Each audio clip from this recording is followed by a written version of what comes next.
Hello. What's up, everybody? How you doing? Good morning. Happy Wednesday, my friends, my dudes. So Gunnar, I see. Oh, we added a new emote, as you can see there. It's a bucket, and the very classic. It's not working on my end, but I see it. We have one source of truth. It's my truth. Shout out to TQ. Who made us this very cute emote. Blech. This is what it looks like when it's big. It's a bucket. Because it's my favorite thing to say when things go poorly. Yeah. To be fair, Gunnar, I added it 2 minutes into the intro song, so it might take Twitch a second or two to distribute it across the whole ecosystem. How's everybody doing? You having a good morning? Today is the least busy day on my schedule this week, which I'm very excited about. And I still have to make a magic deck, possibly 2. And I'm going to sit down in a call later tonight with my friends and finally actually book some details for what I'm going to do in Europe in 6 days. I don't have an itinerary yet. I'm flying to Europe in 6 days, and I don't know what I'm doing. It's going to be very exciting. My goal is just to say yes to a lot of things, because I haven't really gone traveling like this in a very long time. Hope it's at least a good busy day. Oh yeah, no. It's a good not busy day. It's good stuff. I wish I could show you my calendar, but there's stuff on that well, anything. Yeah. Oh. Sorry. Ooh, exciting news. I took my car to the mechanic yesterday, and it turns out that I massively damaged one of my wheels, which is very exciting, and I didn't even notice it. So when we were doing our road trip back from Calgary, I hit the mother of all potholes at highway speed, and I was like, is everything okay? And the car felt fine, and we did like a quick walk around, and everything seemed fine.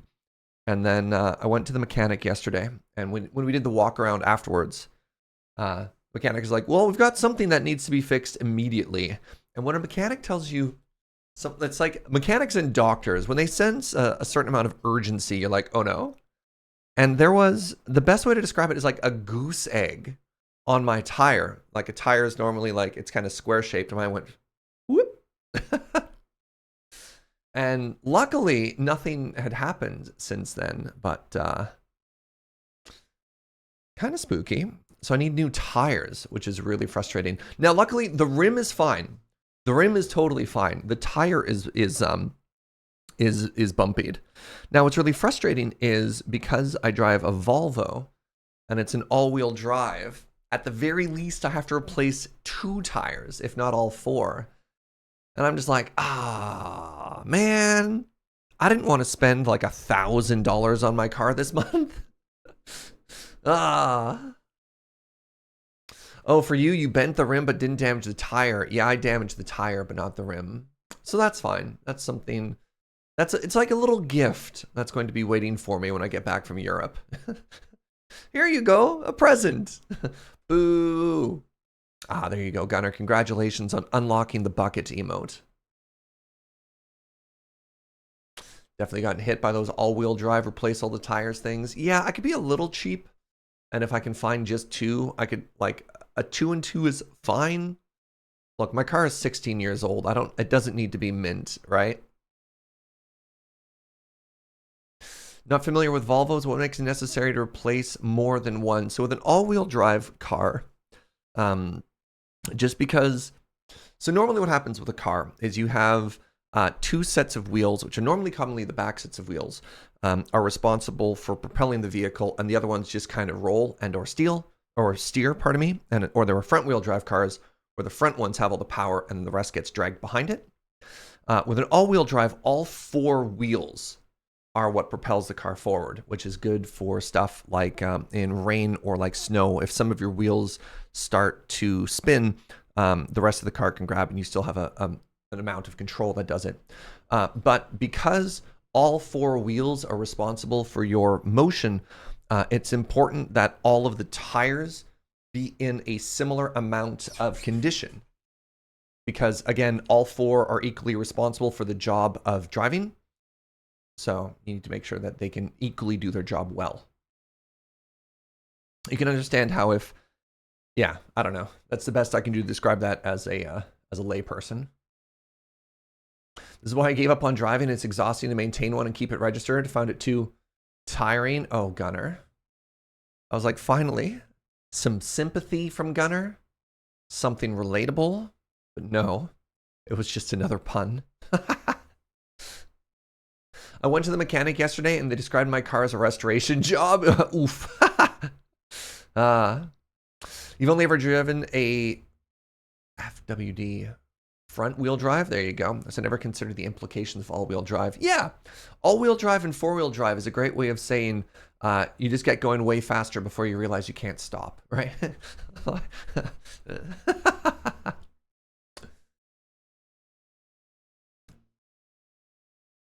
Do you have any non-Magic days in Barcelona? Yes, actually. I'm arriving. So the convention is on the weekend. Magic Barcelona. What are the dates for that? So the dates of Magic Barcelona. Nope, I actually just found the Spanish site for that. MagicCon Barcelona is July 28th to the 30th. And I arrive on the morning of the 26th. So I mean, I'm gonna be jet lagged all the 26th, but I have the entire 27th to just explore Barcelona and be a tourist, and maybe unjet lag a little and eat and sort of hang out. And then I'm extending my stay in Europe until August 7th. So I'm gonna be spending some time kind of hanging out as well. So yeah. Desperately hoping my car lasts until the end of 2024 when I go full-time work from home. Oh, you're driving a 2012 Dart with 160,000 miles on it? I'm driving a 2007 Volvo with 330,000 kilometers. So I know that feel. I don't know. A lot to be said is if you drive the car, if you don't drive it too aggressively and you regularly get the oil changed, provided nothing goes catastrophically wrong, cars will kind of run forever. Like my car is in pretty good condition. Despite everything happening there, you know what my mechanic cost me? $84 for a full inspection to find out that my tire was damaged and just to like rotate the fuels. $80. I do that twice a year. And other than insurance and gas, that's all my costs cost me, right? Yeah, I'm very lucky I didn't go in and it's like this is $3,000 or whatever, right? I park it in our apartment building has underground parking, so it's like it's out of the weather. I don't redline it. I don't drive it super aggressively. Yeah. So you went carless for a few years, and thanks to remote work, it was wonderful a few years. I mean, realistically, our car is kind of just a luxury thing because I work from home, so I don't need to drive everywhere. So, yeah. You don't strike me as an aggressive driver. Fair. I'm glad to hear that. I mean, I'm not really, but I don't know. Even if you're trying to go like, when I say drive aggressive, I mean, when you accelerate, you don't want it to like rev too high. When you're going up hills, kind of chill. I don't know. You're not supposed to drive everywhere at 140 kilometers per hour. That's only in school zones, Yalk. Abora, thank you for 38 months. Good morning, Surge. That's me. Enjoy yourself in Euroland. I will. And if we're taking cars, I'm driving a 2017 Hyundai Accent. It just passed the 100,000 mark. Oh, delightful. Got your license last year. Don't have money for a car though. I mean, that's fair. Congrats on your license. Wow, I was about to say something that was going to make me sad. Let's make some people feel old here. I've probably had my license longer than some people in this chat have been alive. And with that, let's play Minecraft.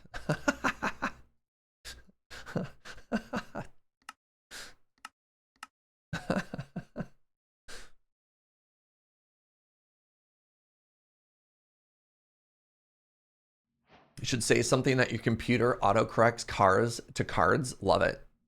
Love it. Ooh, what's this? Why is there a hole here?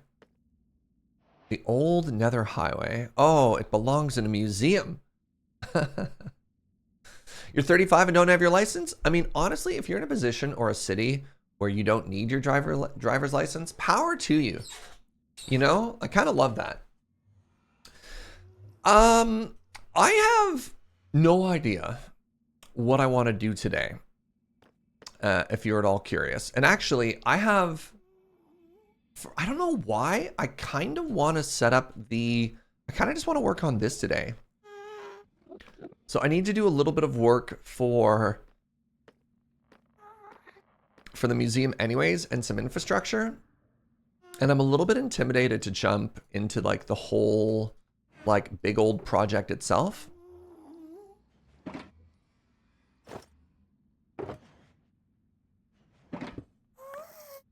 So here's my plan.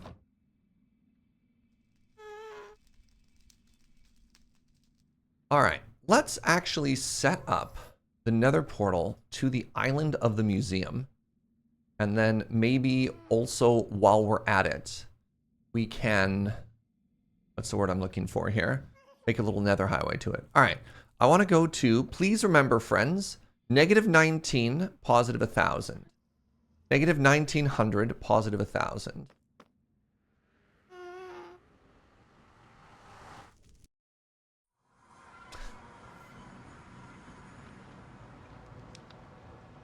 Thank you.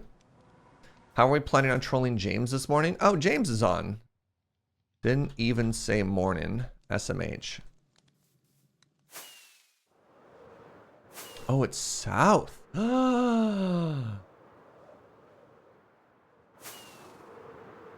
Unexpected. Wait, it's like really south. Wait, really? No way. This is the island, right? I believe so.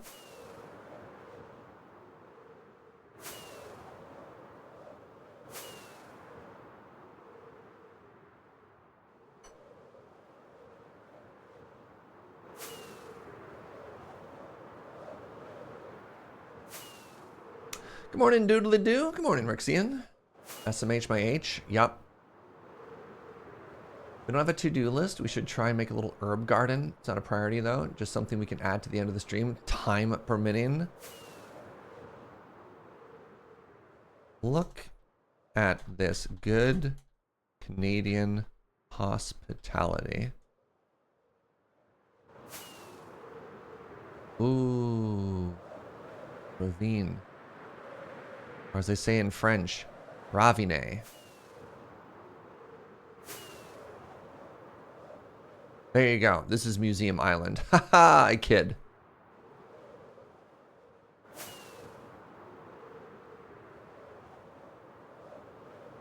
This is Museum Island. I don't know why. As we reveal this island. Oh, I guess it hasn't been loaded before. You could see all the chunks generating. So if you hadn't seen it yet, this is where we're planning on putting the museum.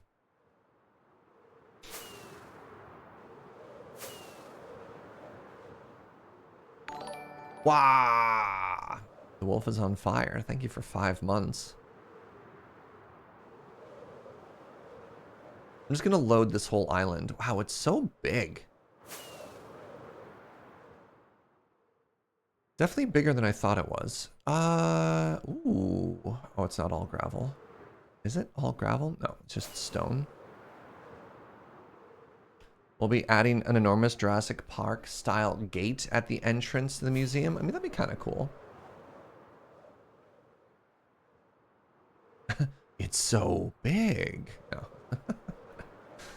Look at this. Mega taiga biome, birch biome, dark forest. It's got a portal. Yeah, you could see it's never been loaded before as we're generating this island here. A little bit of lava as a treat, that's right.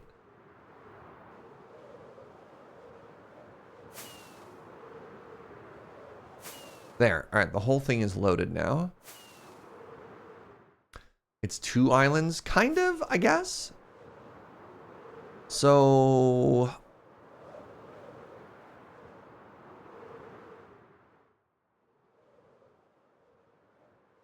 yeah. It's going to involve a little bit of terraforming. But my thought was it was going to go right here. Horse? 2 horse. So also known as 2 horse isle. How big is the museum?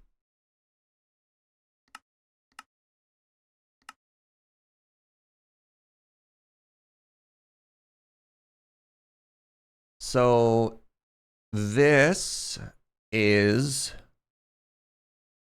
a quarter of it.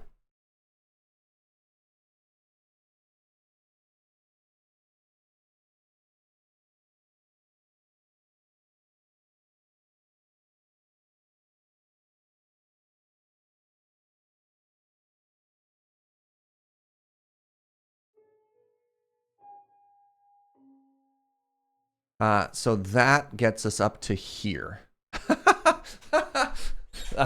That's as far as we had gotten in our design process. Still pretty proud of that, by the way. You think we're more than a third done? Oh, geez.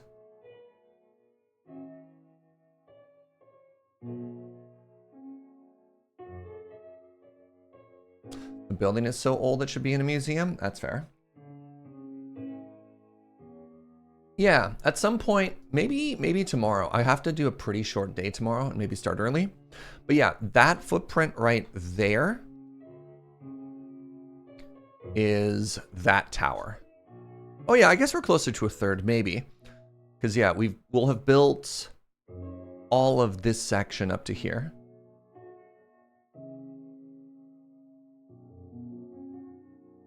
Once we build this, build an even larger building on the outside to put it into. I like the way you think. Anyways, any whomst ways. So this is going to be an interesting puzzle to solve because I don't necessarily want to just dig into the mountain. Like we're eventually going to have to terraform, but it might make sense. How big is this mountain? Oh, Lord. Yeah, there's not really a good point to kind of just cut in and then level. Where is that? That building is the BC Parliamentary Building, Victoria, Canada, where I live.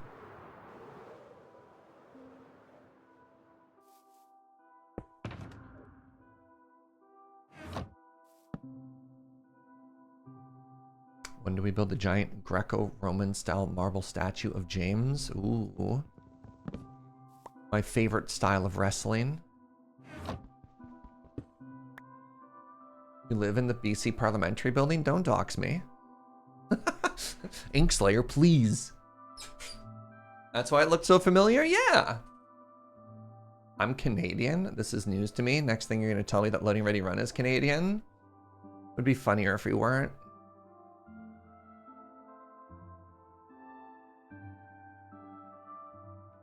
If I lived in the parliamentary building, I could easily fit another monitor. That's true. That is true. Anyways, y'all are really distracting me.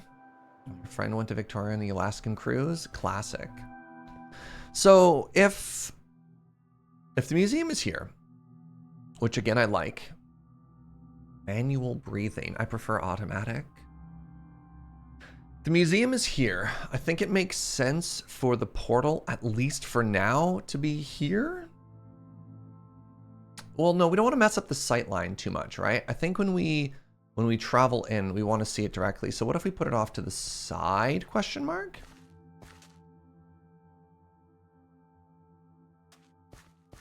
You and your girlfriend keep trying to plan a trip to Victoria. It's just a time and money sort of thing. Classic. Oh my God, why is there a hole here?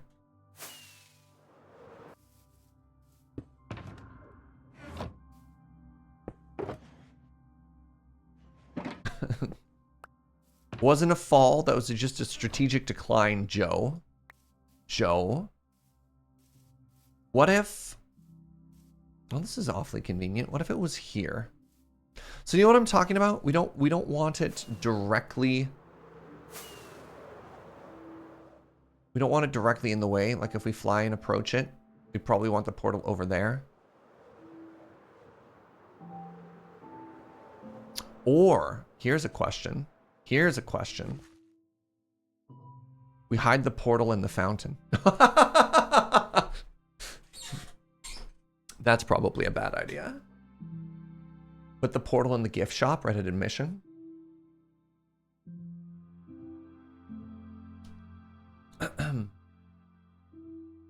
I think I want it over here. I'm going to trust my instincts and put it over here. Right next to the bees.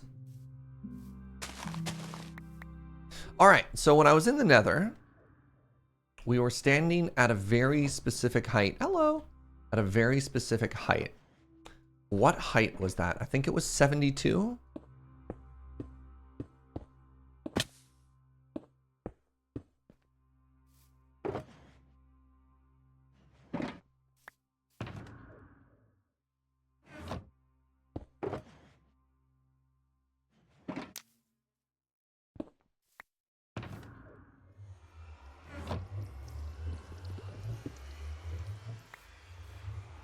You know that feeling when you mess up on card market and now own more than one Kunuros?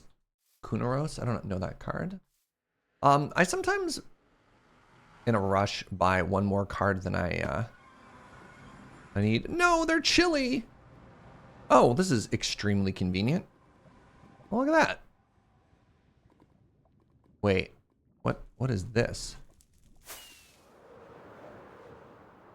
Looks like there's a section.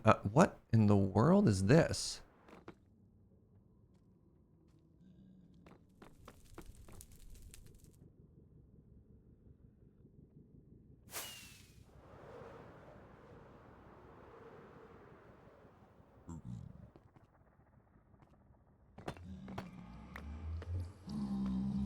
All right, 72 is the magic number. Wait, where'd my portal go? Oh, no. Oh, crap. Oh, chat. Oh, there it is. That's it? I think that's it.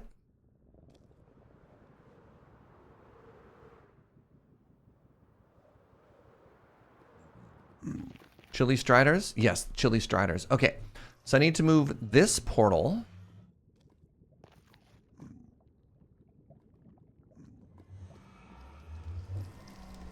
I need to move this portal up to 72, which means I need some blocks.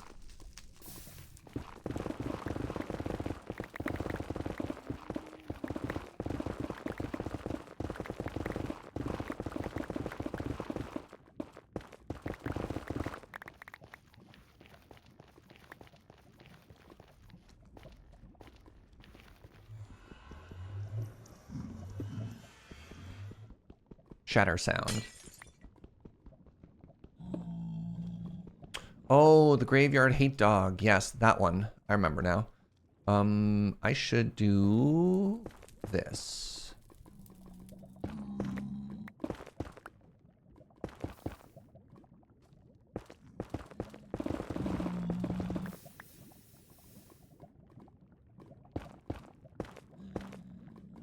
Spleef. Well played. Well played, zombie friend.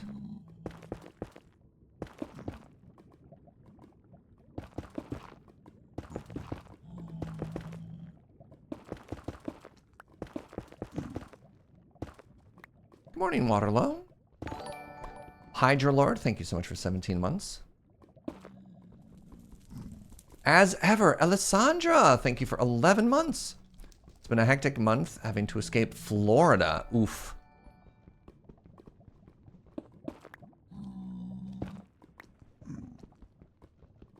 So having to escape Florida and also moving out of the place we went to for Haven to a more permanent home. Thank you for everything you've done to keep me sane during it. I got you, friend. Yeah.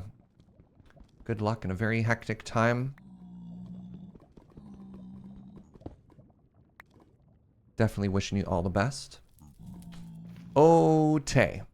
Time to go up.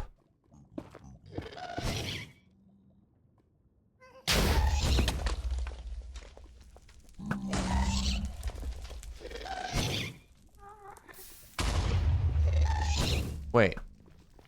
I thought it blew up stuff. I think that was a gas tier. Give me a sec. It is a gas tier. Let's go. All right, let's try this again. Take 2. All right.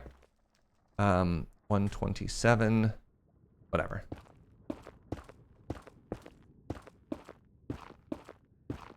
You think it hit the pig? Are pigs immune to ghasts? Have we found the ultimate anti-ghast meta? Just simply encase yourself in pig. All right, that looks like the main tunnel.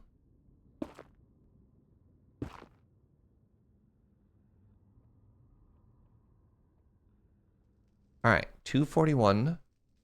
So I believe I do this.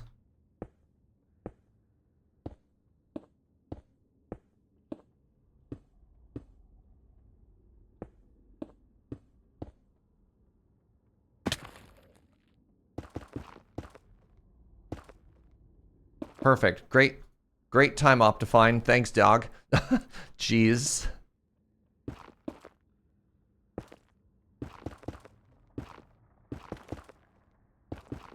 Nothing like void blocks in the lava, you know?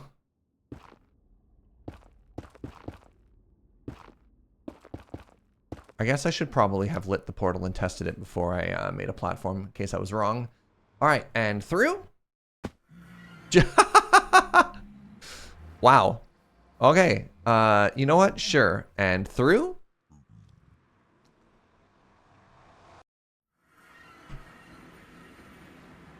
Huge success. All right, let's go this way now.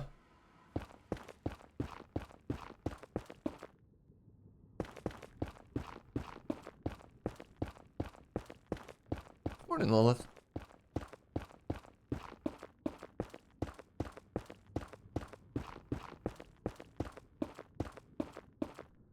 Poor Chili Striders. You can port pigment out of the Nether? Yep. There's a whole school of farm. Wait, actually?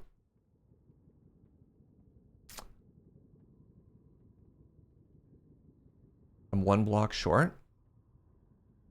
That seems unlikely.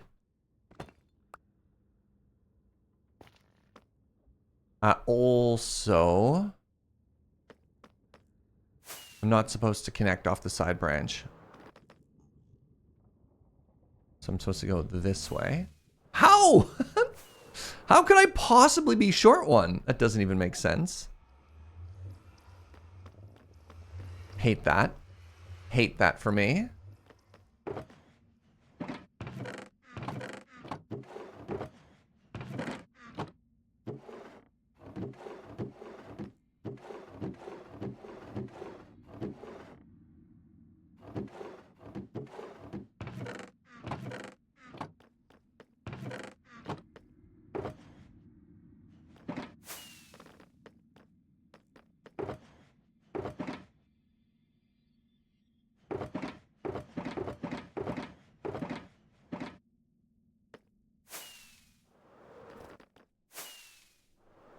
I think I went through that so fast I didn't even notice I didn't catch fire.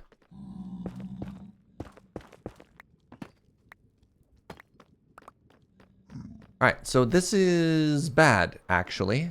This is bad. Wait.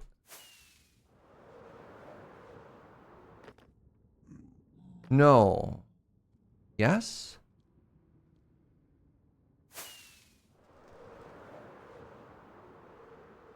Whose portal is this?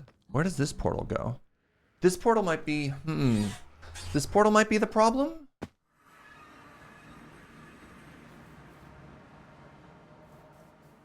Dan's castle. So the way the Nether portal is set up,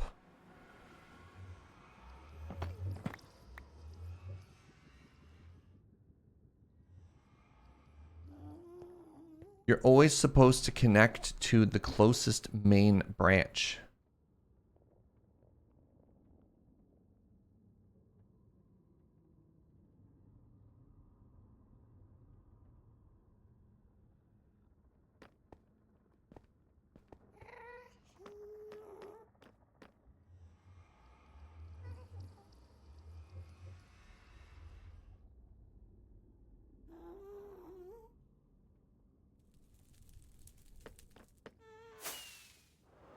Morning, Shay.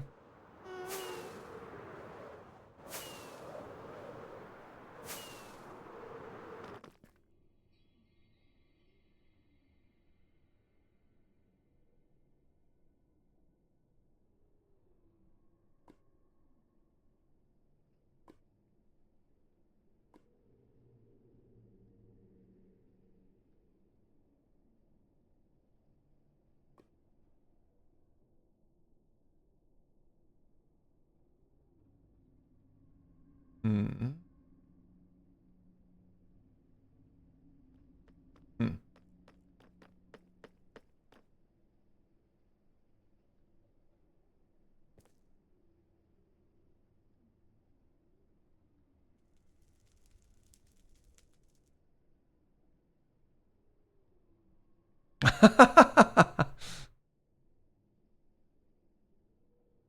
All right. Just waiting for James to hop in.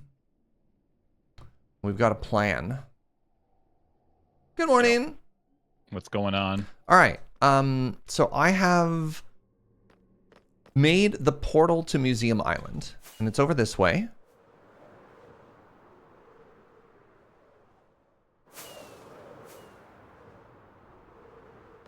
Watch this first step. Wait. Oh, gee, you're right behind me. All right, careful. I was off by some uncountable number. Okay. So it's here. Oh, that's not bad. Sure, but the problem is it's supposed to connect directly into the north-south things. And all of a sudden, oh, maybe it is closer to the south. Maybe that cobble is maybe what I'm supposed to connect it to. Like, what are we doing here? Because we never want to have branching stuff, right? It's always supposed to be a 90-degree angle to the main hub. Wait, what? So the way all of the portals are supposed to connect to the hub is there's an X in the very center that points in all four cardinal directions. Yeah. And every portal is supposed to connect directly to that X in a straight line. Pardon me? Isn't this? Oh, it's not. This is a branch. This is a branch. Yeah. So what you want to do is you have to go this way. We have to extend this. That makes more sense. Okay, for a second, I was worried that this portal, and this is the expansion to Dan's castle, but there's no base there yet. This is like his future planning area. That this was wrong, and it was actually like this whole angle was supposed to be rotated 90 degrees. Because I'm trying to figure out the length there. Well, no, but this is right, isn't it? Well, that's what I'm thinking. I don't know. I don't know if this branch is correct or not, or if it's supposed to be swinging 90 degrees. Because currently we're off the... What direction is this? Currently this is the west wing. And I don't know if it was supposed to go to the south wing. Like if it's actually shorter on that side. I just don't know. I mean, I don't think it really... I didn't think it mattered. I agree. I did. So my assumption was every offshoot is supposed to be off the four cardinal directions. Yeah. But I don't think it really matters which card. Like, I mean, this one's already set up. Yeah, ideally it's the shortest one. Yeah. Well, yeah, I mean, yeah. The reason it came up was if it turned out that that our museum portal was closer, I'd either have to punch through this or go a longer way. But I think you're right. If we do extend this direction. I think if we just, extend this, the main branch to wherever needs to be, which is I think like right about Here-ish, yeah. well, a little bit further, but yeah, it's like here, and then you do a same kind of branch that Dan has done there to this one, and the museum will so that I think that works. Okay. Right, because then right down there it says museum, cherry biome, and Dan's castle. What? Which is interesting. This sign down here says museum, cherry biome, Dan's castle. Well, I don't know why it says this museum, is what Joe added, because I don't know about Dan's castle, but this is the 9 o'clock base. Yeah. So, right. I don't think anything else is off this. I think this sign is wrong. I think this is just the cherry biome 9 o'clock base.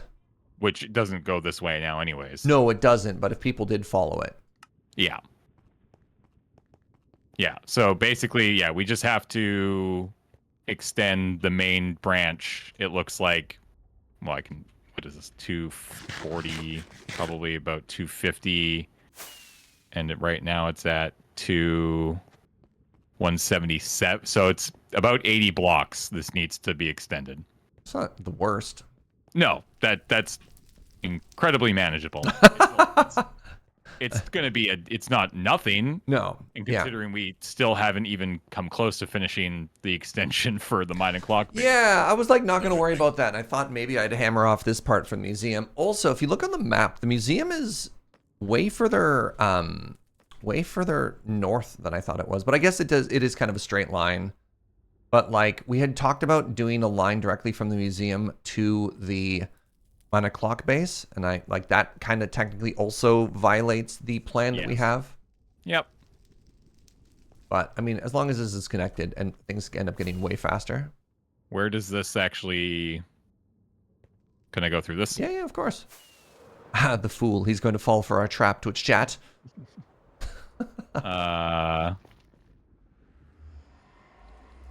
Where? Ah, okay, yeah. So the big hill is over there. Okay. Yeah, I was thinking about the sight line, because if we end up flying up towards the island, I don't think the first thing you want to see is a nether portal, right? Mm-hmm. Cool. And then the idea is that somewhere back here, right, is the museum. I don't know where. Oh, hello. Somewhere back. Well, basically like that entire hill. This hill, yeah. I think it got reset, so at some point we kind of like did a very rough measurement, but yeah, it was basically meaning to take out this gigantic hill. And this would be the footprint for the for it. So, yeah. Cool. What you doing? You wanna help me place down some scaffolding or whatever? The bones of this portal path, or you working on other stuff? The portal path? Yeah. Like start. Yeah, sure. I've got 15 minutes. Nice. And then I'm out. All right. I got 15 and then I'm out. You got him for 15 minutes. Let's go.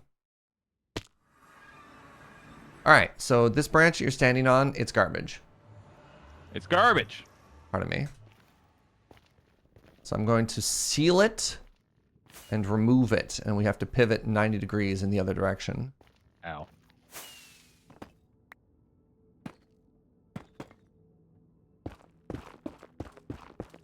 Oh, we should go to the... Oh, I guess we don't have to go to the Fuji store to grab netherrack, because we are going to be clearing an ungodly amount of netherrack in the other direction, eh?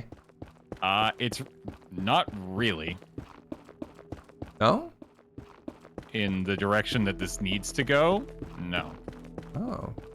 There is actually very little to...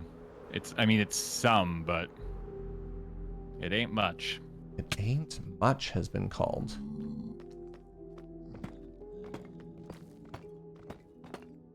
It's a good thing we have an infinite supply of deep slate on this server. True. We do have a lot. I haven't checked my stats lately. Would you like to guess how many deep slate I've broken on this server? 150,000. How many have you... Well, check your stats. How many have you broken?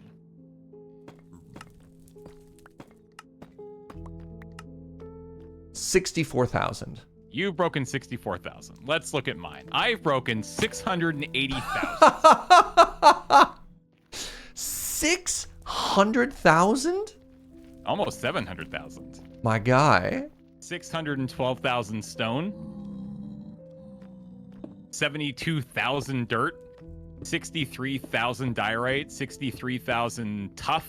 You've cleared more diorite than I've cleared deep slate. Wow. Yeah, my fourth most cleared block is higher than your first most cleared. Well, no, that's not my first most cleared. My first most cleared is Netherrack with 150,000 and stone with also 150,000. What is this here? So I've dug a couple holes in my day. You're not the only hole guy. All right.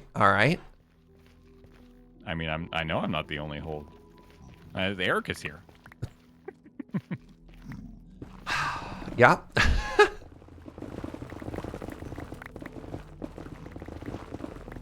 All right, what height do you think we need to be at? I don't know. You think this is high enough or one more? I mean, you can just go and look at what's there. I prefer to eyeball it. Seems like a reasonable thing to do. Apparently, you are the Wayne Gretzky of block breaking.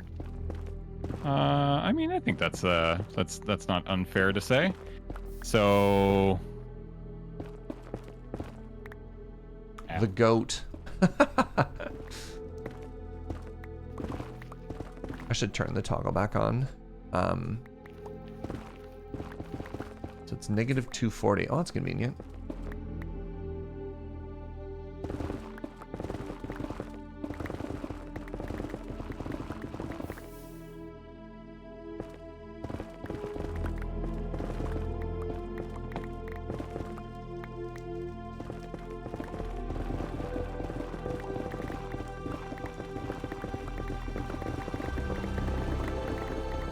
what up?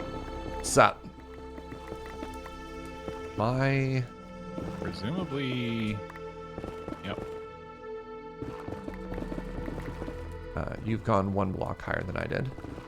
Whatever. It's not a problem.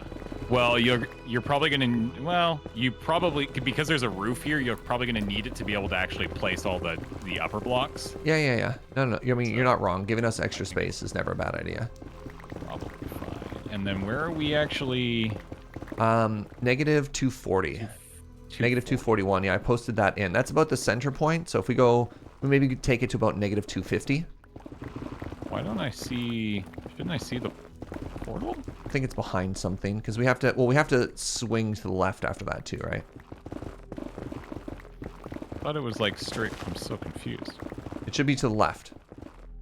If you're facing west, it should be to the south. Is it back a ways? Hold on. There it is. Yeah, it's just behind. Okay, I see it now.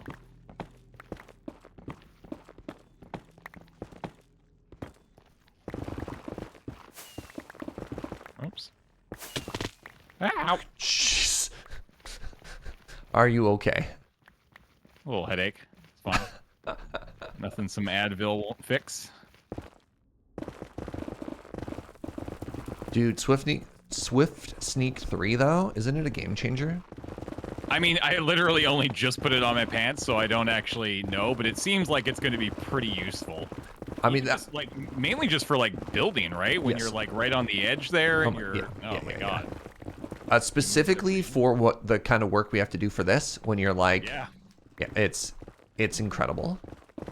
I was lapping Uno on 9 o'clock yesterday because I had it. I have a couple of extras that I've been meaning to sell. It's just so much work to to expand my bookshop. I don't know where to put another barrel. Yeah, that's a lot of work. It's a whole other barrel. The layout is perfect though. There's not really room for another barrel. Ow! Oh man. Joe recommends I put it in. I had that other shop. And I could put it in the hot. I don't know. I think it'd be weird to put it in the non-bookshop one, you know? Morning, friends. Wasteland, thank you so much for that prime in 9 months. A bookshop, it is, yeah. I think it's a little weird that you're like... I have a bookshop and like overflow books are sold not in the bookshop. Yeah. Sorry, Joe. James agrees. Okay.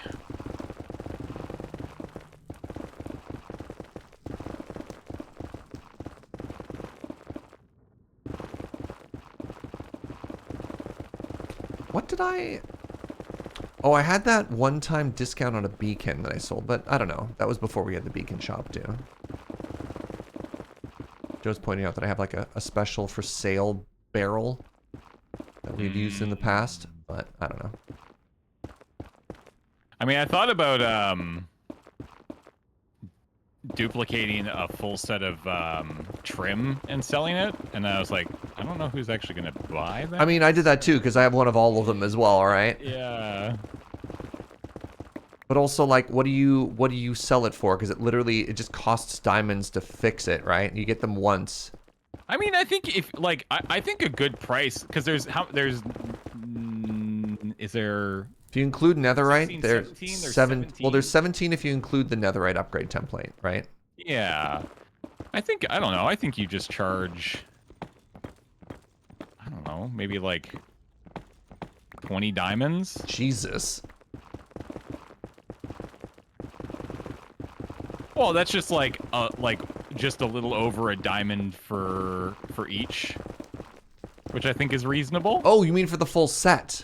Yeah. Oh, I thought you meant per, and I was like, oh my Oh, god, no, James. No. 20 diamonds for the full thing, because it's just like it costs you 7 diamonds to duplicate them all.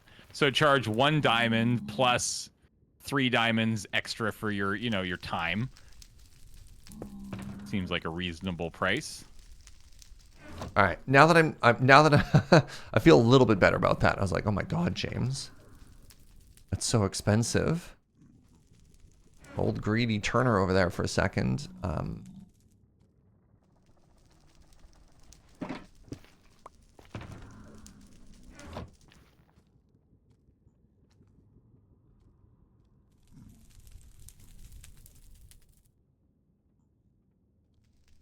Why don't I hear things burning? You need 7 to dupe? Yeah. Oh, right. I guess, yeah, sorry. So I guess, sorry. It's 7 times 17 plus a profit margin. Wait, what? Well, because it costs you 7 diamonds to duplicate, right? Yeah. Oh, so you're thinking like, how do you break even on that? So 7 times 17, yeah.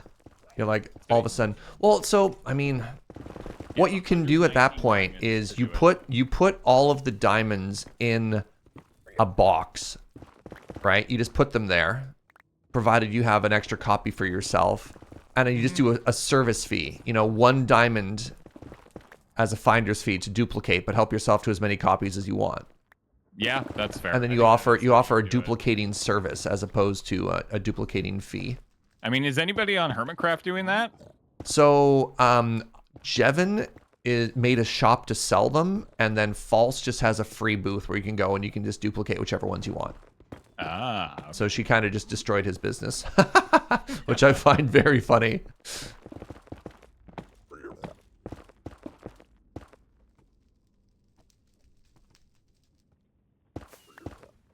Today, Commander Deck reveal day. I have no idea. I don't pay too much attention to I think we're working Magic reveal schedule.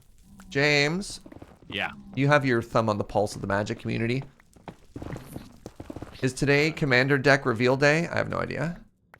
I think it's a Commander Deck reveal day. Yes. Okay. I don't know if it's our Commander Deck reveal day. Yeah, I wasn't even specifically ours. I believe that's tomorrow. Okay. But yes, presumably, those should be happening in the next, day or two. What are you most excited about for Barcelona?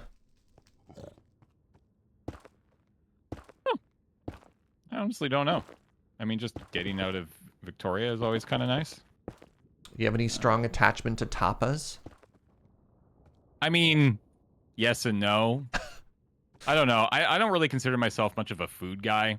Oh. Like, I enjoy it, obviously, but, like, it's not really a primary reason I would travel. So I do feel like it's kind of lost on me in that sense.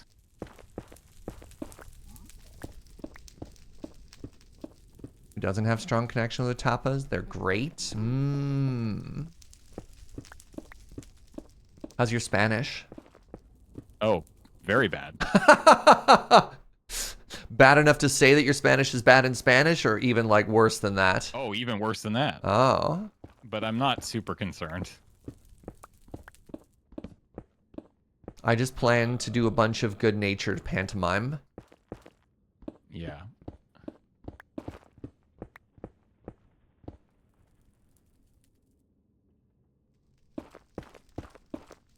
All right, hold on. Mi español es muy mal. There we go. Nailed it. We just need to get you to write that down on a piece of paper and hand it to people when they ask you questions.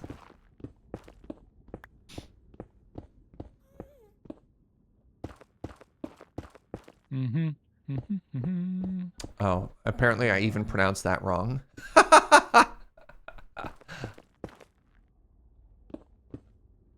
All right, so we're going to take this to about 250. Is that what we said? Yeah, I don't even... 250 might even be too many, but... Well, it needs to be 6 wide, and it should have a little bit of something in the caboose. You know what I mean? I guess, yeah. If I must know what you mean, I guess I know what you mean. Oh, crap. I don't have gold on.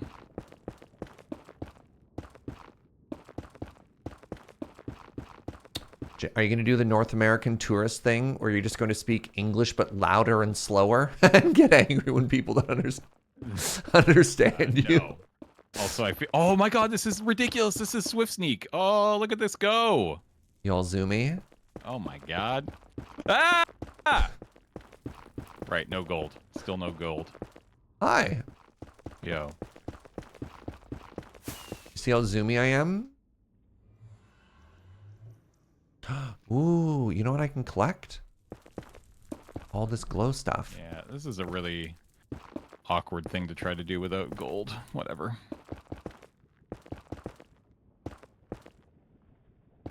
Nailed it. Ah! I just want to build in peace. Leave me alone. Do you not have gold boots in your ender chest? No, because I just don't come to the Nether that often.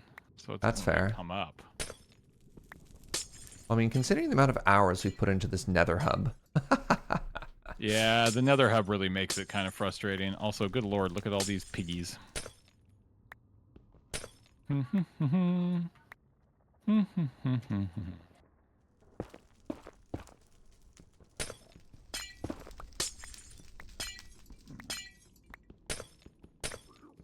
Ah! I don't know what's happening to James right now, but it sounds hilarious. Oh, good lord. Go away. No. Trying to build a bridge, you jerks.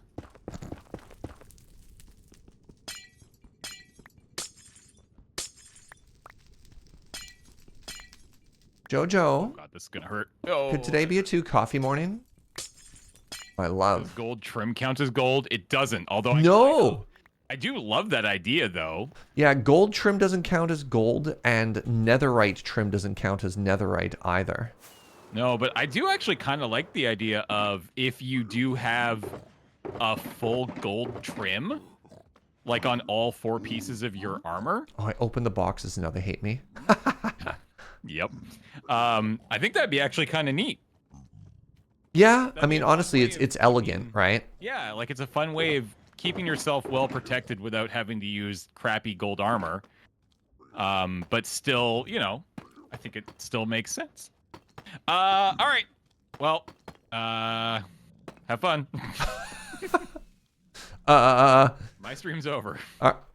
Well, I guess goodbye, my dude. Yep.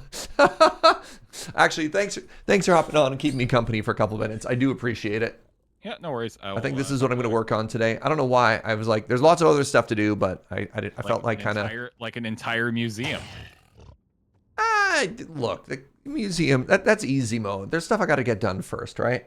Yeah, that's fair. That's fair. All right, I'll talk to you later. Bye. That mouthful of tea was way bigger than I thought it was. And I had committed to the whole thing. You ever do that?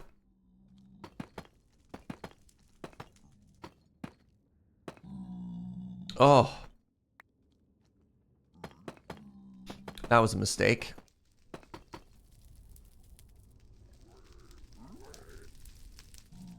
Wow, that actually hurt. I swallowed too much tea at once and almost died. Nibbles! Hi, friend. Thank you so much for that $10 dono. We will be able to see a solar eclipse in North America on October 14th. Here are some eclipse do's and don'ts. Don't buy a strange-looking plant from an old man running an exotic flower shop. Do invade the Fire Nation while they're at their weakest. Oh.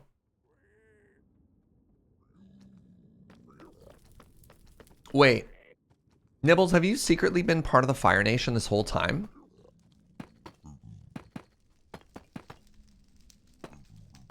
I don't know how I feel about this revelation of Nibbles' character.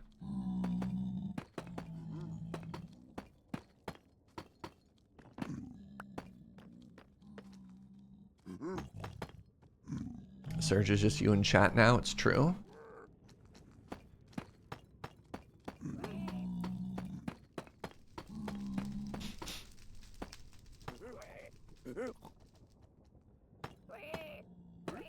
You spit straight fire in street battles, if that counts. Oh, it absolutely counts.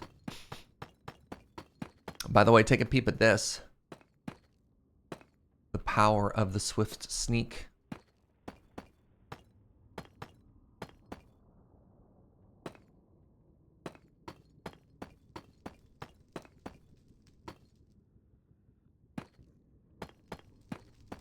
But for real, there's a cool solar eclipse next year on April 8th. Highly recommend traveling to go see it. Oh, the further south you get, the more likely you'll have clear skies. That is very cool. I think I checked out an eclipse. Joe, what giant celestial event did we go see when we went to the top of Mount Ptolemy? Was it an eclipse? It was a solar eclipse, yeah. We had little sunglasses and one of those weird boxes you can look at. It was pretty cool. I think somebody made a box. There's like a bunch of school kids who had made like special boxes to view the eclipse with as an art project, and so they were passing them around, which is very sweet. This would have been, I don't know, 3 or 4 years ago. I'm trying to remember. Was it before the pandemic, or was it kind of mid-pandemic but we were outside? Joe was like, there's no chance we would have been hanging out with that many strangers if it was during the pandemic, even if it was outside. And I think that's fair. We went with May May, right? I'm having a conversation with Joe while you're listening, chat. Apologies. Hello.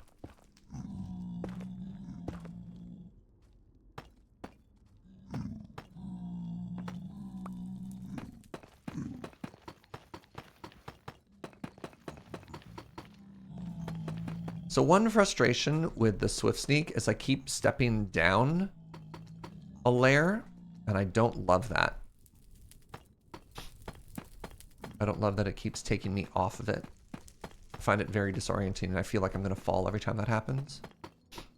All right, let's find our rhythm. Good morning, friends. What should we talk about as I do these extremely... This is actually like very chill, but I don't want to say monotonous. Repetitive? This is going to be just like a vibes kind of day. We're just going to vibe, and we're going to place 10,000 blocks. We're going to talk about life, the universe, and/or everything. Oh my God. James Turner. How are you, friend? It's got to be the shoes. What's up, friends? How are you? Thanks for the raid, James. And thank you for 56 months, Fenris Schaefer. If you're not already, go follow James. He's a grown man who digs holes for a living. And he's a delight. I hope you like watching somebody place a whole bunch of the same block over and over, because this is just kind of the vibe I'm feeling today, Raiders. So yeah, welcome, welcome, welcome. Oops. We got our Swift Sneak. We got our spooky Nether soundtrack. It's a James reverse stream. Ooh. This is the exact opposite of what James does. Yeah. I am Nega James. What's James backward? Semaj. Do you break Snurge? Maybe. Maybe. Let's go fill James's holes. I thought about that as a prank. That's just too much work. Like, it's enough work that I don't even know if it's funny.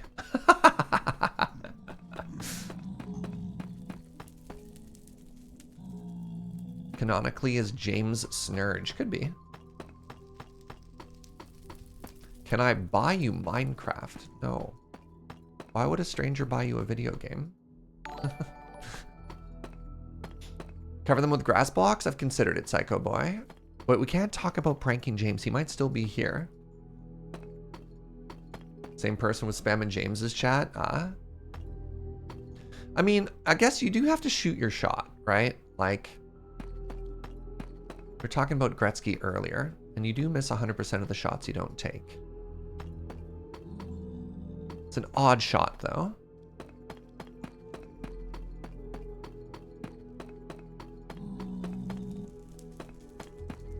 Brian Bacon, what's up, friend? Thank you for 23 months. In mythology, Chiron was a half-man, half-horse that taught the Greeks medicine. He was the first centaur for disease control.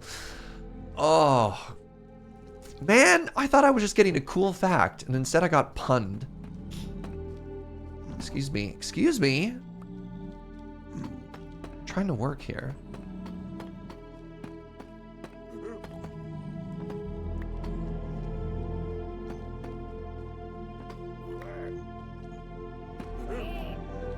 James said he had to go, but he did say to say hi and to behave, so that's fair.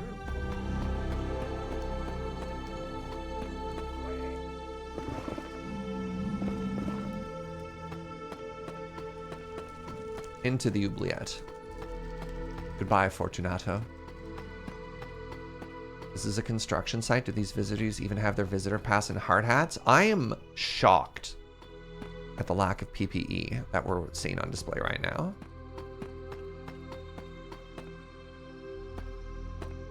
Honestly, really worrying. Just realized that I have to rotate my portal 90 degrees, and I kind of hate that.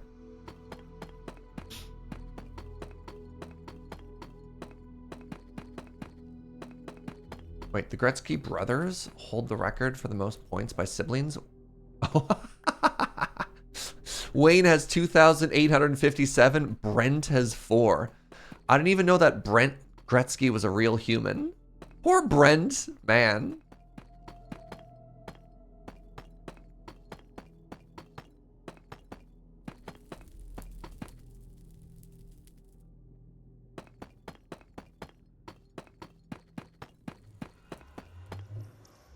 All right, I need to rotate this portal. That's a little frustrating. 4 is more than most humans. Yeah, I guess 4 NHL points puts you in the top, like, minuscule percentile of humans, right? As far as NHL records go, not that high, but as far as regular human records go, they are top performer.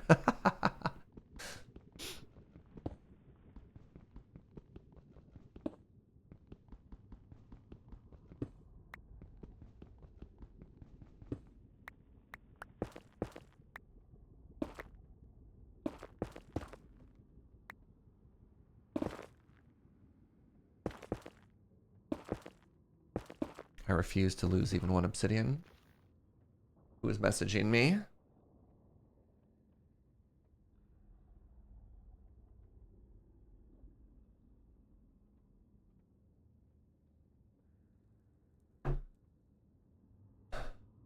Here's a question, right? Like, if you were Wayne Gretzky's brother, is that really cool? Or do you like always, I don't know. I guess how secure do you have to be in yourself to be the brother of one of the greatest hockey players of all time? That's gotta be tough, you know?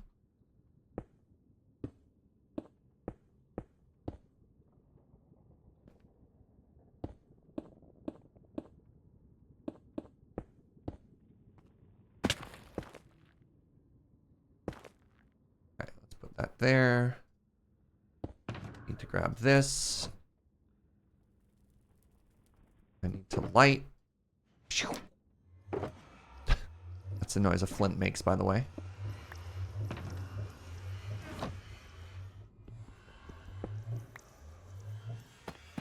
Ad count falls. I didn't fall. How dare. I never fall. I'm very good at video games, Malk. Oh, jeez. Ignore that. Ignore that.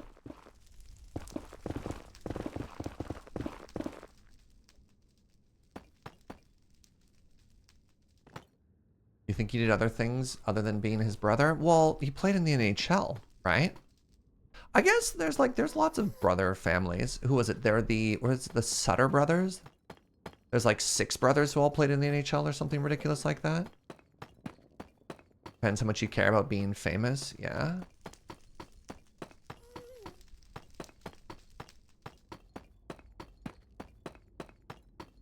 Blocks were haunted. Good lord. All right, real quick. How much width do I need here? 1, 2, 3, 4, 5, 6.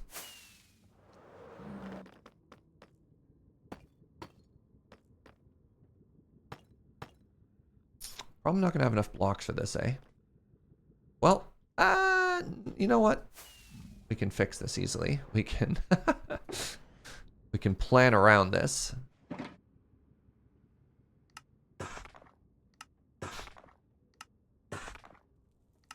There we go.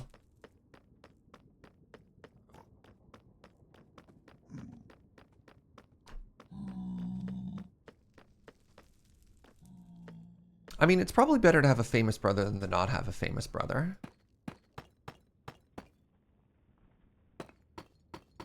Maybe?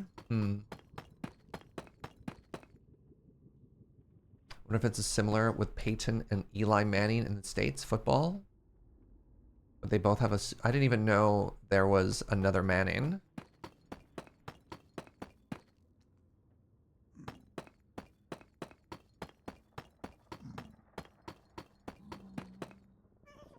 James should rename his channel? Sure. I don't know.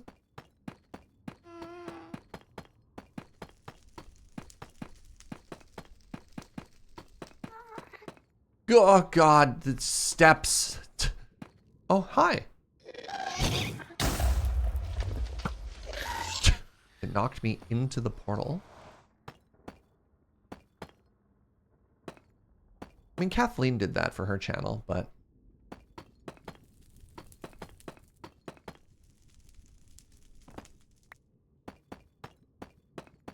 Eli is fairly famous in his own right.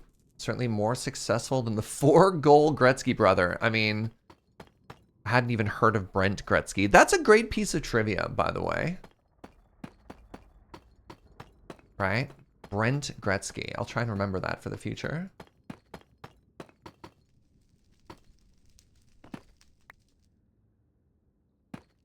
What about Cooper Manning, their 3rd brother? Like, y'all could be making this up and I'd have no idea. I never really got into American football.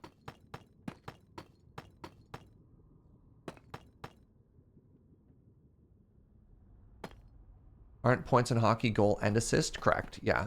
Those 3 things that are tracked. There's goals. Sure. Obviously goals. Assists, which is if you were one of the last 2 people to touch the puck before a goal. And those 2 stats combined is total number of points.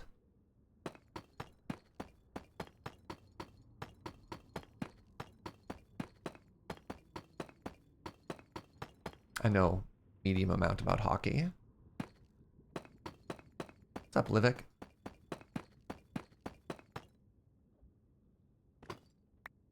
Being the brother of the greatest hockey player of all time would have its pluses and minuses, but overall it'd be a net positive.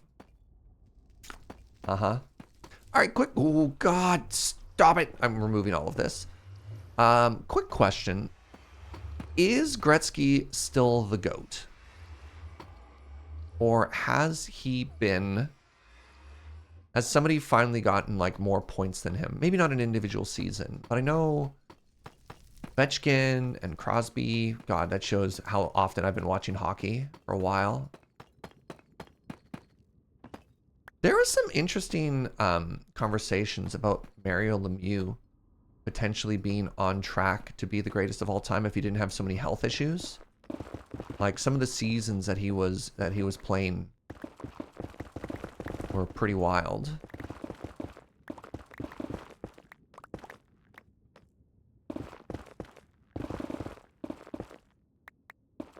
No one will ever actually surpass him in terms of career points total. Really? He set the bar that high? Huh.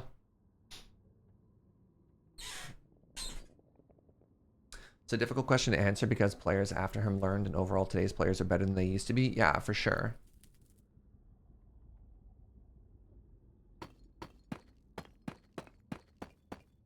No one's even close to Gretzky. He's still 900 points ahead of Jagr? What? Wait, they changed the rules because of Gretzky? I hadn't heard of that. Really? Can you give an example? You don't know if that's true. I like it though. You know what? Let's just assume it is. I texted this fact to my mom who grew up in Wisconsin and she responded, "Go Brent." Wow. That's very wholesome. I love that. You go, Brent. Why didn't James bring the ender chest? Whatever. Hey, Lumberjack. Oh my God. 59 months. Thank you very much, friend. That's a very long time to be subscribed to the channel. Most rule changes spurred by players were from goalies, actually. Oh, no, please actually me with coffee facts. I want coffee. Hockey facts.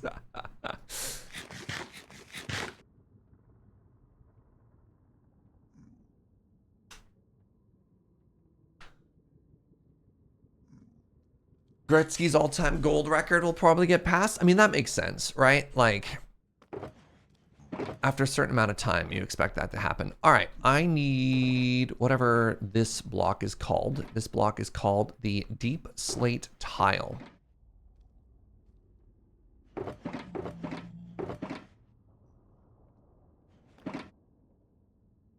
Deep Slate Tile, Deep Slate Tile.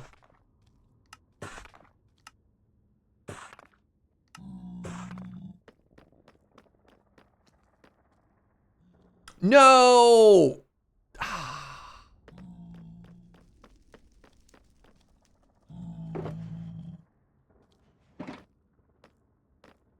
Please ignore that I'm 1 row short.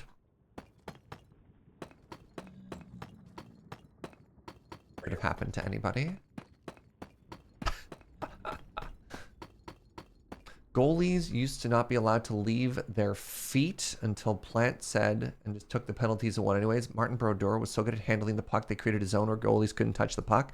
Oh, you mean, yeah. The little thing behind the net. That weird little corner.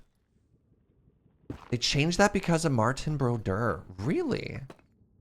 I mean, I guess Gunnar would know some facts. Gunnar's Discord icon is a hockey team, so that makes sense, right? What does leave their feet? So there's something called the butterfly position where they drop down to their knees and they make themselves wide and it helps close the 5-hole, which is between their legs. So a lot of goalies will go down to their knees and sort of slide around. And then what it does is it blocks the whole bottom of the net, and you kind of have to shoot over their shoulders, and they use their arms to sort of move stuff.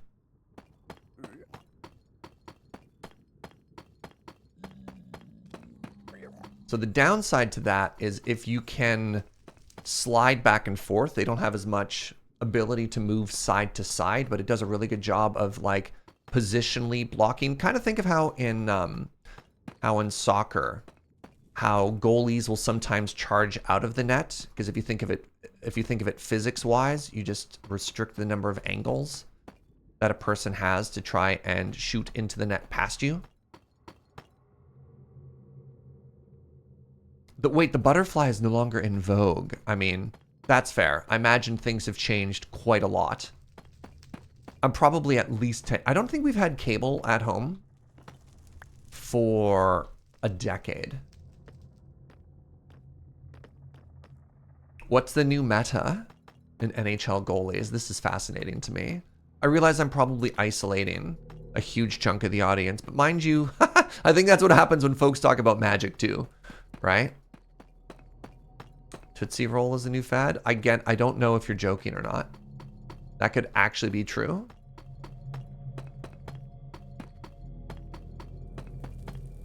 It's all about glove control now. Wild. Hockey Talk. What's up, Evan West? Hockey Talk is fine background noise. I mean, that's me. Hi, it's me. Your second monitor content. You doing all right?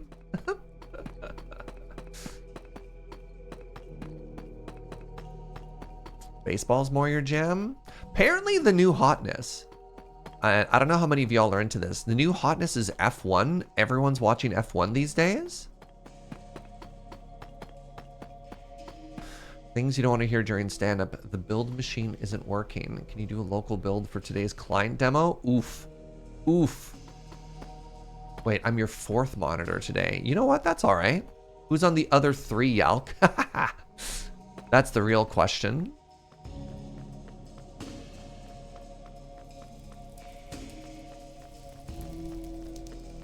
You're just here for interesting subjects I want to talk about. Love the hockey talk. Well, thank you. Where did you come from? I thought you only... Oh, I guess you spawn potentially anywhere, huh?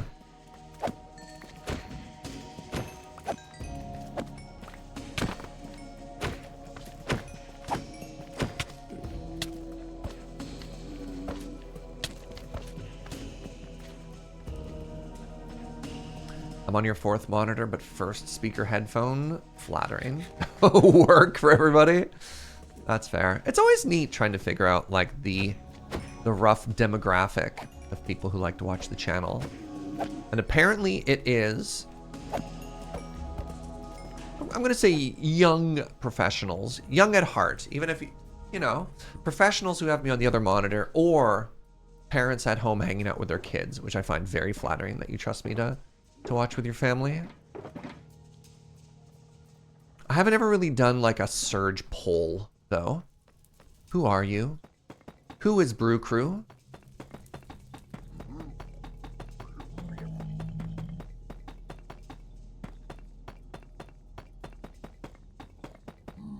"30-year-old work from home white collars." Not just work from home. Some people watch me in the office too. Like when I worked in tech, it was acceptable to have a stream or a YouTube video on the second monitor.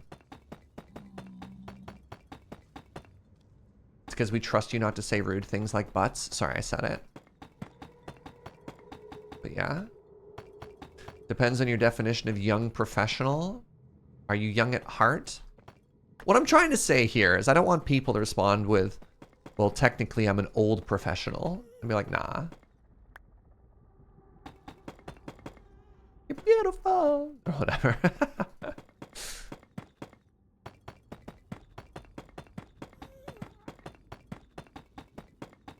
Hi, old professional. Old unprofessional. Yo, dang. We used to have Surge on our live ops monitor just to brighten people's days. Well, that's very flattering. That's wild to think of. Definitely not white collar and definitely not work from home. I hope I still have that that food that restaurant demographic. Goodbye. My years in food service, my people. Oh, I appear to be out of blocks.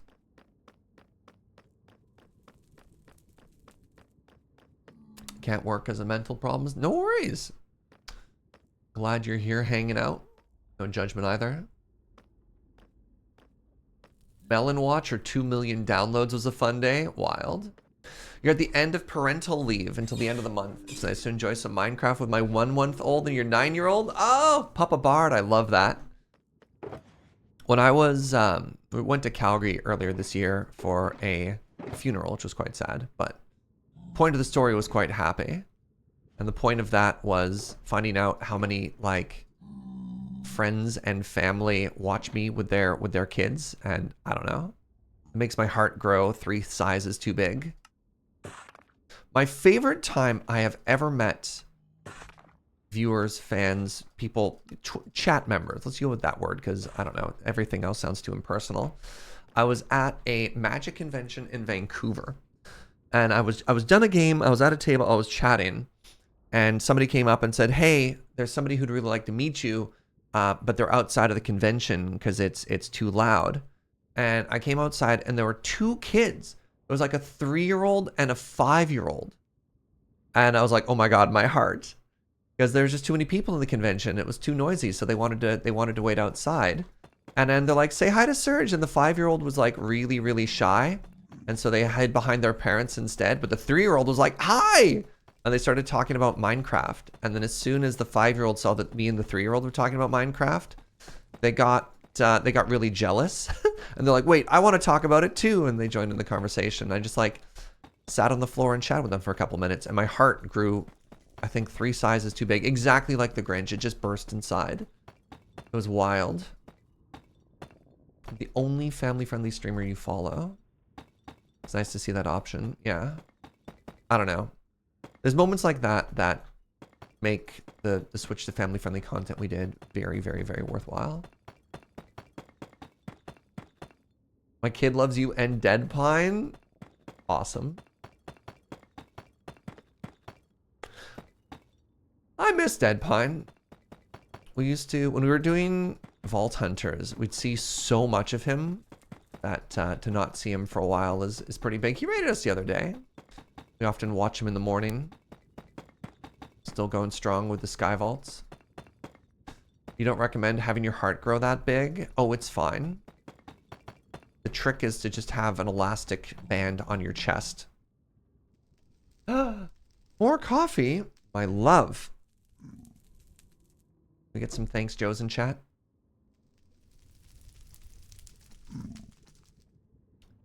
Hello? Good coffee.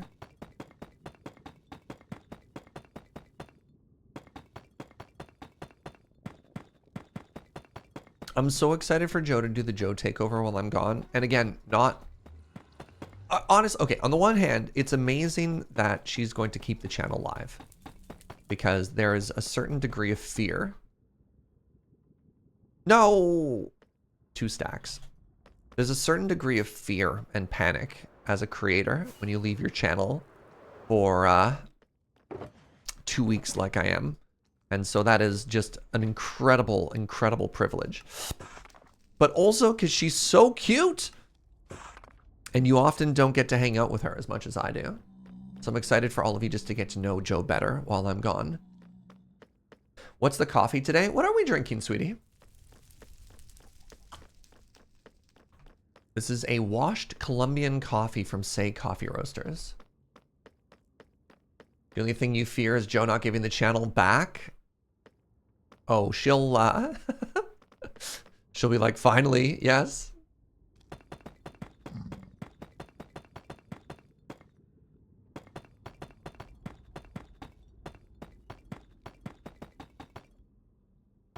What if Joe doesn't like us? Oh, she can always just ban you. I'm sorry.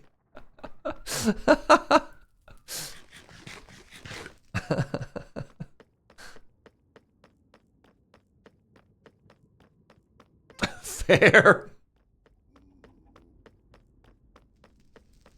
Is there a Snurge version of Joe? No, she's just too cute.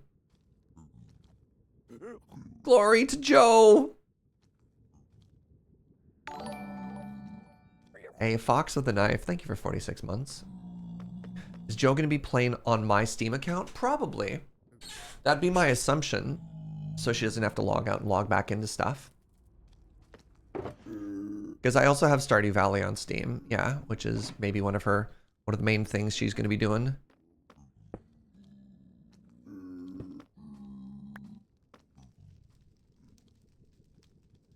I think she will log out of this account for Minecraft stuff, though.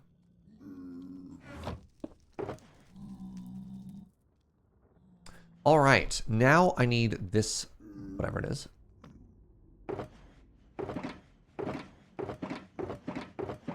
Oh, there's already a whole bunch cut. But that might not be enough.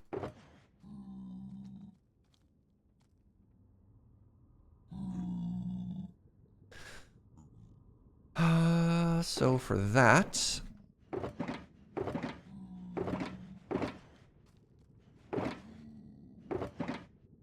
let's do 2 more stacks. This is called Polished Deep Slate.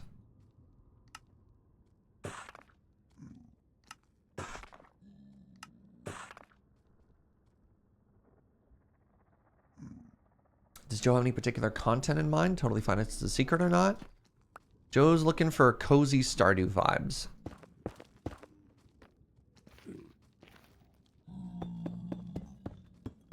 Is a Joe takeover coming soon? Yeah, I'm going to be in Europe for 2 weeks. So between July 25th and August 7th, however much she wants to do. Whatever schedule she wants or whatever. All up to her. Gunner's just going through the old memes. Man, Joe, can you believe that Joe Stotska was 15 years ago, Gunner?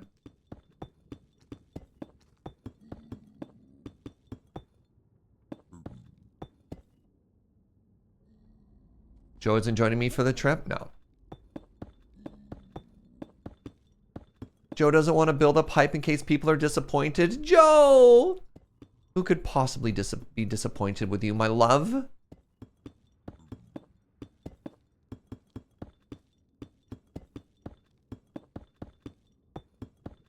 Started a new Minecraft world and found an amazing cave area. Ooh, cove area. Delightful. Generation in Minecraft these days is just so pretty, eh?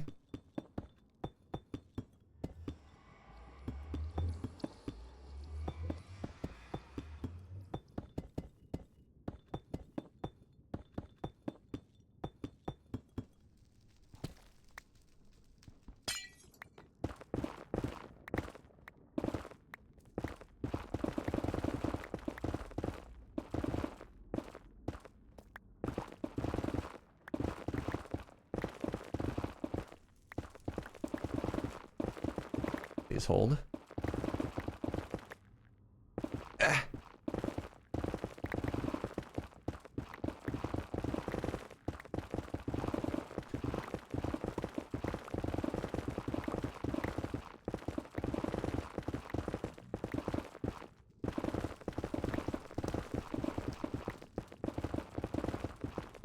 I realized I didn't actually clear out this area first, which is, I mean, it's fine.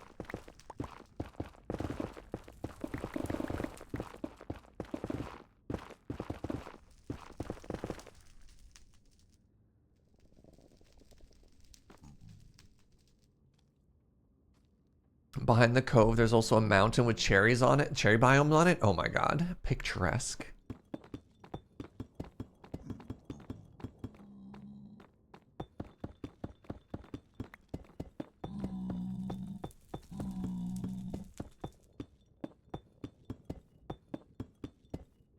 This is actually going a lot faster than I thought it would. I guess the part that's really going to suck is going to be the redstone lanterns in the ceiling, eh? Favorite part of the cherry biomes is the watercolor. Oh my god, the watercolor in the mangrove biomes? I mean, that's probably a little bit niche, but is one of my favorite things. Right? Like, this is going to be odd. What is your favorite, like, super tiny niche thing about Minecraft? So mine is the watercolor in the mangrove biomes or the color of the grass in a mushroom biome.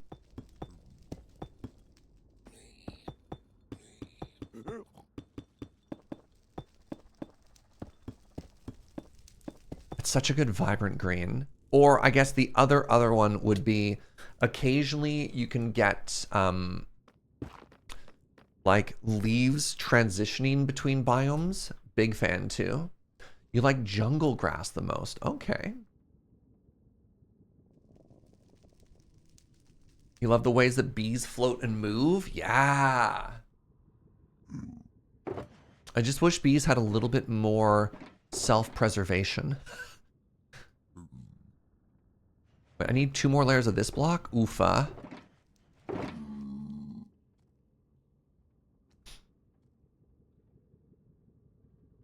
The square sun, classic. You like the image of a tadpole in a bucket? Oh my god, what about the little axolotl with their little feeties?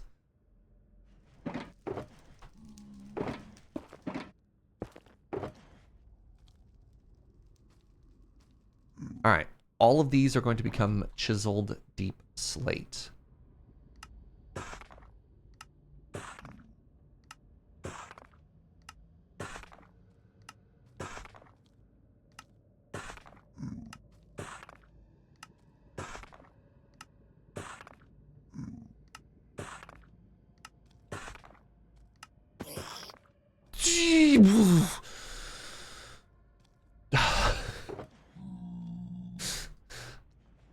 It took fall damage and my heart stopped. Oh my god.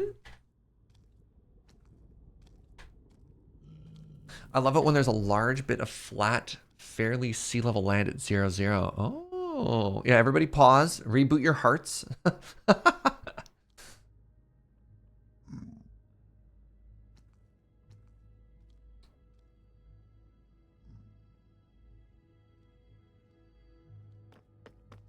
I don't know that mod. I still like to think of myself a little bit as a modded baby.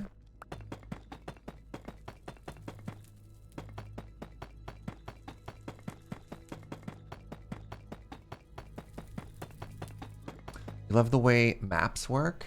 Little music that plays over the credits? Music that plays over the credits. I don't know if I'm familiar.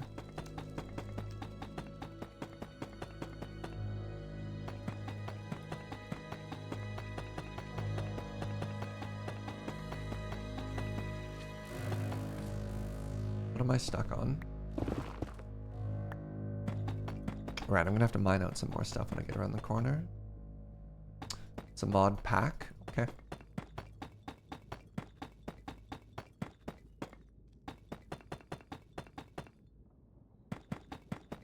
Especially old mods. I don't know. I have such an odd relationship with modded Minecraft.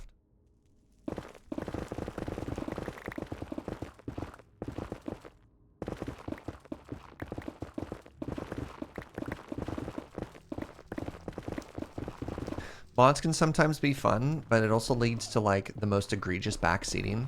It's like, oh, hey, look, things are on fire.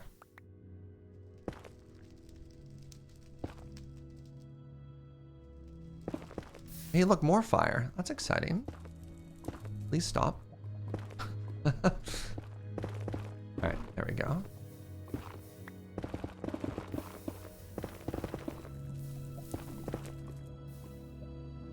Big fan of Vault Hunters, playing it right now, sure.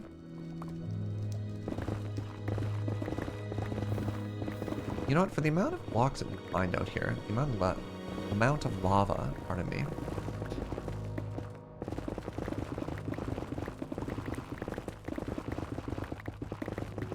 It's a respectable amount of lava. I don't actually need to remove this. I don't know why I'm doing that anyways. Oh yeah, my pick is getting low. Let's just ignore it. All right. Back to the vibes.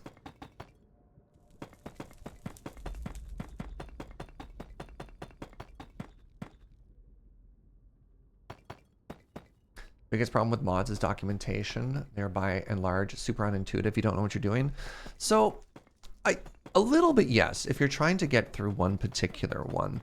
The biggest issue I have with mods, and this is just my perspective as a content creator, is there are too many dang choices.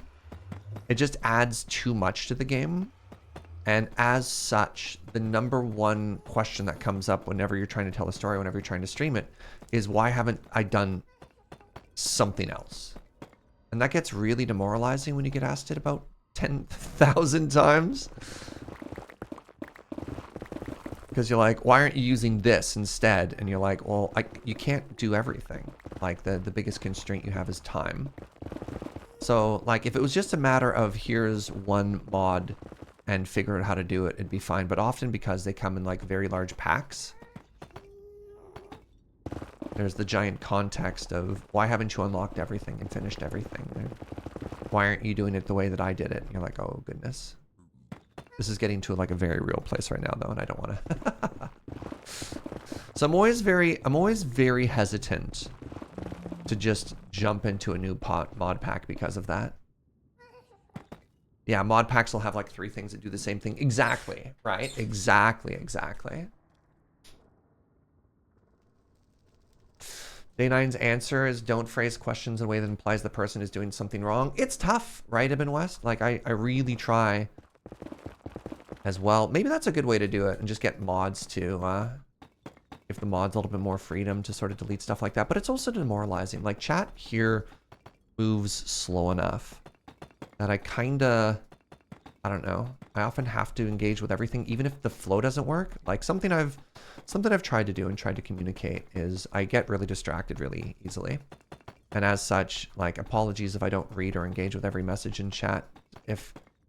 Just to keep the flow more, to keep the vibe better, which I think makes for a better show. Because, like, if somebody asks a question that's going to lead to a non sequitur or we're talking about something else, I might ignore it. And it's not personal, but it's just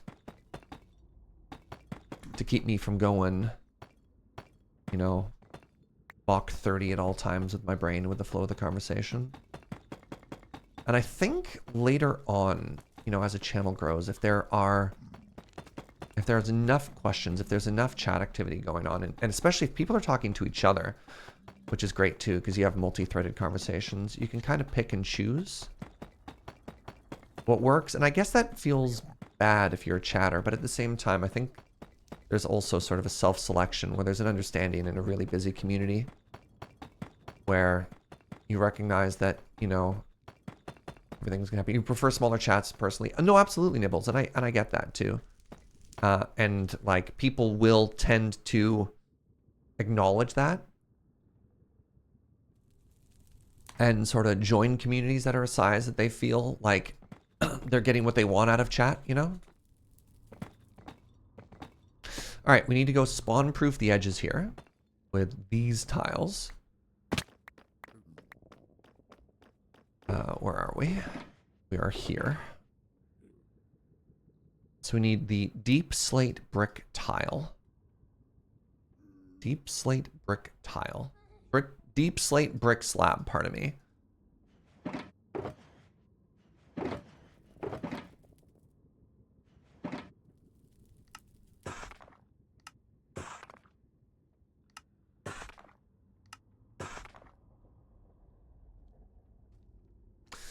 Alex Stacy used to have a maxim that chat quality tended to deteriorate exponentially over 1,000. I mean, again, it depends what you mean by quality, right? Gap filler. So if you think of it like a sporting event, where, you know, at a sporting event, you're not trying to talk with the athletes, and you're not trying to talk to the other people in the audience either. But instead, you are becoming part of a crowd, and instead, like, all the voices in a crowd become part of a cheer. And that's really interesting and really entertaining on its own. It becomes something different. Because, like, I don't think that the quality is bad. I think it's just turned into something else. Because, like, inherently, like, you can be part... So here's a great example. There's a streamer named Jorbs, who's I like Jorbs a lot.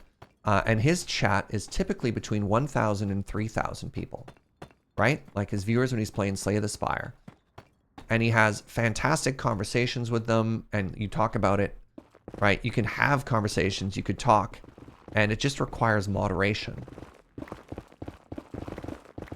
And like you have jokes, and you have this really interesting compromise between people who are there cheering and laughing and people who are legitimately just talking, right? So I don't know. I don't think inherently it gets bad once it gets over a certain size. It's just different, you know? When I watch Rocket League with over 50,000 viewers, you consider it to be more the noise of the crowd and less the conversation? Absolutely, right? And that's not to say that, like, yeah, I think it's more the community and the particular streamer that's going to lead to, if you're looking for toxicity or the undesirable portions, if you will, and that's fair. I mean, the other thing is, humans have a tendency to flock to a crowd, if that makes sense.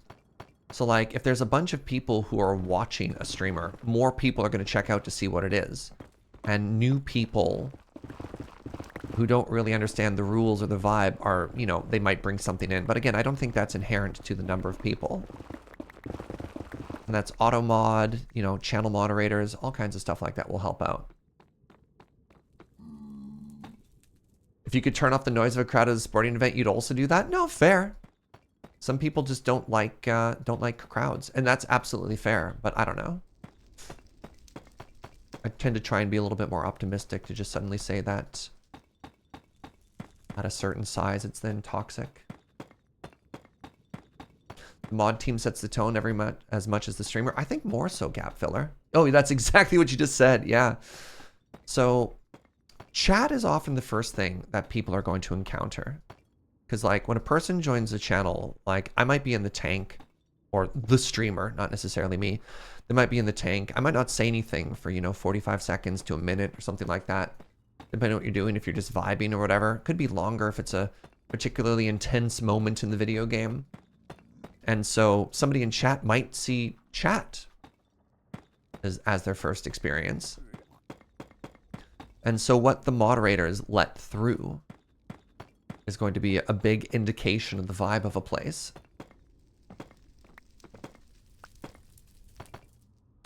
All right.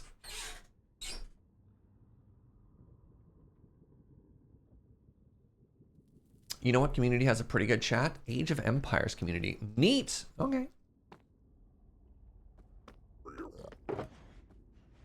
Age of Empires. I wouldn't have known that. Wouldn't have thunk that, pardon me.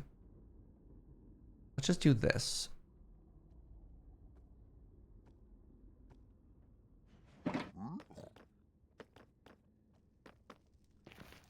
Recently learned that the habit of chatters to repeat the same phrase or paragraph over and over is actually South American in origin. The first instance had to do with a particular rodent, a copy pasta. Oh, Gunner. Ah, the capybara pasta. Yes, very good. Okay, I need to repair my pick. And I also need more glow lights. God! I was like, why are you hitting me? And I realized it's because I opened something. So let's head back to our base. Capybara pasta is really good with lots of garlic. Oh, please don't eat the copies. He was surprised until I followed Riley Knight with his magic streams. Yeah! Riley got big into the commentary for Age of Empires, like, pro stuff, eh? Ow. Pardon me. Pardon me. Pardon me.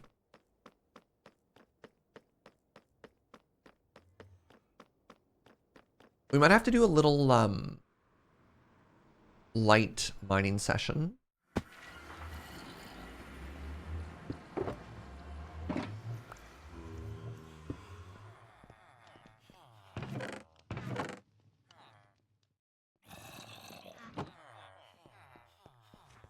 We have a copy emote in Discord now too. Thank you to Avi for that. It has a very good melon on its head. Was it a melon or an orange? You're right, it was probably an orange. Why are there oranges on their heads? Can somebody explain this to me?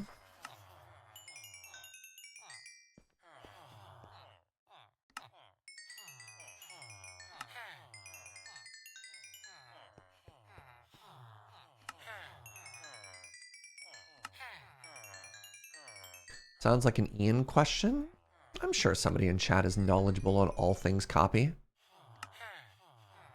It's the wrong one. I'm sorry, does it want to buy scoots? Who has scoots in enough quantity that they would sell them? Oh, I only have 2 clerics? Oh, good. Oh, wait, no, I have more. No, you can't buy the scoots, Joe. You sell the scoots. That's what I said. Oh, the copies get oranges on their head because there's oranges floating in the water. And they emerge from under the water. And then the orange is resting upon their head. Delightful.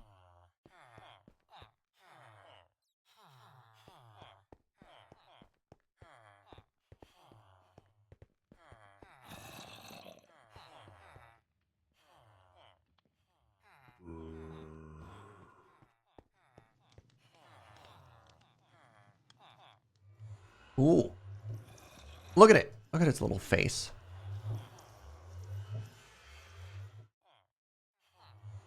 Nya.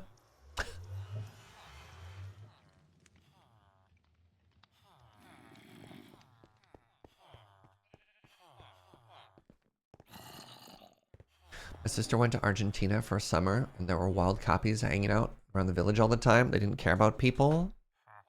When you're that large, you probably don't stress too much, no? All right, so like, I got a stack. That is not going to get us there. I probably need more than this. How much time do I want to invest into this? I'm going to go with medium. Let's do one more full day-night cycle.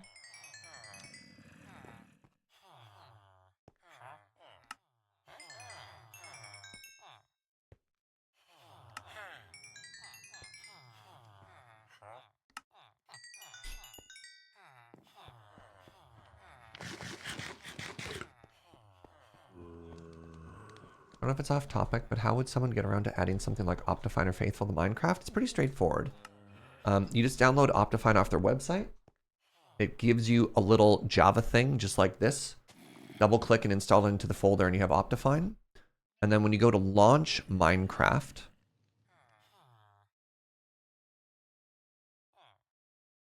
you just select the Optifine instead of the regular launcher. So download it, install it, and then launch with Optifine instead of the basic one.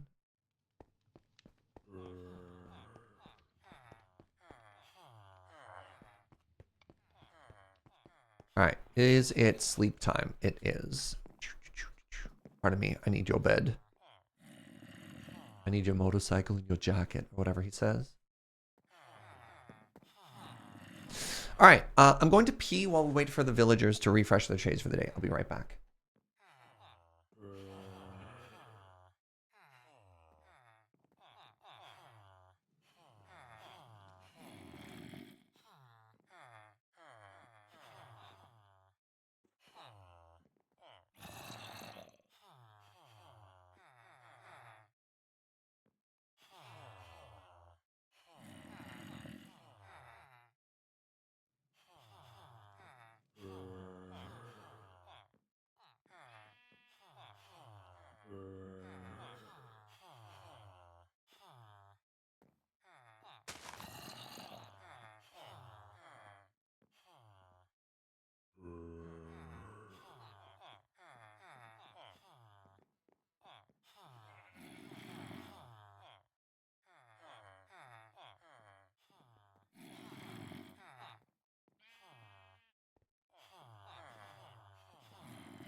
Hello.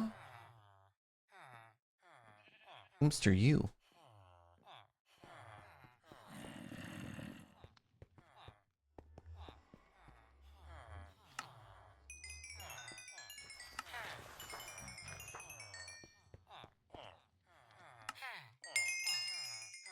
Just trying to think of what I want to have in my hand, so I don't accidentally like place glass somewhere or do anything. Nibbles!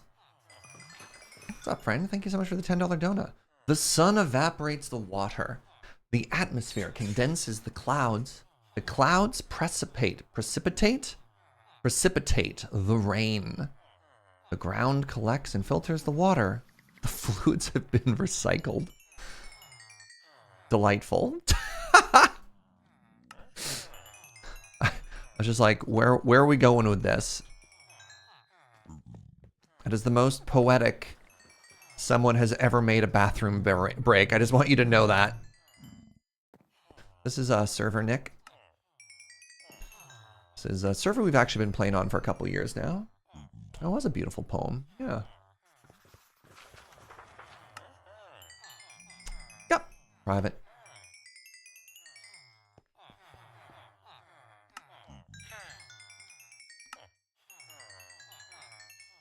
I still can't believe how much value we have gotten out of this villager farm. It's wild.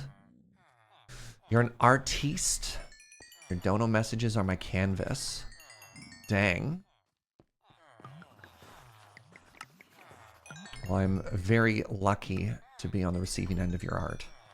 So thank you for all the support, friend. It does mean a tremendous amount. I don't know if I say that enough. All right, how we doing? We just got another stack and a bit, and we're also, I like, after all of that work, we also repaired all of our tools and we profited. Like, villagers are so busted.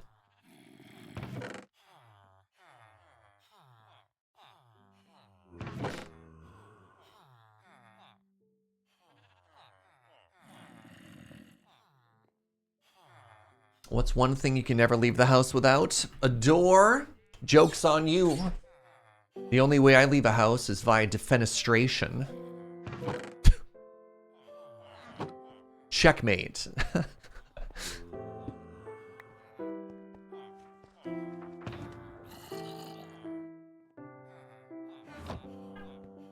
Joe had to Google that word.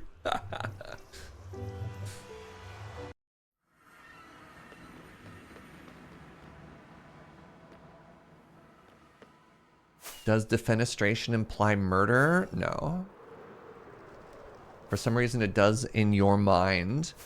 That's probably just because you play magic card and defenestration was a kill spell. Depends on the floor.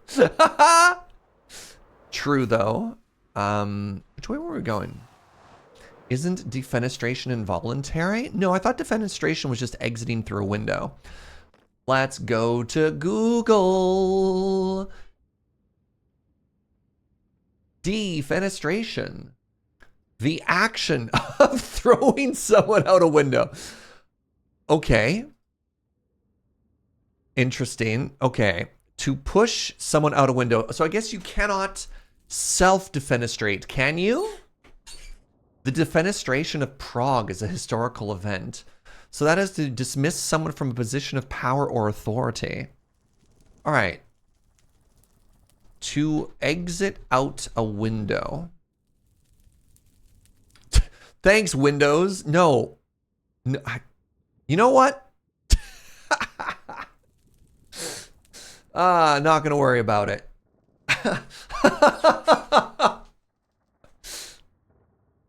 Microsoft ruined language? Yeah. Yeah. All right, so I need to make a bunch of these and we'll worry about the lights later, I guess.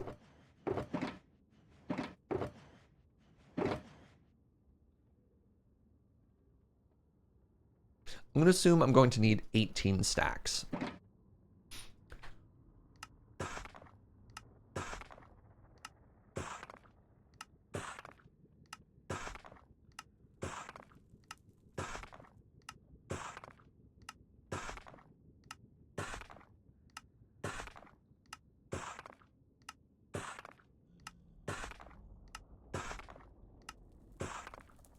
Nay.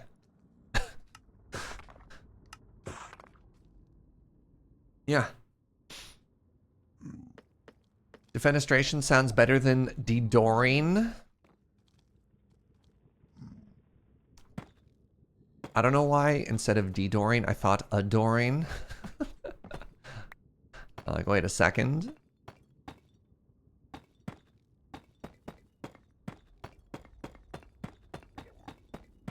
Wait, there's a subsection of the defenestration wiki page that talks about auto defenestration. I don't know what those words mean, but I'm not gonna... I think we could probably pivot. This young old professional needs to go to a meeting. Have a good one, word nerdify. You have a great day, friend.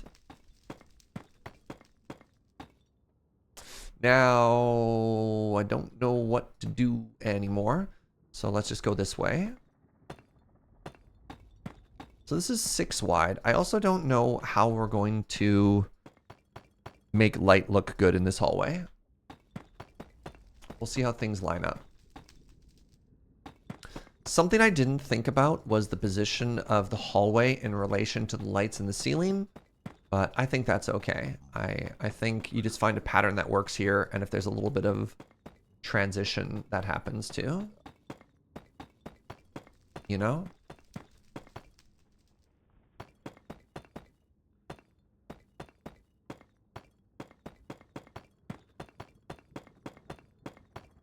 How's the weather been in Victoria recently? Actually, really nice, to be honest. The problem is, this is such a like a local complaint. Where they measure the temperature from doesn't necessarily always represent the overall temperature everywhere in Victoria.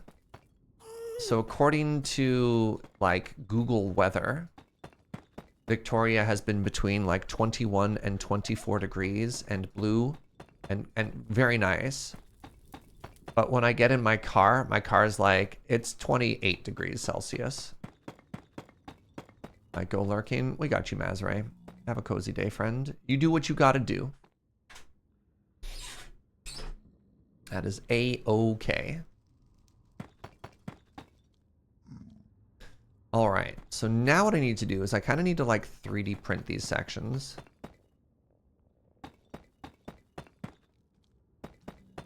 We do this.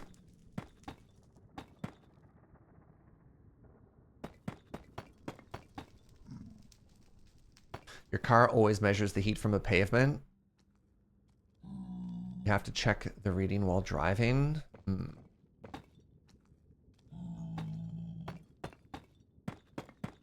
Yeah. So, I don't know. There are parts that feel warmer than it is, but overall it has been remarkably pleasant in Victoria. Found a solution. Live near the airport and you'll always have an accurate weather measure. Because they measure at the airport, right? Yeah. Yeah, I mean, you actually nailed that, Psycho Boy. Yeah.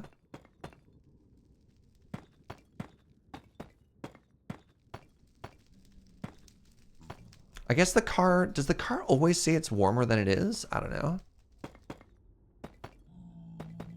So the other thing is, our apartment gets really, really, really warm in the evening. We are west facing, so we get all of the sun, so it gets a little bit toasty in here.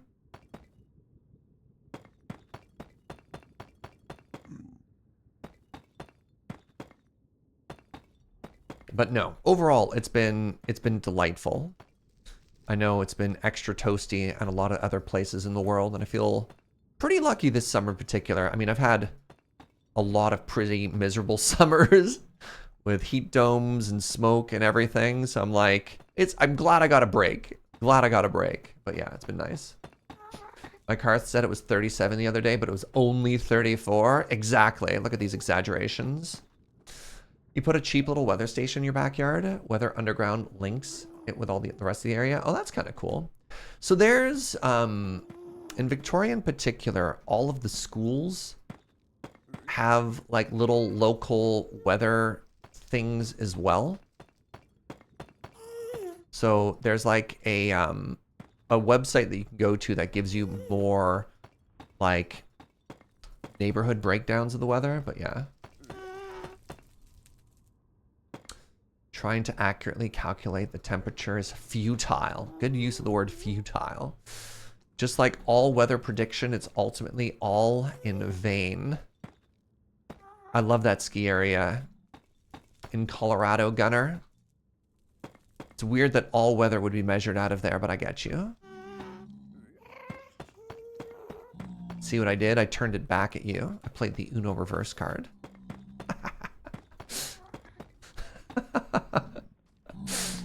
Got him. Oh, man.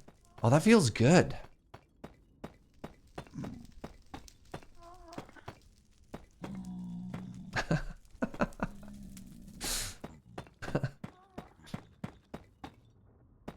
Valley's not in vain. Ah, you're right.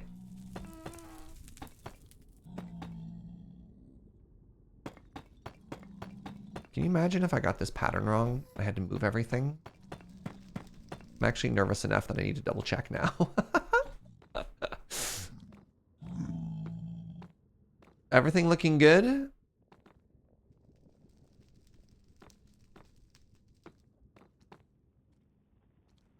Gaps of 2?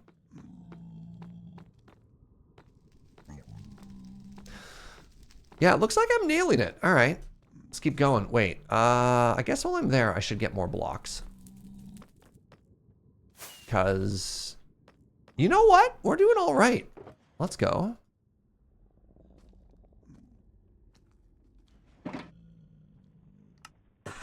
Any extras can be turned into slabs later on, too.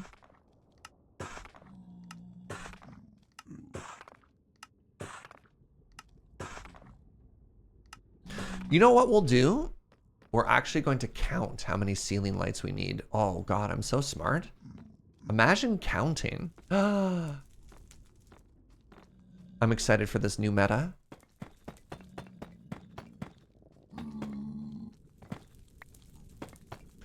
Some serious hubris incoming. Yeah.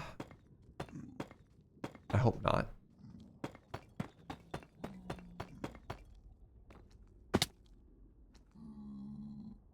It's after 11. It is 11:04. The counting hour has commenced.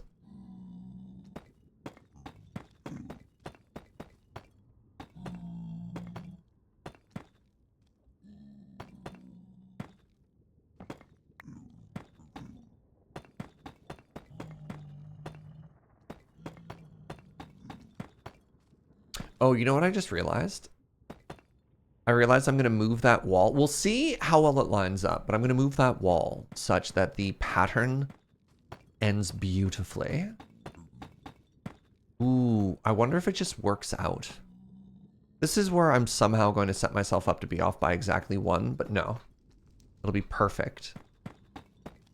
The goal, in my mind, the goal is we have light and then 1 border. Let's see.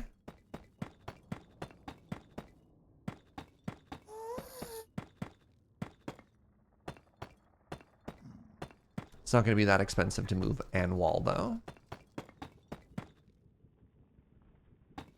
Surge off by 1 man Jaeger.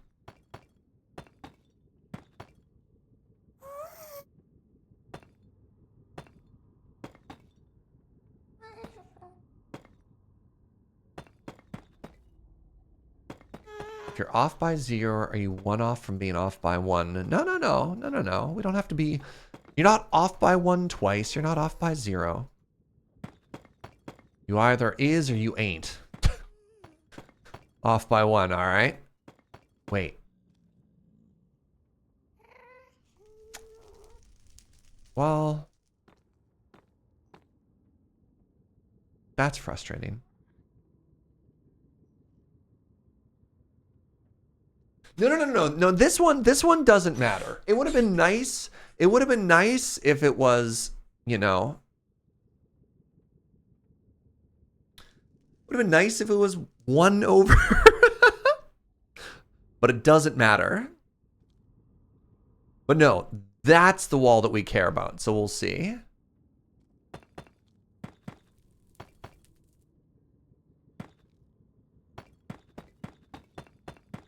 Do you want me to move the walls? Real talk. Should I move that entire tunnel off over by one?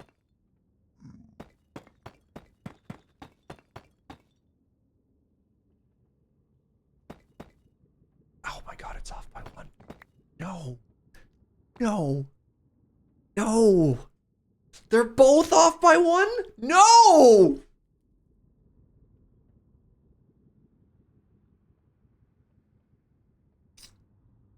Oh, that's so frustrating.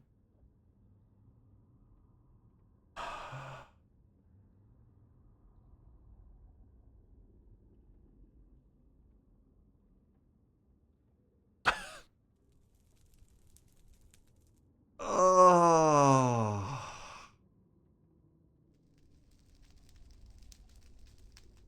What should I do? So like the back wall, I don't care about all that much. The back wall is easy. But the entire tunnel? Nibbles with the $11 dono. That's rough, buddy. Thanks. Thanks.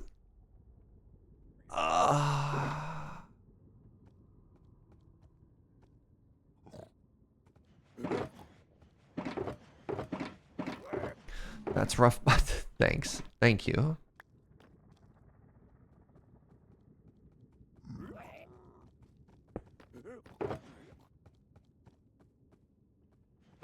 What do I do?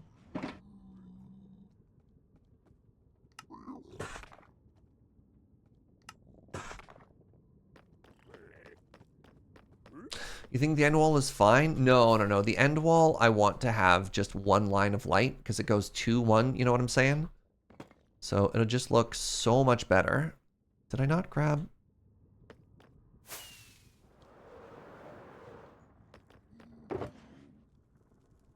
I did.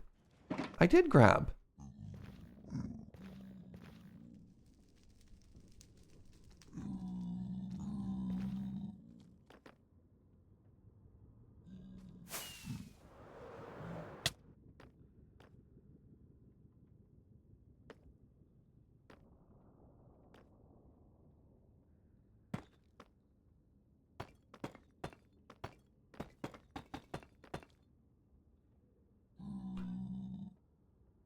Oh, no, no, no. I noticed that it was, yeah, I noticed that it was $1 different from the normal dono amount, Joe. Yeah. I didn't grab the weird face, though. Why did I not grab the weird face block? Serge, what are you doing, my guy? Really? This has thrown off my entire groove. My entire groove. See, look how much better this looks, eh? I even had 2 coffees this morning.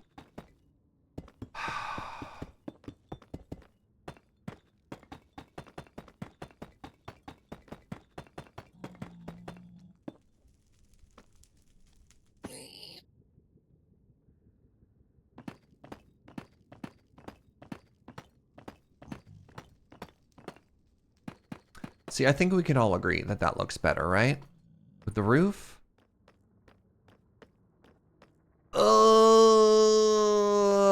All right, right now. Move it or leave it. Move it or leave it. Do we leave the entire hallway off by 1? Or do we move it? Move it. I like that some of you are saying leave it. I really appreciate that. But I think we need to move it. We'd move it 1 to the left. We'd move it so that the lights in the ceiling are centered. You know what I mean? No, we don't want to widen it. And the reason we don't want to widen it is Godeki, thank you so much for the 1,000 bits. See? This is what it's supposed to look like. Right? Thank you for the 1,000 bits. I really, really do appreciate that. If you leave it, you'll notice it every time. So now that you see what the lights look like, right? See?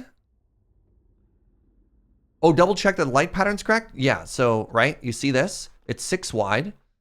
1, 2, 3, 4, 5, 6. And the lights are even down the middle.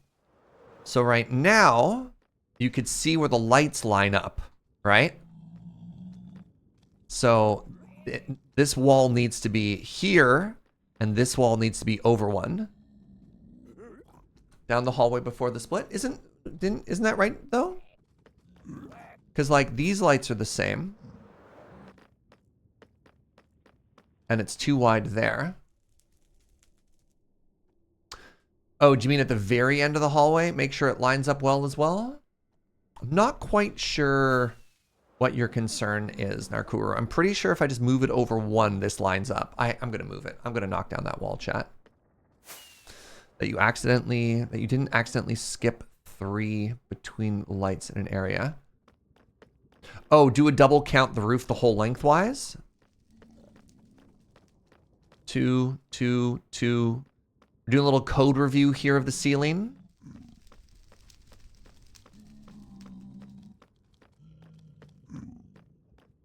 Nope. Nope. I was just wrong.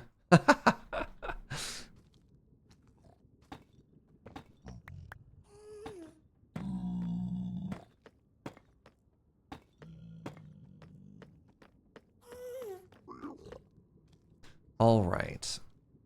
Delightful.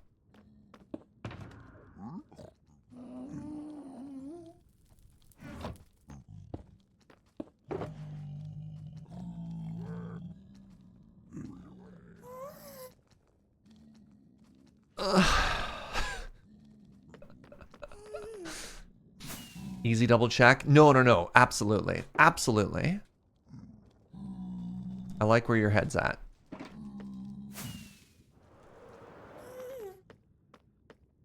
I hate everything.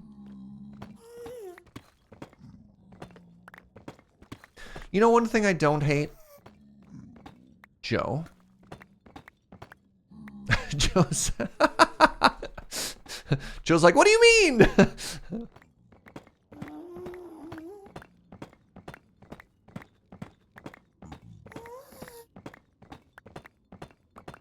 Joe's pretty great. Last night, I was at the office recording some stuff. And when I came home, she had already chopped and prepared all the ingredients for homemade Penang curry. And then I got to cook it. I like cooking. I don't give myself enough time to cook. Is Joe so awesome and pretty and amazing that it makes you mad? Oh my god. I just realized that this is my Wayne Gretzky moment.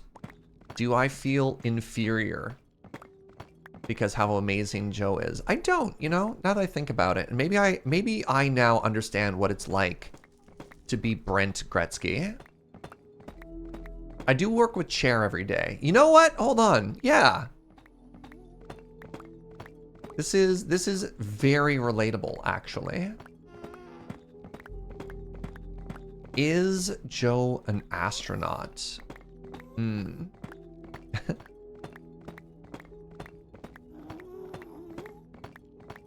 Yeah, having my Brent Gretzky moment.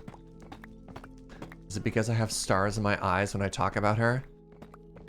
Did it hurt? What? When she fell from heaven? Are we just using bad pickup lines now?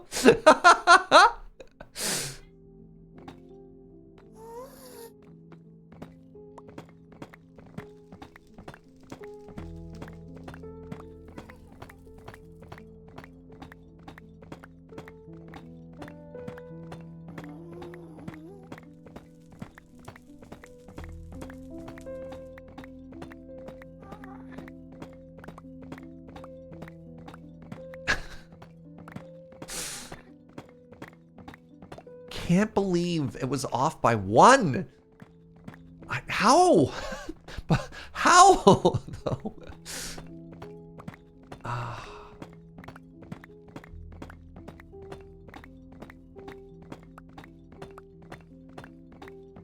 Oh, of course they have coffee in space. It's called the Milky Way. Nice. The worst pickup line I've gotten, my name is Angel, and they said it figures, winky face. Oh my god. Wow. I'm sorry. But that also makes me extremely happy.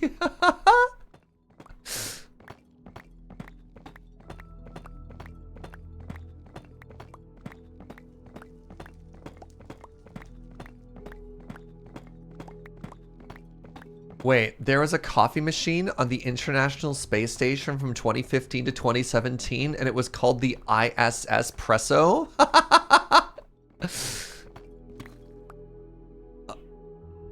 Wow.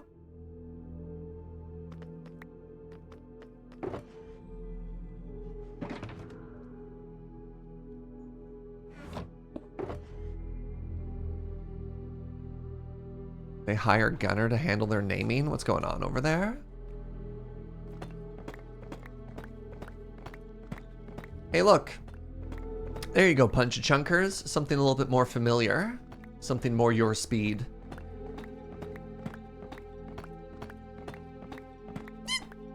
Pardon me. Pardon me.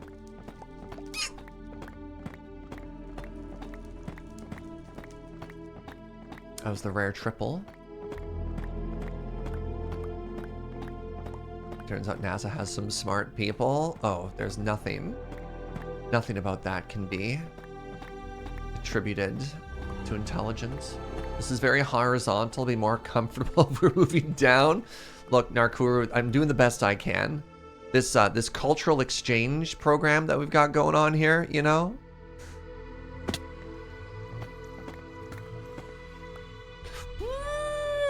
I almost made you feel very familiar there as we almost jumped, we almost defenestrated ourselves there. My favorite space name is when NASA names the probe that was sent to Jupiter and all its moons, which are named after Jupiter's mistresses, Juno, Jupiter's wife. Wow. Wow, that's great. Apparently a lot of espresso brewing is affected by gravity, so they had to spend 18 months engineering work to solve these. We learned something horrifying the other day, Treyon, was like 3D printing technology is being made so that they could have pizza in space, but they had to liquefy it to 3D print it afterwards. And some of the photos of like the liquefied food being 3D printed for astronauts is actually horrifying. It does not look appetizing at all. Late to the party, why tear it down? I'll give you one guess, Harvest. Give you one guess as to why. What kind of mistake do you think I would make that would require me to tear something down?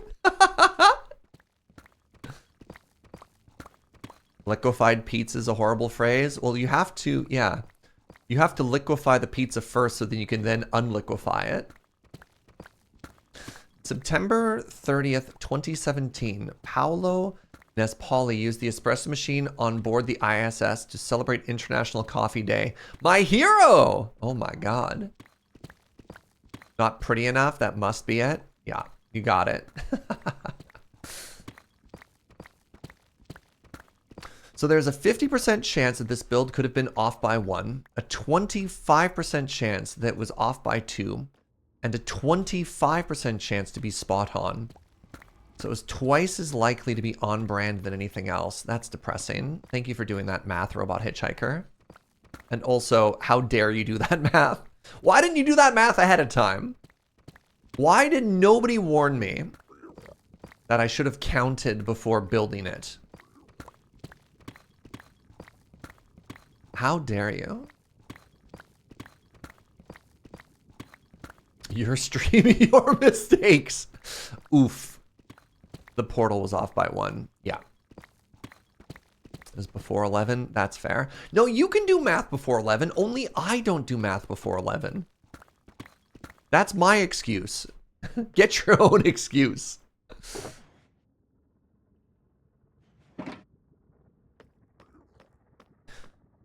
Telling you to count would have run into your no math before 11 rider. No, no, no. You count. I don't count. Okay, you know what? Fair, Gunner. Honestly, fair. They invented a special coffee cup that lets you drink coffee out of a cup instead of a plastic bag? Oh my... I need to be an astronaut. I think I was born to be the first astronaut to drink coffee in space.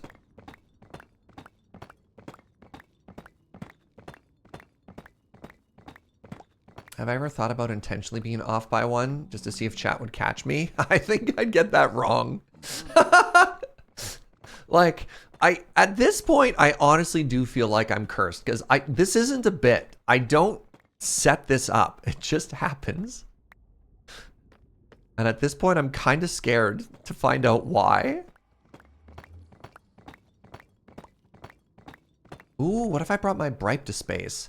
Does a blowtorch work in space, chat? I actually don't know.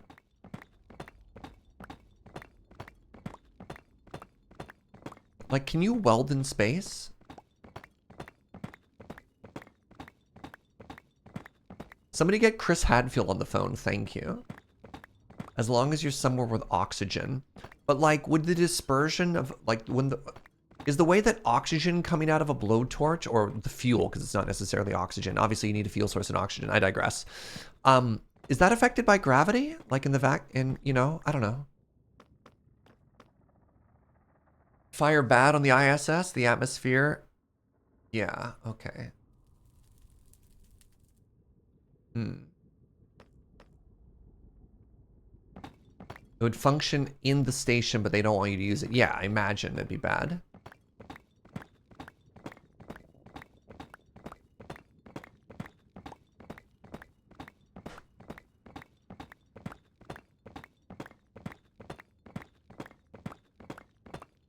A normal lighter would have issues, but a torch would work.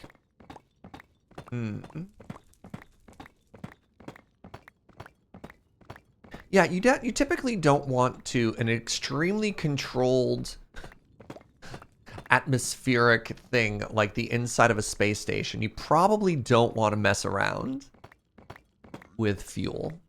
Or not fuel, with combustibles, you know? I don't know a lot, but I know that much. No, it couldn't be pure oxygen. Inhaling pure oxygen's real bad. Real bad. Yeah, if it was like a completely oxygen saturated environment, that lots of things would cause. Yeah, I think it's also toxic to inhale. Turns out the air that we breathe is actually quite a few things. Fire is dangerous because it could quickly consume all of the oxygen and asphyxiate them. Yep. Yeah, you don't really want to burn stuff in a confined space.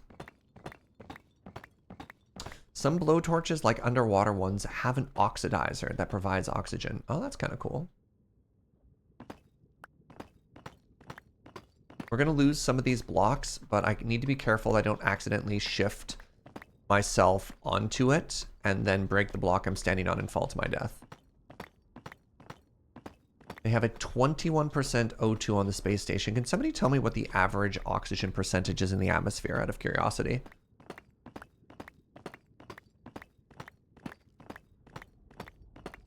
Also 21%? Neat.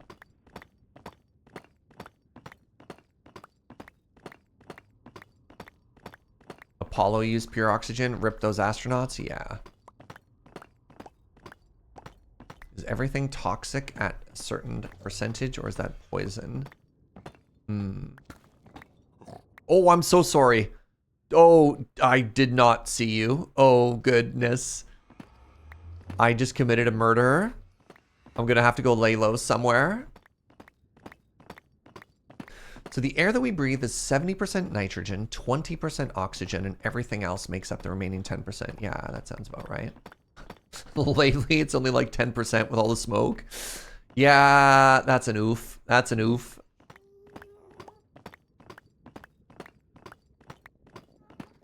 Yeah, nitrogen is what causes the bends in scuba diving. Because when you compress it all, the super condensed nitrogen in your blood is bad stuff. Sir Garrett Cameron, thank you for 54 months. A sealed oxygen environment is what caused some early space disasters in the Apollo program. Ever since they've done an 80-20 nitrogen-oxygen split. Yeah.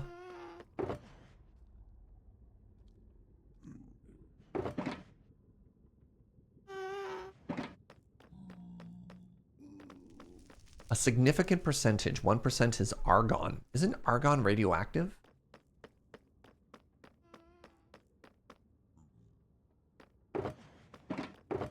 What's that, sweetie pie?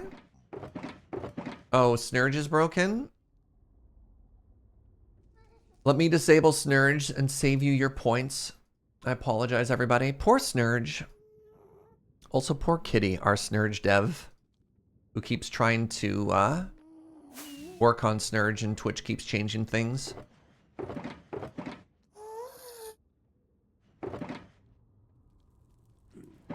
All right, where are we? We are here.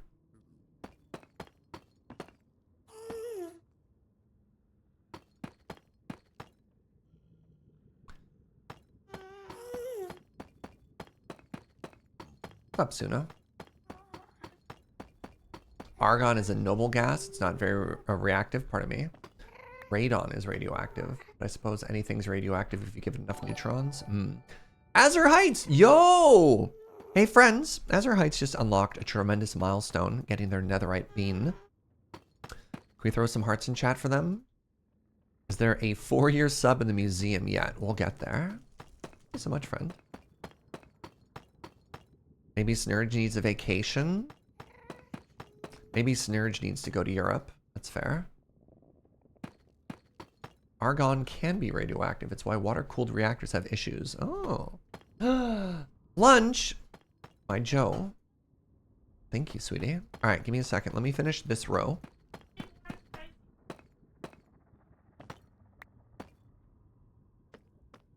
I'm so upset. I'm so upset. All right, quick question for you, friends.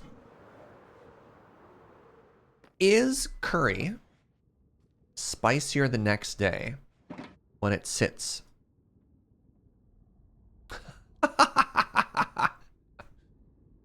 Ah, thank you, Gunner.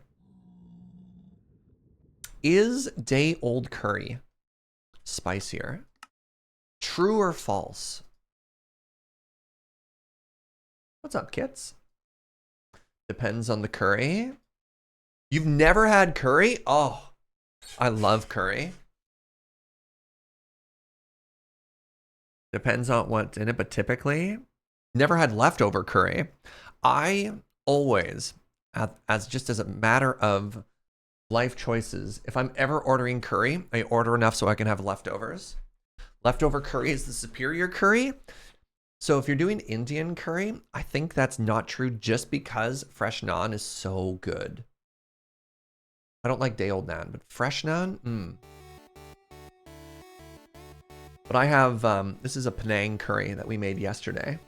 Ooh, she even put fresh basil in it. Your kitchen is like 50% curry bricks. Delicious.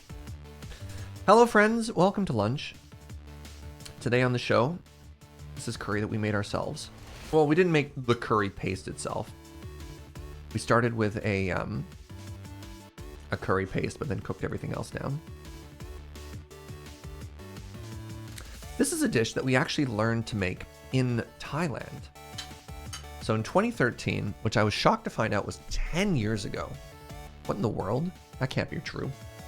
In 2013, we were in the north of Thailand, and we did cooking classes while we were there, which was great. It was a whole day activity. It involved actually going down to like a Thai, like a big public market and buying chilies and then crushing the chilies into a paste. Like we made the curry paste from scratch with a mortar and pestle, which was very cool. Very, very, very, very fun experience. We haven't actually made the curry paste from scratch since. We just buy like a brick or something like that, but yeah.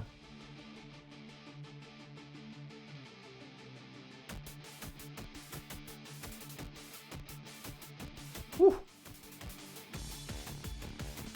Of all the activities that I've ever done while traveling, that's probably in like the top ones. Kind of depends. When a meal gets day-old, the flavors tend to meld better, and the pepper hotness gets milder because the other flavors can come out. That's fair. I like the day-old curry is kind of like day-old chili. Better the next day. Fair. Nan pizza left beef. Should order that sometime. Too much stomach acid. Spice can mess you up. That's totally legit. Yeah. Yeah, there are definitely folks who have digestive issues.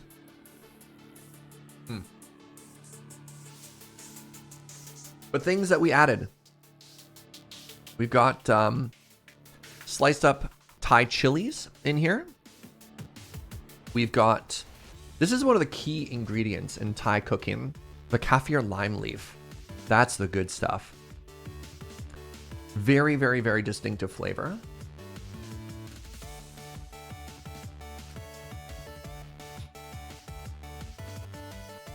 And then a bunch of fresh basil in here as well.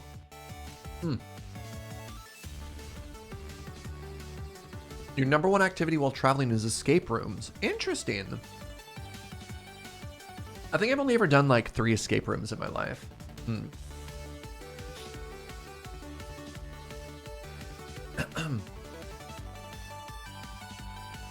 This definitely has some heat to it. Holy moly.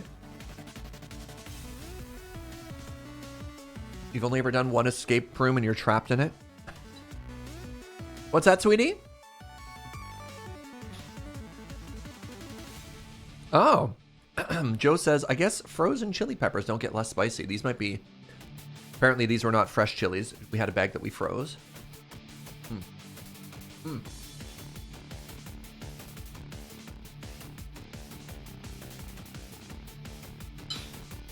One of the escape rooms I did was a horror escape room for a Lonely Ready Run video. And I was scared the whole time. I thought there was going to be a jump scare behind every door. Did not like it.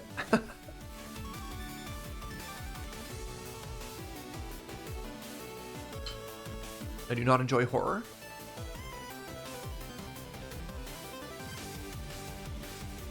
Ooh, you're going to London, England at the end of October, beginning of November. What should I see when I'm there? I also...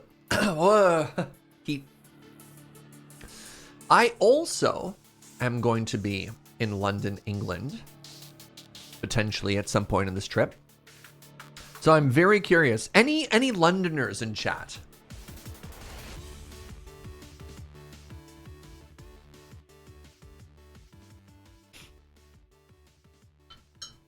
Wait, Kits, are you in London?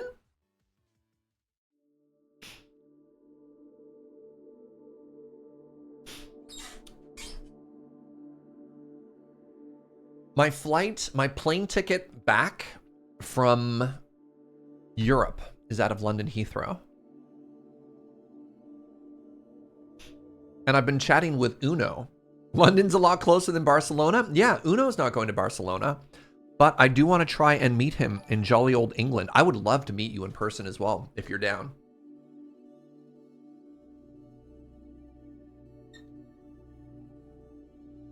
We can talk about that in Discord if you'd like.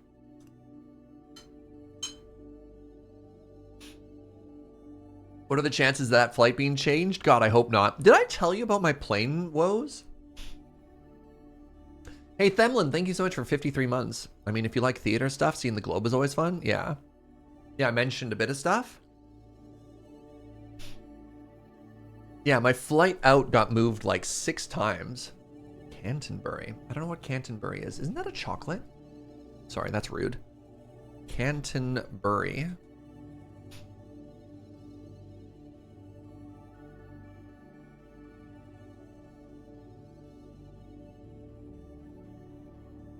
Oh, Canterbury. Look at this. Just east of London. Wait, I'm supposed to pronounce fewer of the letters. So this is probably pronounced Cole. Clester. Oh God, I give up. Ipswich? What in the world?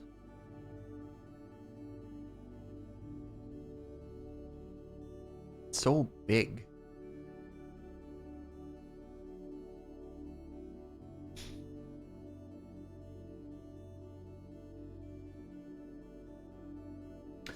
You're confusing that with Cadbury? I am.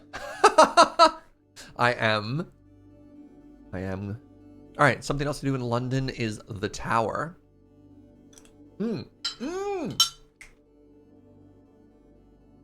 I have to go to James Hoffman's Cafe when I'm in London. That is a no-brainer. That is called Square Mile? Square Mile.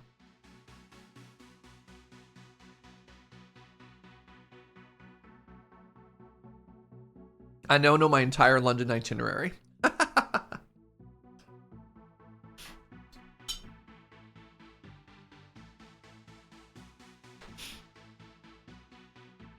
Is Wimbledon in London? Oh, it's so spicy. Oh. Woo! My eyes are watering. I just inhaled the chili. Something to do in London is wander along the South Bank. That's kind of cozy. The tower was completely worth it just for the armory. Oh, that sounds very cool. So is the tower, correct me if I'm mistaken, but along the water, right, there's that whole big building. And Big Ben is one of those. Is Big Ben also the tower? Like, is that one of the pillars of that thing? How's my London? No. Boo. But the tower is also on the South Bank? Okay. What am I thinking of? That's a different building.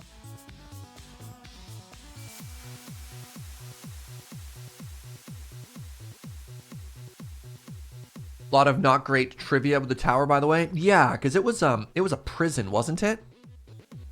Oh, that's the Parliament I'm thinking of. I am thinking of the Parliament. Thank you.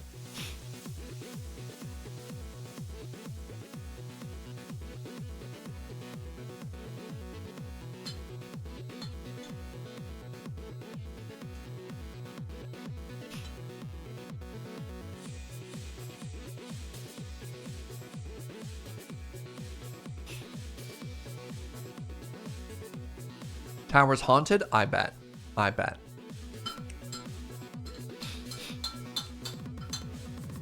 I mean, I saw some pretty haunted stuff too. For example, I got to go over the Bridge of Sighs in Venice. That's pretty haunted. They call it the Bridge of Sighs because there's a bridge and there's one tiny window on it, and it's leading from like a prison to what used to be an execution field. And people would sigh as they walked through because apparently that was like the last glimpse of the outside air they'd see before their death. And you're like, oh my God. Turns out a lot of stuff in that time was kind of brutal. You saw that bridge but didn't walk it? No, I walked on the inside of it and looked out that window and I was like, ugh. I love Venice, yeah. I have family that lives in Venice, which is kind of cool. The tower does have a prison, but that's also where they display the crown jewels. Oh. Hi, Todd Hollowcat. How's it going? Welcome on in. And Hadouken to all of you.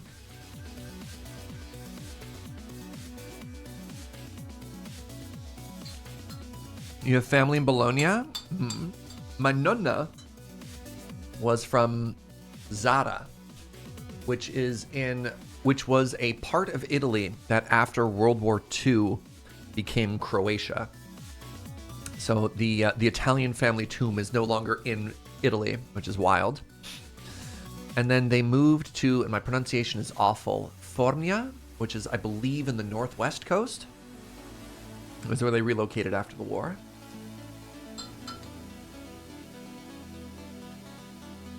But yeah, also have cousin. I also have family in Italy, or in Venice, pardon me. His name is also Serge.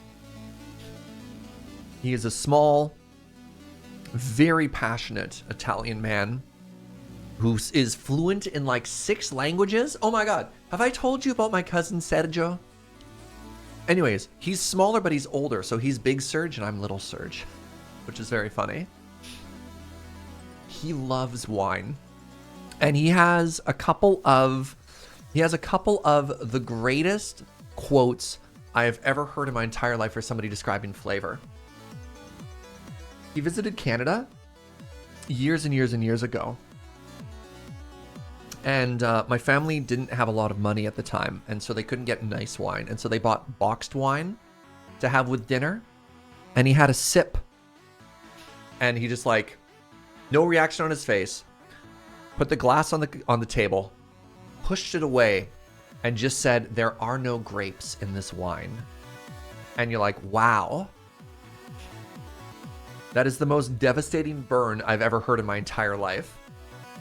There are no grapes in this wine.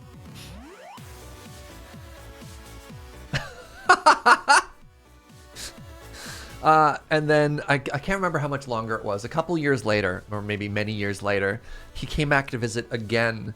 And my mom, still remembering the pain, the burn of that time, went and got a nice bottle of wine from the BC Okanagan. So like yeah. And anyways, he had a sip and his face lit up. And he said, "When I drink this wine, I can taste the sun." And you're like, yeah.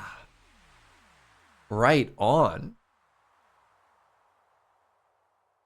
I just wish I was that eloquent whenever I drank coffee. Or whenever I did anything in my life, to be fair. It's a man that likes wine. Oh my god, yeah.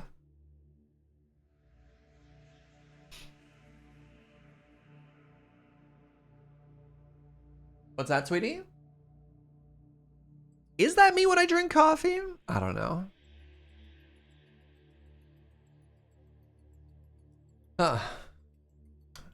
Different. I do very Italian hand motions when I talk about wine. Thank you. I'm emulating my cousin who's very Italian. I'm like medium Italian.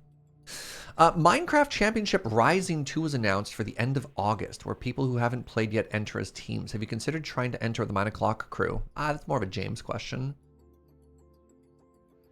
I don't know. The Minecraft competition stuff is obviously very interesting. And the big YouTubers kind of crush all of that, but oh my goodness, still so spicy. I've never really thought about engaging in Minecraft in that particular way. I do like parkour though.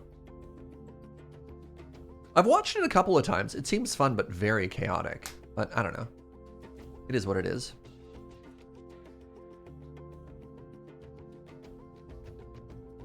I mean, didn't James get invited to one of those big esports one and even make some money? I can't remember.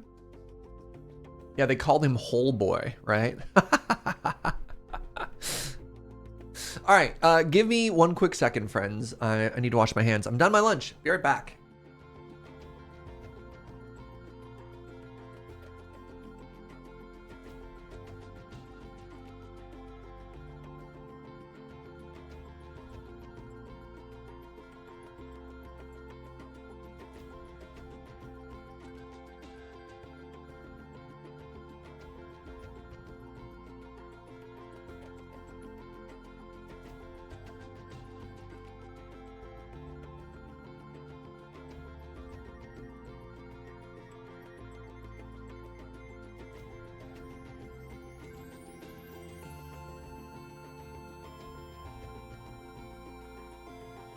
Hello! All right. Thank you for joining me for lunch.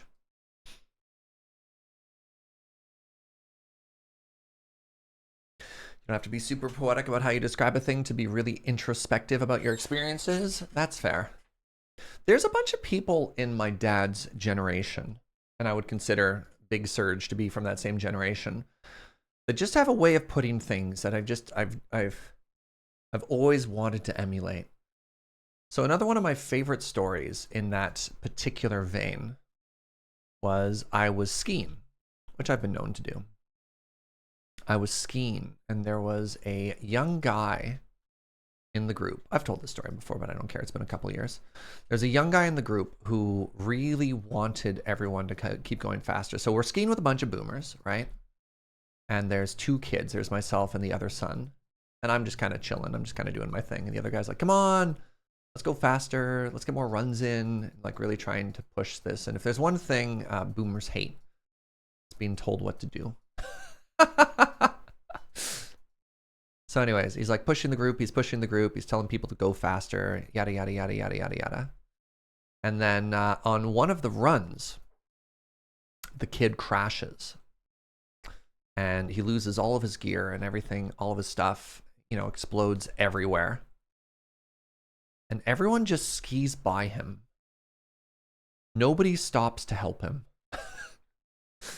Just leaves him there to his own devices. And we get to the bottom of the run, and we're all waiting for him.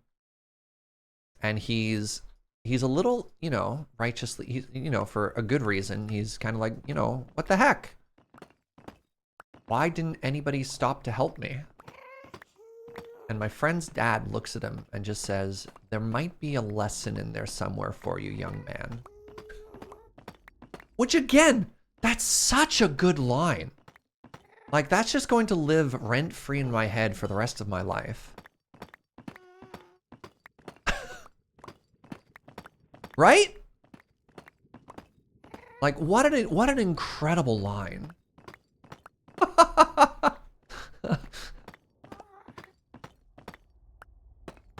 Why can't I be eloquent like that?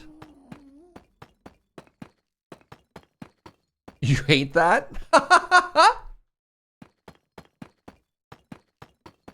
But isn't it also devastating? Yeah, like he wasn't in, yeah, there was no risk. They just fell, and it's kind of annoying to have to go and like hike and grab your skis and whatever. But yeah, just oof. All right. We'll move the portal later. What if I just made it extra wide? All right, next thing's next. I want this one, the one with the face. And let's just go top to bottom this time, you know? Oh, if I want to go truly top to bottom, no. All right, I've decided I'm not doing that. This is the widest portal, yeah.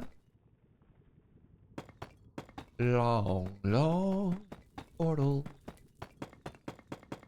You love making portals of non-standard sizes or shapes? Yeah. I have to center it, though. I think we all agree that that has to happen.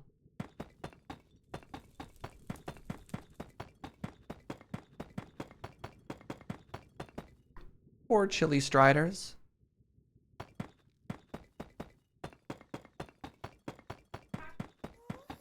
It makes me sad that they're chilly when they're stacking. That feels like a non-bow. I wish any enclosed polygon within the size range could spark into a portal. So it didn't have to be rectangles. Is that what you're hoping for, Omdarastrix?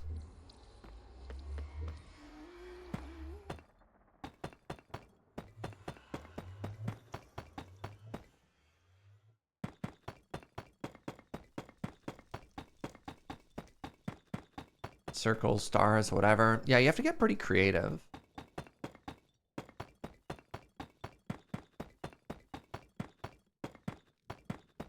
One of the early retaliations, the ongoing Hermitcraft Wars, which I think was underrated, was Doc M cutting Green's portal into a weird little non-standard shard. And I thought that was very cool. I don't think that prank got enough of a payoff.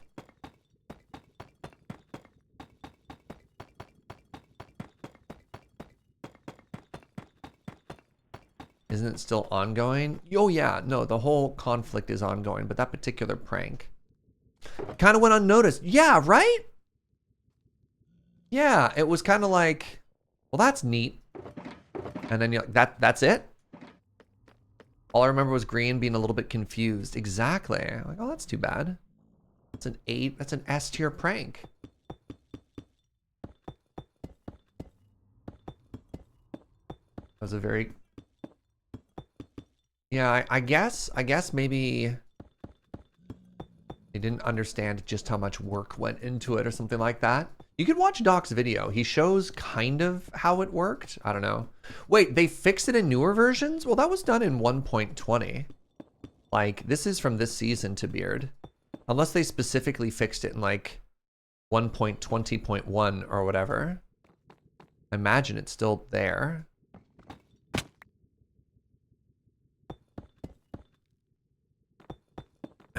Oh, this whole thing has to be moved.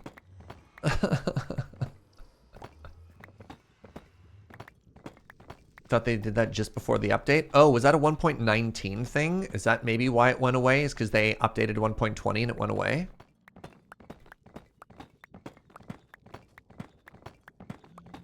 All right, I stand corrected. That could make sense, I guess.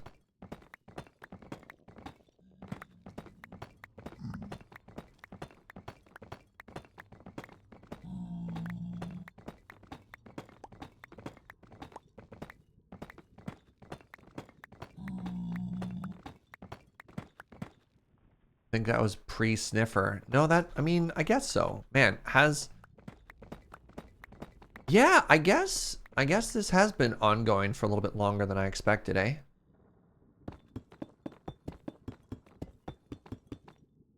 The old hypermob farms used to involve update suppression. Oh yeah, well there was a bunch of farms that had portals that were like cut in half as well or something like that.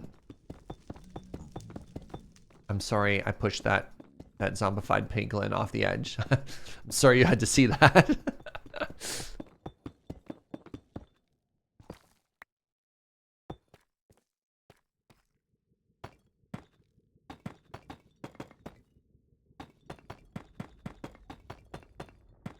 Now we get to find out how many of these blocks I lost over the edge.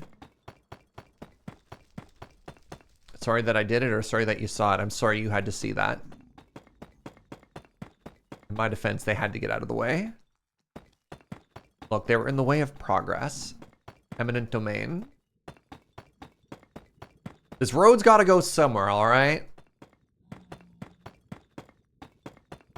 Do we increment the fall count for that? We kind of stopped doing the fall count. I don't know. Early on in the days, the mods loved counting things. We used to count falls. With the fall emote, I think James just stepped on our bit and we got tired of it. We're like, fine, James. You can have the fall bit, even though it was originally ours. SMH my H. James is the fall guy. I was the original fall guy. He was nothing but a pale imitation. Nobody had ever fallen in Minecraft before me.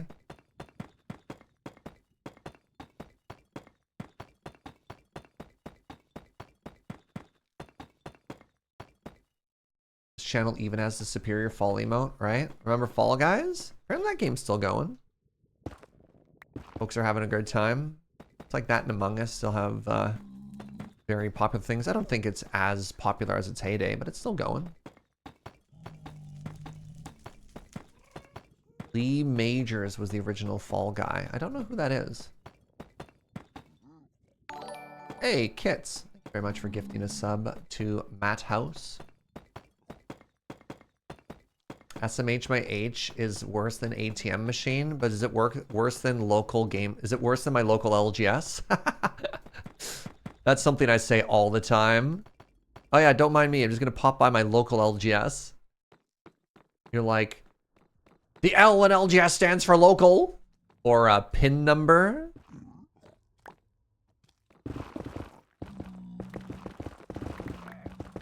It's my local LGS store.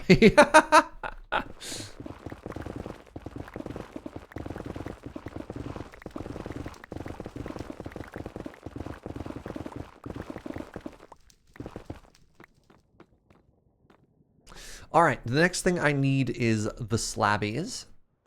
Phew.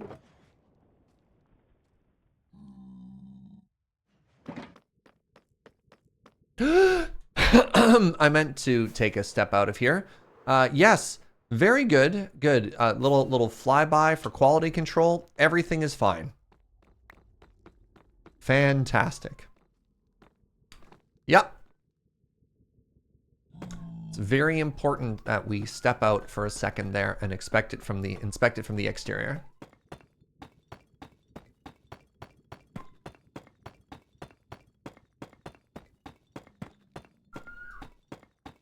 Wow, what an awful noise. Can you hear that siren?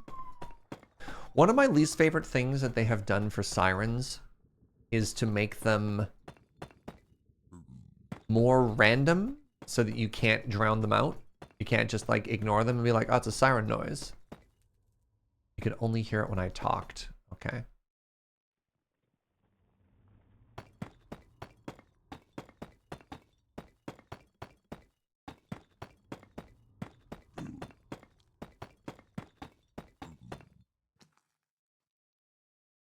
Here, we'll put them inside.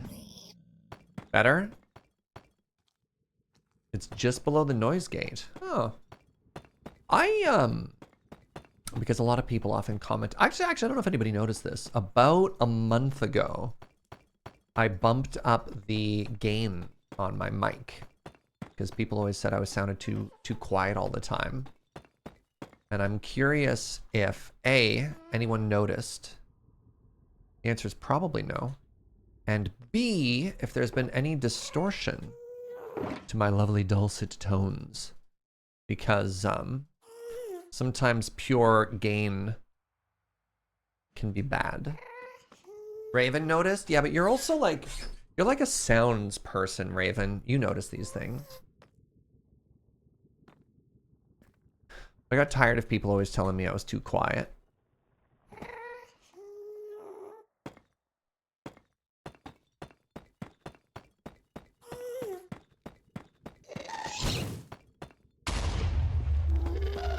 If I don't see the ghast, it can't hurt me.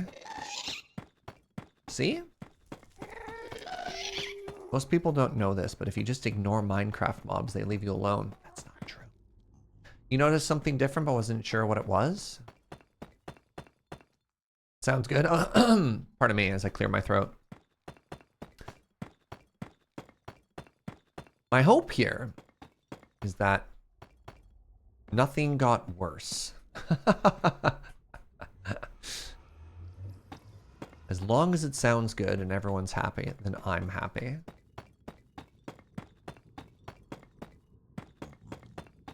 Noticed, yes, when you are... Wait, when you or Lur are on my second monitor, I have to cut my main monitor stuff to like 50%. And I haven't had to recently. Oh, so that means it's good, right?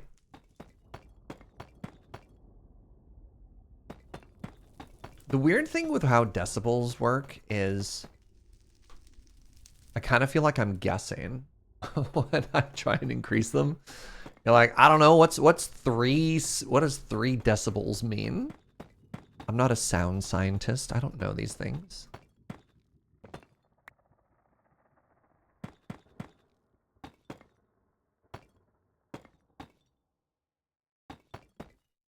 One, two.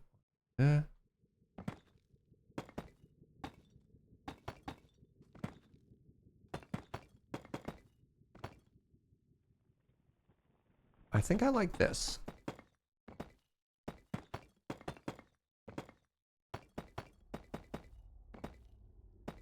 Everything sounds lovely from my end. Delightful. I haven't noticed any kind of additional noise, but the headphones I usually listen to have just a little bit of noise anyways. Ah. I also like to just constantly exhale a little bit of white noise just to, you know, give people that background sound. 3 decibels is the equivalent of 3 desert bussin'. Oh, that makes sense. Before or after singing Africa?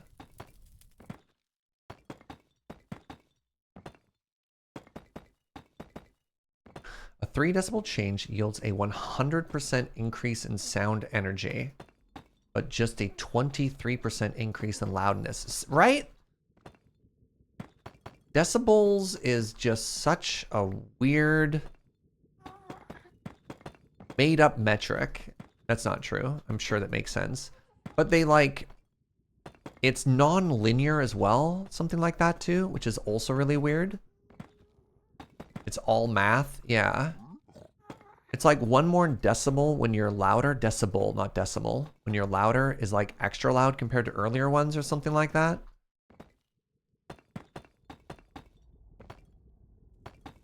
Human perception is weird and logarithmic. So we need weird and logarithmic scales to quantify perception? Yeah. Ask Ben? Nah. All right, so I can't help but notice.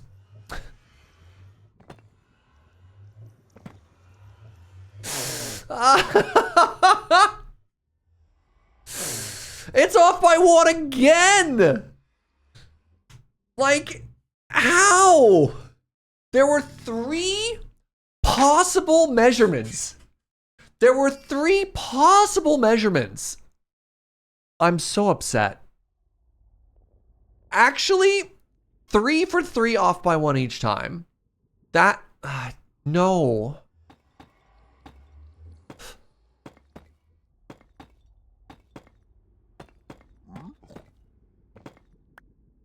Triple Jeopardy.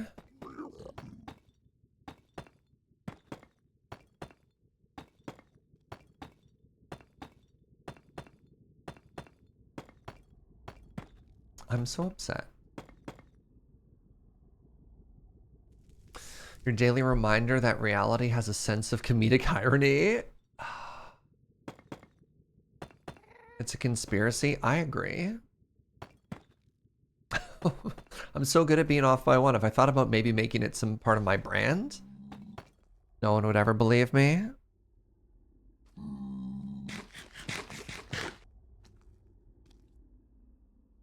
At least my curse is something fun. Not like being cursed with lands and magic. Hey.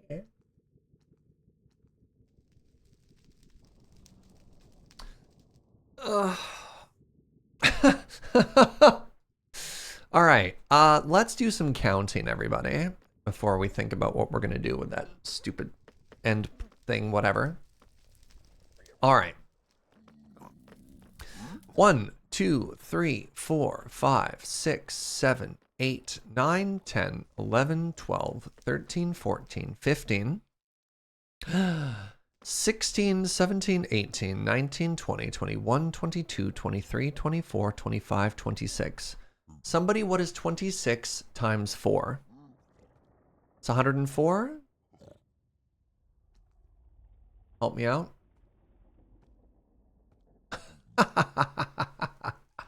It's 104? Delightful. All right, everybody, please remember the number 104. Sorry, Gunnar, that's really funny. I actually love that.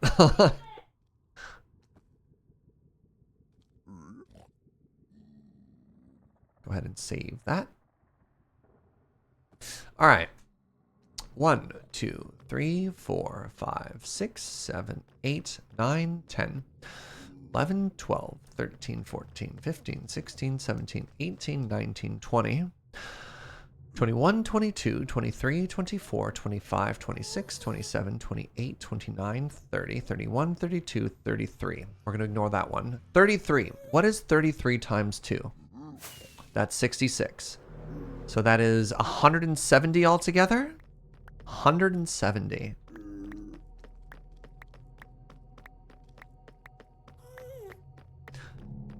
Can somebody do exclamation stacks 170?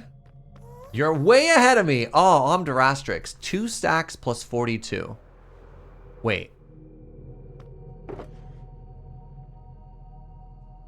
Well, well, well. Oh.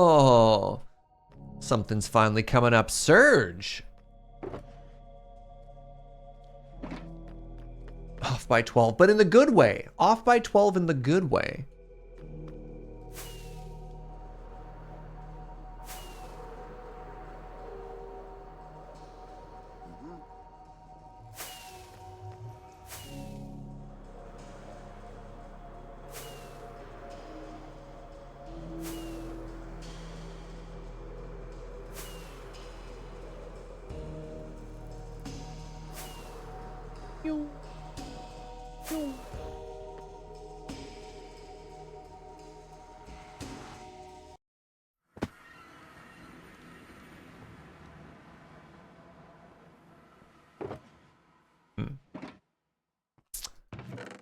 So I think that means if I grab a stack of redstone blocks, we'll be fine, because that's 9 stacks. No. 10 stacks plus 40 redstone is enough. Oh, temporarily right. Yeah. You got me covered. All right. So 10 stacks. So that's only 9 stacks. So if I grab another 16, it's another 2.5 stacks.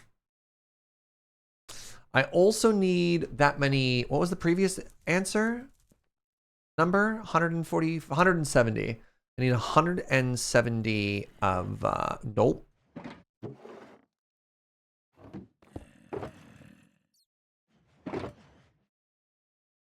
So it's 42.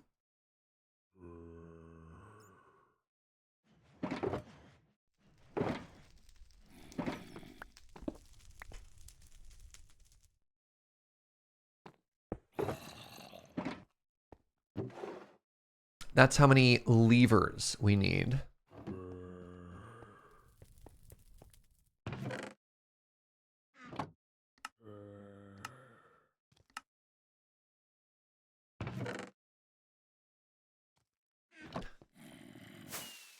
Bloop.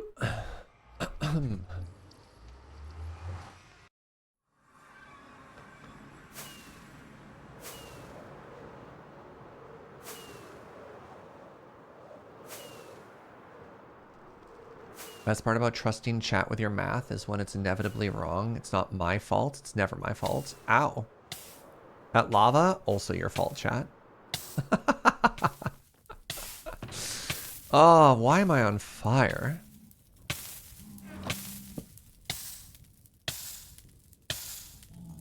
Wait.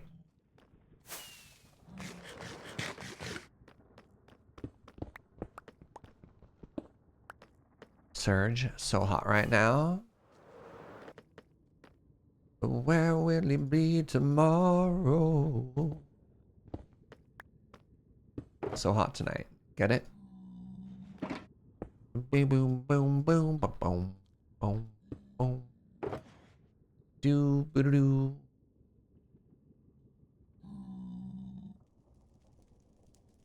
All right, so I need that.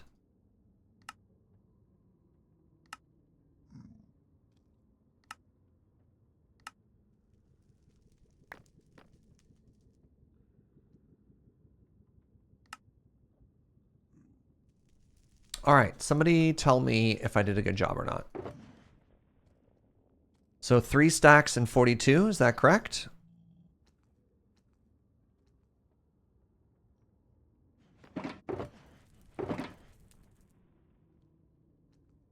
Good job, you're proud of me? Thank you. Wow. Thanks, everybody. Why am I on fire?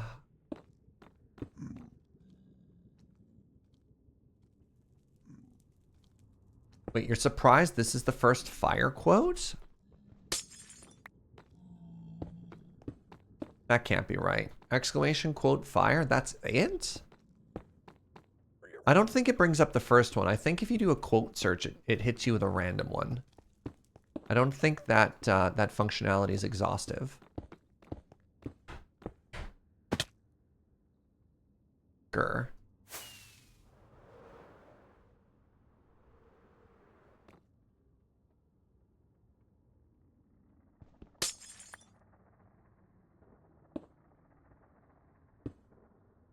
My sidebar is suggesting that I watch Surge's stream. Second monitor. What if you put me on 3 monitors on either side and you got to watch me in stereo? Ooh, in 3D. There you go. Surge now in full, now enjoyable in 3D. Ooh, actually, little segue. If you want to enjoy Surge in 3D, I can meet you in Barcelona. You're in Europe and a Magic player. There you go. The true 3D experience.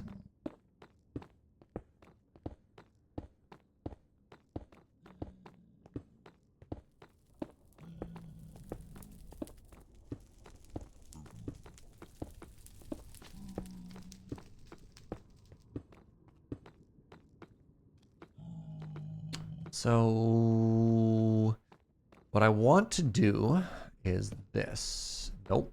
What I want to do is this.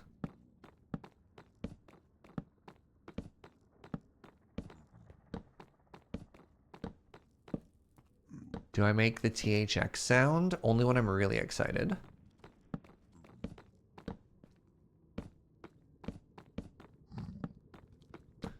Four separate windows. Split screen on 2 monitors and another 2. Watch Surge in 7D. You also include the phone. There we go. So it turns out of the hundreds of people watching live right now, there's actually only one person. 200 monitor Greg is a statistical anomaly and should not be counted.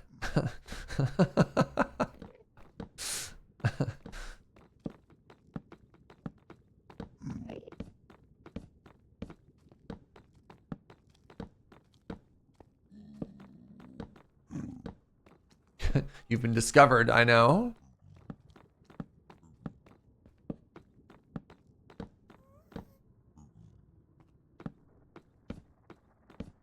Yeah, suddenly thinking back to this, I mean, like, man, Fuji, couldn't you have picked literally anything else? Like, look at this, my guy. Do you know that originally Fuji wasn't going to use levers? He was just going to put a redstone block on top of all of these. And I was like, dude, you're out of your mind.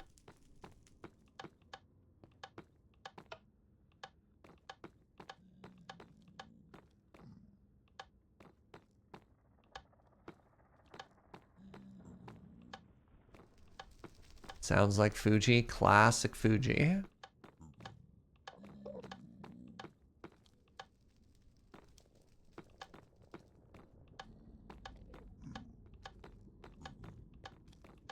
This is frying my brain.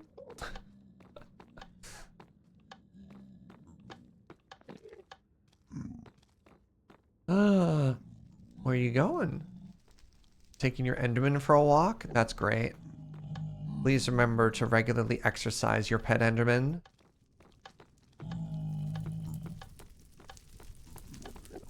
They're not bred to stay at home. They really need to get out regularly. It's bad for their mental health otherwise.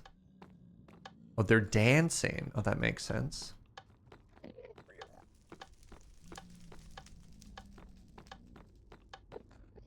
like actually going cross-eyed here.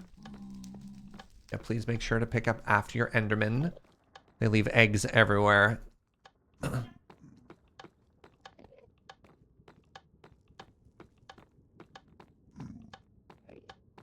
I want you to know that I wanted to respect the direction that all of the levers are pointing, so... You ever seen the roof switch system? That's what. So you need to power these somehow. Right? Which means...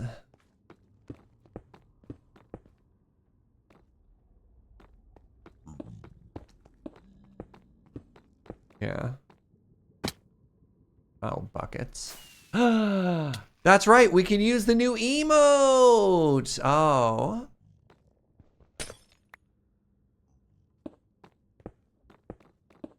Spam them if you got them.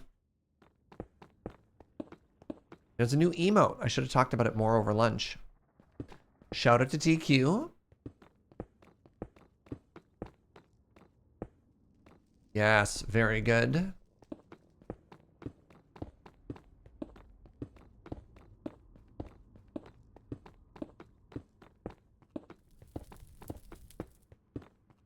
Wah, wah, wah, wah, wah, wah.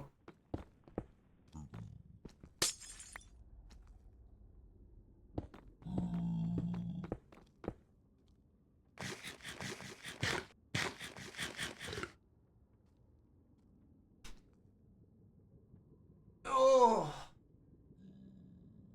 Ugh, pardon me. All right, so the lever is supposed to point this way when it's done, which means it needs to face this way now. What happened to Monday's VOD? We are uploading another version of it soon. It requires an edit. So there's an minor issue.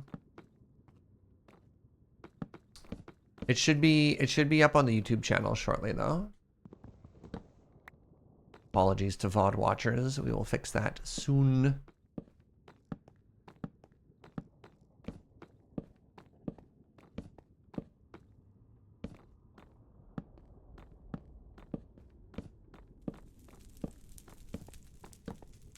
Something scandalous happen? No, sometimes just Twitch be Twitch. Twitch be twitchy.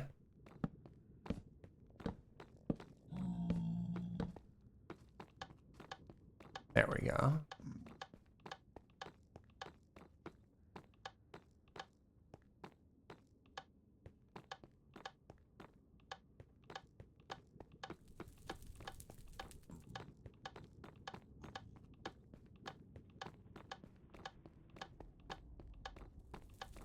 All right, only one more layer to do. The final thing that we need to do is slab the top side of this so mobs don't spawn on it, and to protect the lanterns. If you do a flyby, a gas doesn't accidentally blow up one of these lamps. So two-part. One, spawn proof, and second of all, the gas shield you can see over there.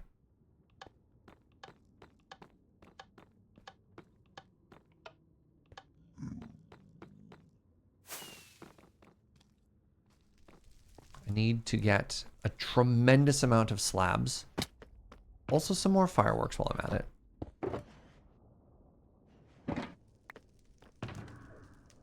Boom, boom, boom, boom, boom, boom, boom, boom, boom, boom.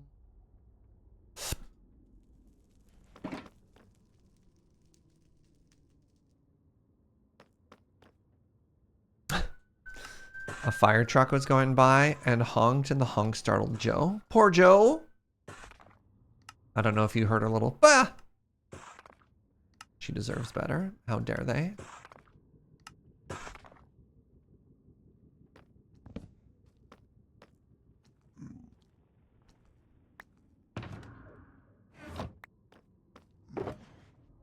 Boom, boom, boom, boom, boom, boom, boom, boom, boom, boom, boom, boom, boom. I don't know why I've got the kid is hot tonight stuck in my head, but here we are. Is there a technical term for the manually time-consuming process required due to an early design that would be more effort to change? Or is that just, yep, normal? That's called tech debt. Is there a more efficient way that we could do something in the future, but is a previous design hampering new innovation? I think is pretty close to like a dictionary definition of tech debt. I don't think it's quite sunk cost fallacy. Sunk cost fallacy is this is a losing idea, but we can't stop now because of how much we've invested in it.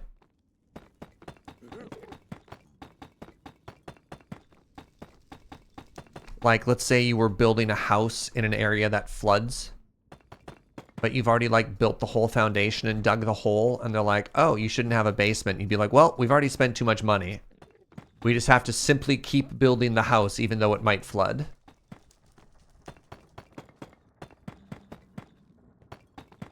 Tech debt is efficient an issue to prior technical decisions, not just accepting the issue. I don't think you fix tech debt. I think tech debt is when the thing that you want to do can't be done due to a previous design or like a piece of infrastructure that exists. Tech debt is generally when you have to make decisions based on other factors that will require better solutions later. Right. I guess there's also the thing too of you do a short... I guess that's true. Yeah. Tech debt also involves making a decision early on that you know is going to cause issues later on as well. Right. Tech debt isn't just looking back and being like you're an idiot. Tech debt can be a conscious decision early on. Like another classic example of tech debt is we should make a prototype. And then you run out of time and your prototype becomes your product. When you're like, well, this was never meant to be the thing that we make, but it's the thing that we did make. And...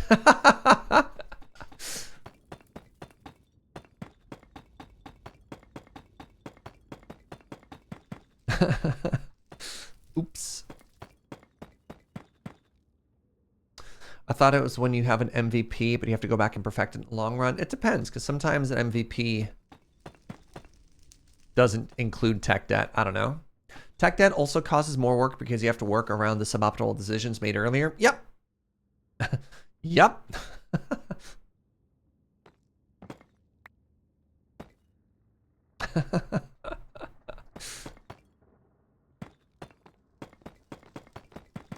Hey, Joe.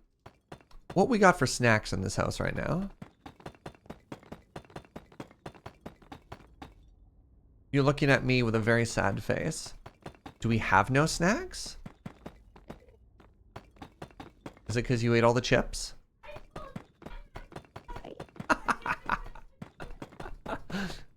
Well, I gave her my blessing to finish all of the chips yesterday, but I didn't know that was the entirety of all the dessert in our house. I've been betrayed. FYI Surge, apparently since 1.19 redstone components prevent spawns, you probably don't need to slab layer anymore to prevent gas. No. It's not to prevent gas from spawning. It's to prevent gas from blowing up the lights. So this is twofold. One, this is protecting the roof from some spawns, because like this will protect it, but these won't. But two, if a person is flying by on the outside and a ghast yeets a fireball at it, it's also a buffer shield. But thank you. It's good to know.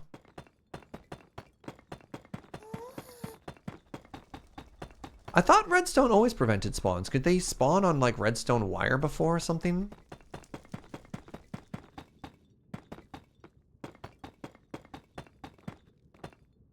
Oh, hello. Prior to that change, yes. Huh.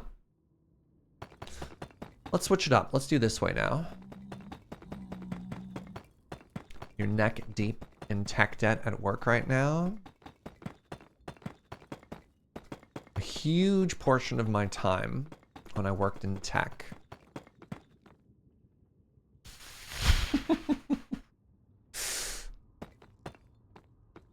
was spent navigating tech debt.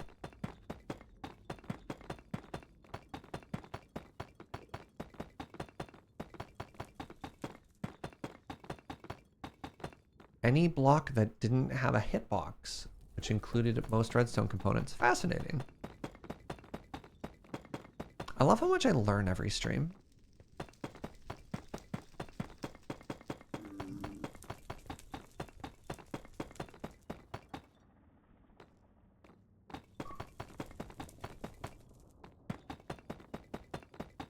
If only companies valued refactoring. I think sometimes they do.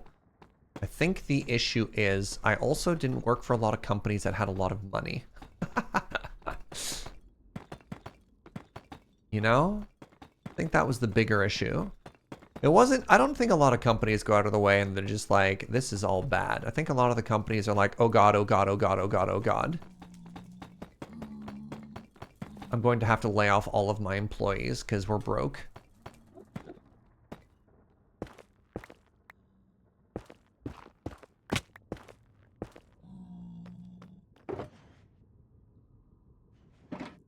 That's a good time, you know?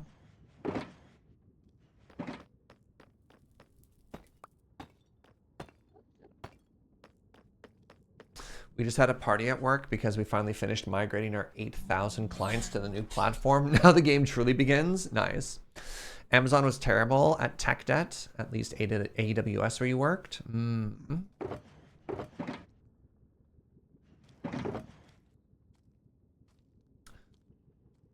Yeah, companies operating at that large of a scale, it's just like, you have no idea how much this decision would cost. I don't know. I always find companies of that size to be fascinating, some of the decisions they make. Because you're like, oh, this decision saves us, I don't know, like 5 minutes a day per employee. And you're like, okay, that's kind of cool. Oh, no, we still have that whole other side to do. And you're like, okay, 5 minutes a day, that's not big. You're like, no. We have 70,000 employees. This represents like a $8 billion gain or something like that. And you're like, oh, neat.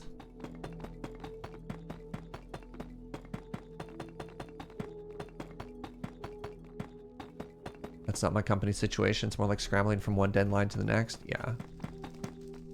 The other thing that's happened, man, the one time I was working for a company that did involve like a dedicated attempt to refactor and rebuild everything. It was, man, how to describe it politely.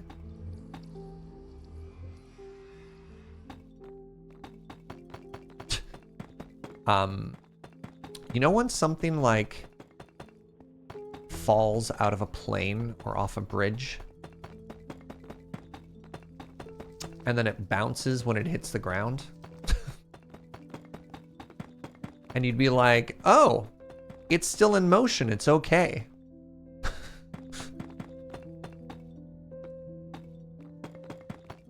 Yeah, that's about where we were at emotionally.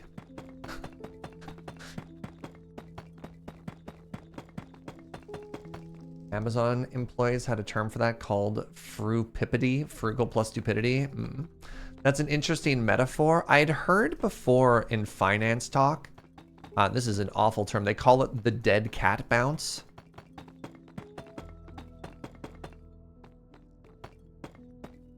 I think it's a similar sort of idea.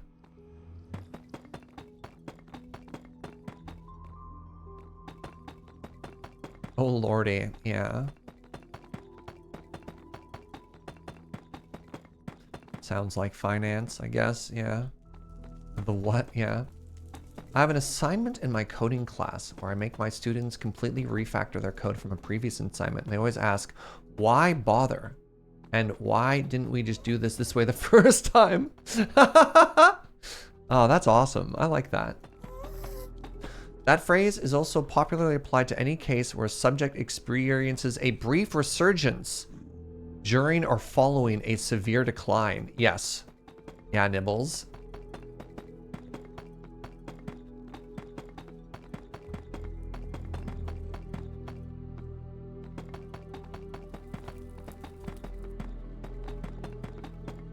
We are so close to done.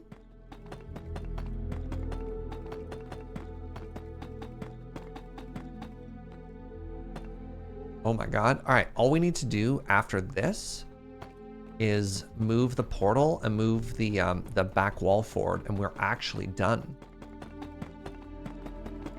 You know what? This didn't actually take as long as I thought it was going to. He says 4 hours in. I had lunch. It's not that bad.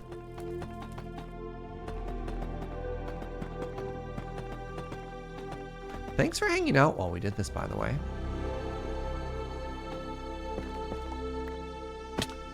One of the luxuries of streaming is having company when you work on big projects like this, you know? All right, so I need these blocks, and I need these blocks, and just in case, I need these blocks and those blocks. Sometimes you just gotta vibe, talk about tech debt. Yeah.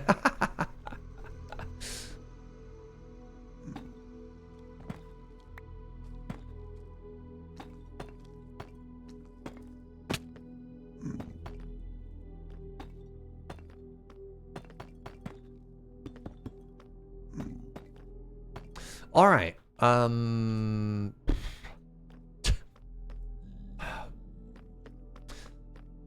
Helping to disperse the mundanity of your day. Mundanity.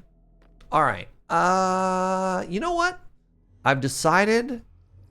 Oh, no, I have to move it anyways. I was going to say I've decided we're just going to make it bigger, but that doesn't even count because I need to move it forward one. I hate everything.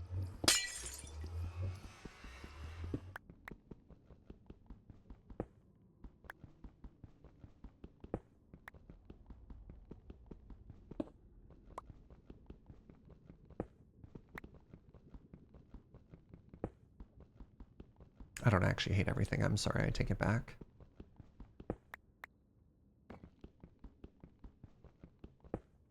Wait, is this a danger hole? Oh no, I'm a genius. Good. Was that normal Minecraft music? Yeah, it's so good. The Nether music is spectacular, Kyle.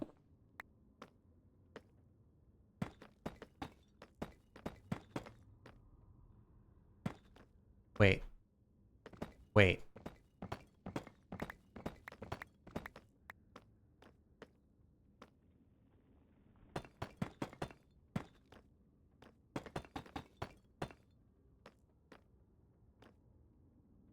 Wait. Is this correct? Yes.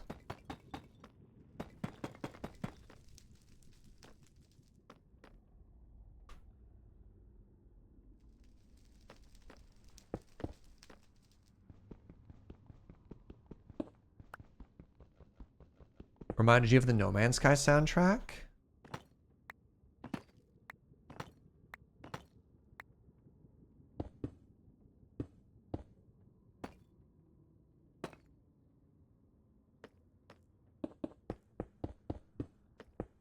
Ah!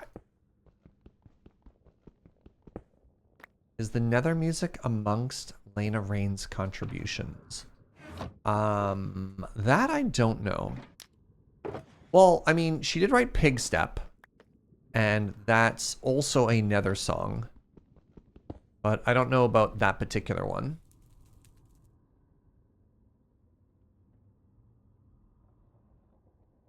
Need the stripe on the back wall? Crap! Thank you. You're right. I had the wrong block there. No one will tell behind there. We did it! The music discs are slightly different from the atmospheric music? Oh, absolutely. Yeah. But we'll know? Fine.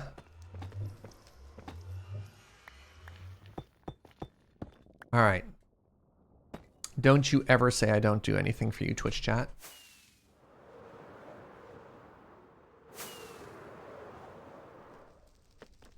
The chat is full of bullies. That's true. All right, so how are we doing here? I need a couple of empty shulkers. Got them.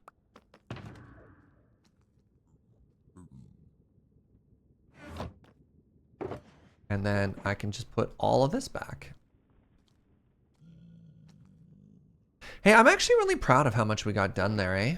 That's kind of cool.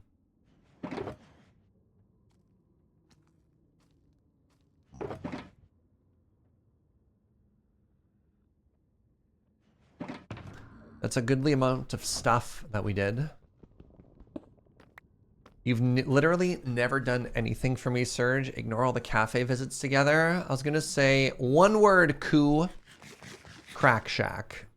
You're welcome forever. Have I ever built a nether canal? No, but Joe did once in one season. She made a nether canal for chat and we rode striders along it.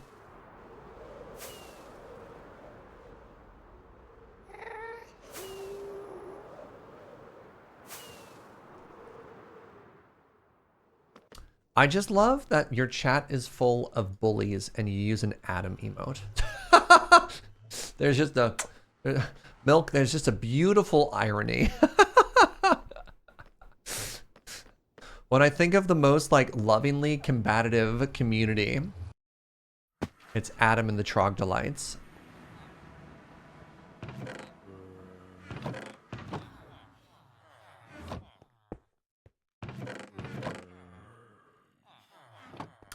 All right, let's once again just repair up all our stuff here. Adam makes you laugh. Adam makes me laugh too. He's got such a big heart.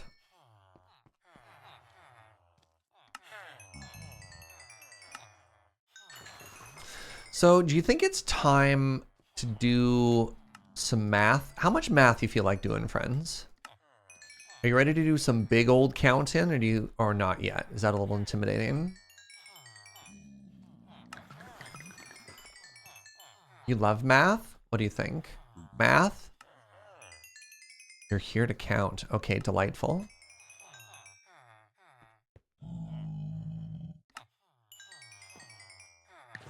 Is it after 11? Possible. Hold on. Where'd it go? Where'd it go?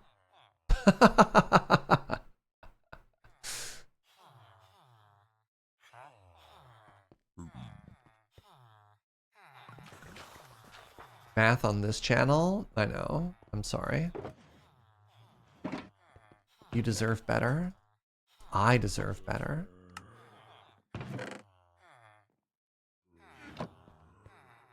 Adam and the Trogdolites should be the name of a band. But they have to sing old love song covers. Like the big reveal at the end of Empire Records. When everyone's like, oh my god, Jack Black can sing. I am shocked. Oh my goodness, I had so much. I didn't realize I was so glowstone rich.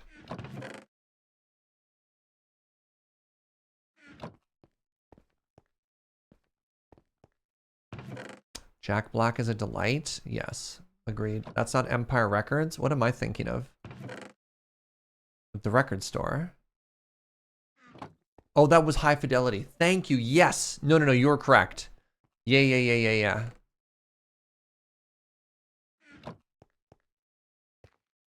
You want to play Brutal Legend again? I've never actually played that game. You get those movies confused as well. In my defense, right? Like, those are pretty dang similar, you know? All right, we need to go to the shopping district. Oh, you know what I'm going to do? Hold on. Grab this, and then we're going to grab a bunch of these.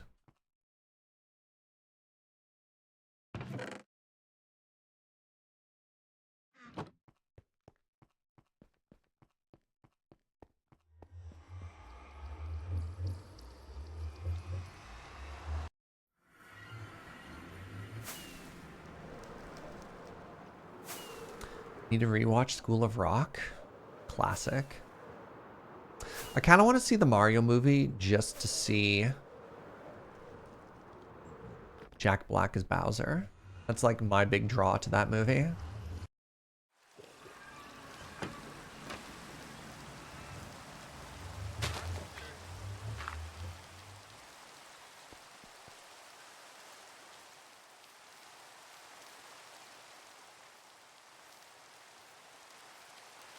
All right, first thing I want to do. Let's leave this here for now.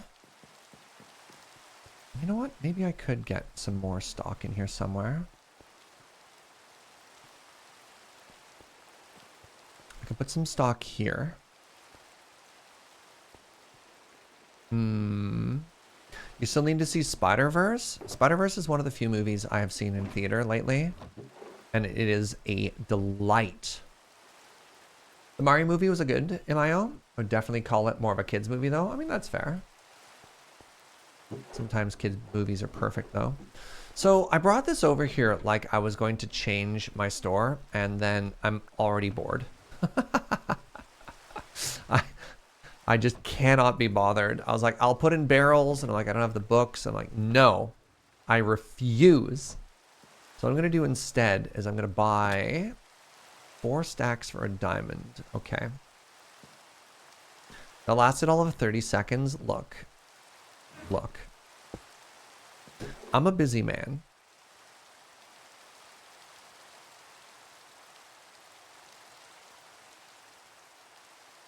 I think this is 16 stacks.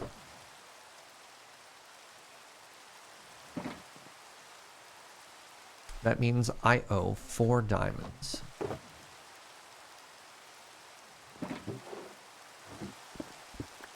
Shout out to Dan. Shout out to Dan's Wool. All right, so we need to do some math. I need y'all to help me out here because we don't actually know what the footprint of our build is going to be, right? Of our museum build is going to be. And so what I want to do, I'm going to have to write this down. What I want to do is I want to start drawing out the facade. You know what I mean? What's up, Mr. Sarkhan? So I guess the other thing I need to do is I need to figure out, I mean, it's not all that bad. We need to roughly estimate the size of this entrance door, because at that point, if we know what 50% of this footprint looks like, we could actually draw out the facade of just the, make an outline of the facade is what I'm trying to say.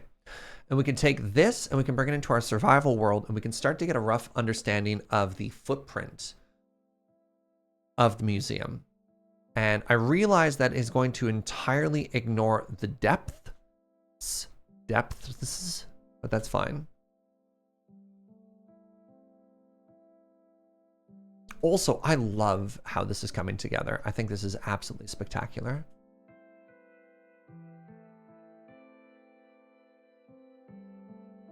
So,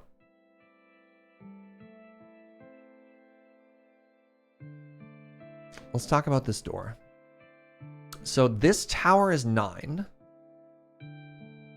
Let's double check to confirm. 1, 2, 3, 4, 5, 6, 7, 8, 9.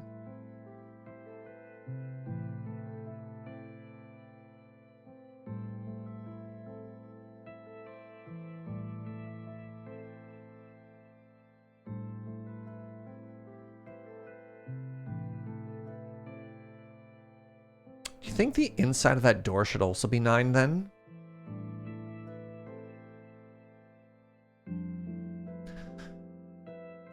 So if that's 9, that door is 9, which means that arch is, it looks like it's 3 layers. So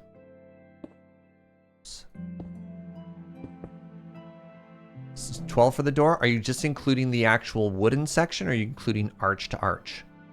Because if I'm saying that wooden section is 9, then it's 11, 13. This would be 15 across.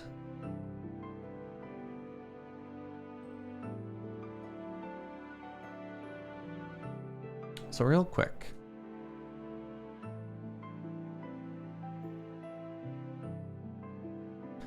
So this is that section. So that window is 4 across. That door is 2 across. 3 across? 3 across. So you haven't been watching the whole process. We're doing some experimentation to see if that should be a gap of 2 or a gap of 3 there, right?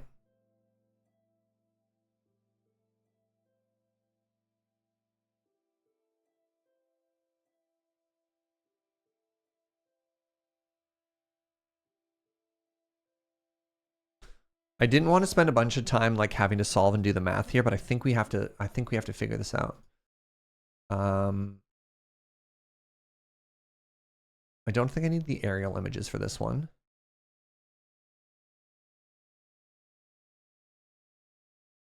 That's actually really helpful there. So the tower is kind of flush. So that only goes back by like 1. Okay.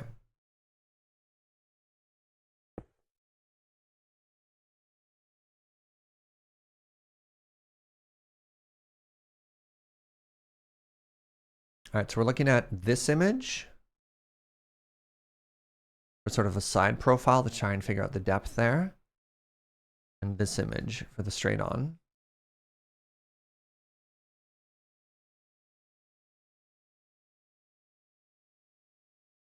I wish I could zoom in just one image. Oh, never mind, I can. God, I'm so good at computer stuff, chat. So all of my windows so far, I believe, are, so these are 3 across, and this one is 4 across. So I think this is going to be a 3 wide window, right? What am I going to use this building for? This is the museum. This is going to hold everything. All right, so if this one is 3 wide,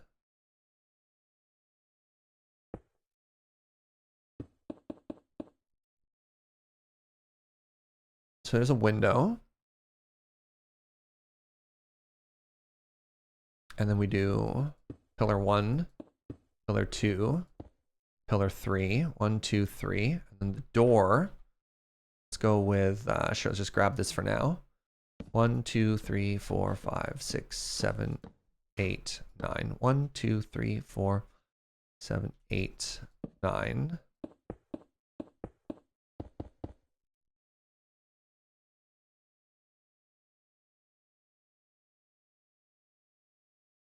It's a little bit tricky, of course, because this is supposed to be at the top of the staircase, but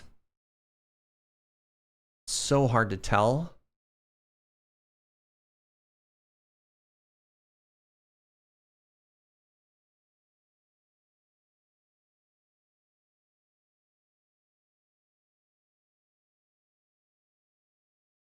There's also a fountain in the way. I mean, that looks about right. 9 might almost be wide, but I think it'll have, because of all the depth, I think it'll look a little bit smaller too.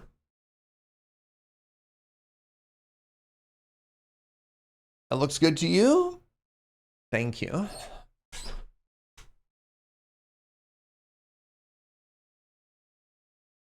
All right, so now we need to do some counting.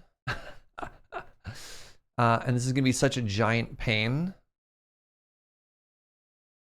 So, oh, we wrote down the dimensions actually. 1 second.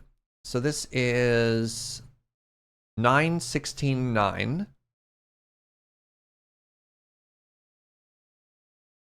No, I don't know what I just tried to launch. What? Sure.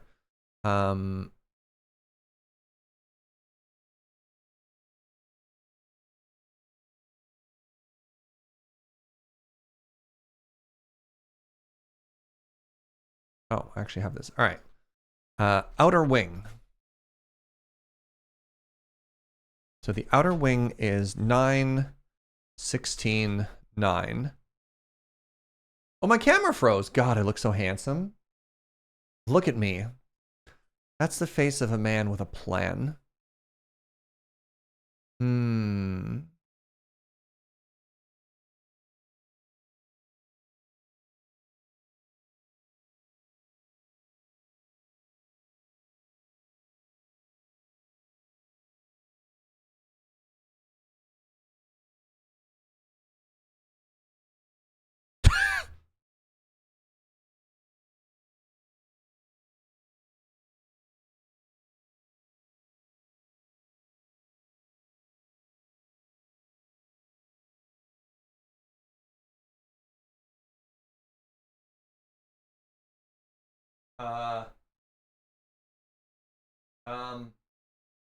Hello?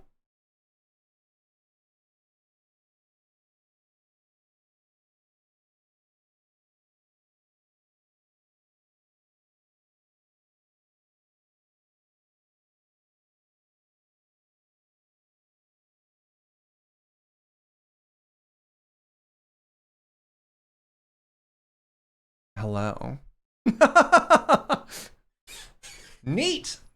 It said it was too hot. Too hot for Twitch chat. Pardon me. Joe from the other room being like, how are we supposed to fix this when we're gone? I don't have instructions for Joe on something like that, right? All right, the next section, we're going to call, all right, so if we have this, what do we call this? We called this the outer wing. I need some terminology, friends. We're calling this the outer wing, but then what do we call this? The corridor?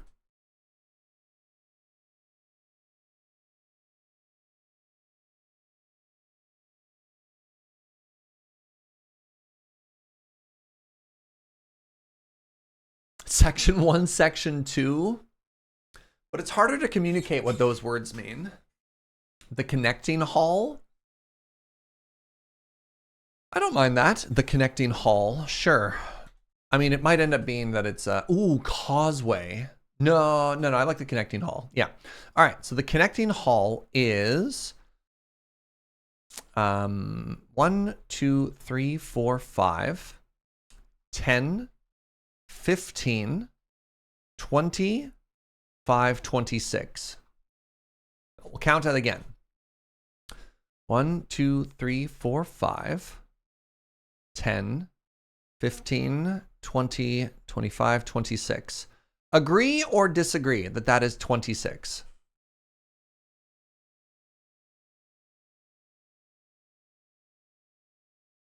Agree? Okay. And now we're going to use the extremely proper terminology of the angle bit. 1, 2, 3, 4.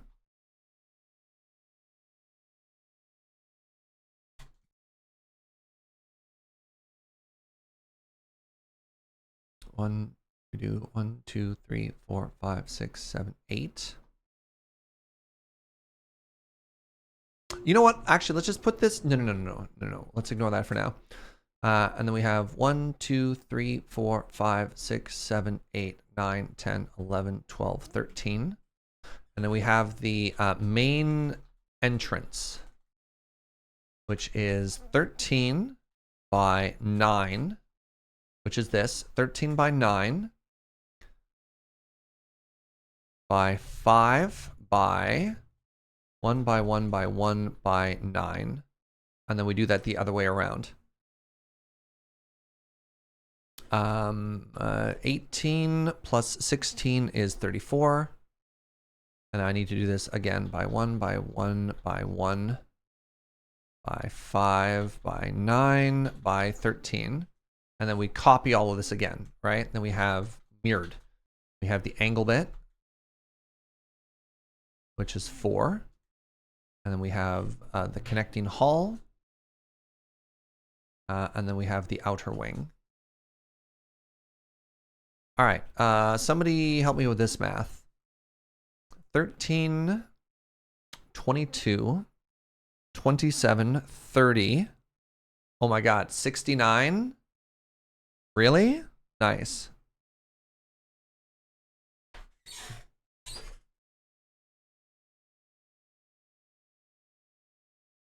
$13,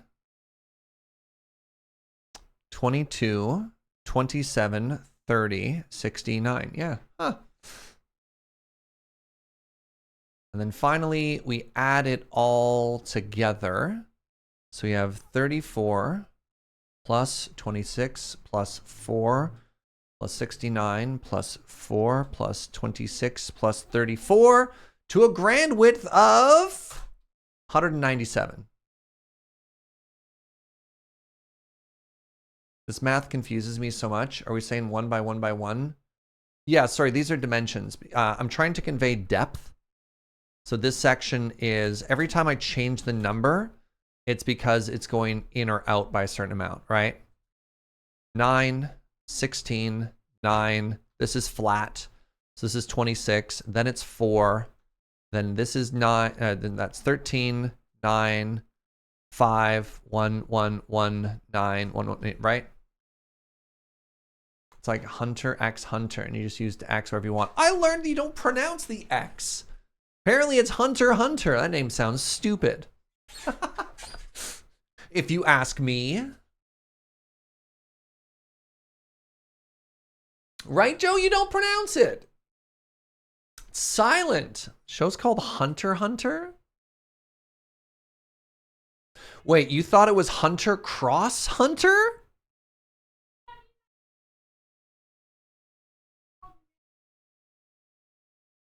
Joe's watching a new Korean drama called Man X Man. Is that just pronounced Man Man? Wait, you always thought it was Hunter by Hunter, like multiplication. Weird. It's Hunter times Hunter. Simply call it Hunter squared. I don't know. We'll have to get the creator on the phone. Mr. Hunter X Hunter. How do you pronounce your show? Anyways, I digress. 197. Does that math add up? Let's do it a second time. 34 plus 26 plus 4 plus 69 plus 4 plus 26 plus 34. 197 across. Good Lord. I need to count this section. 1, 2, 3, 4, 5, 6, 7, 8.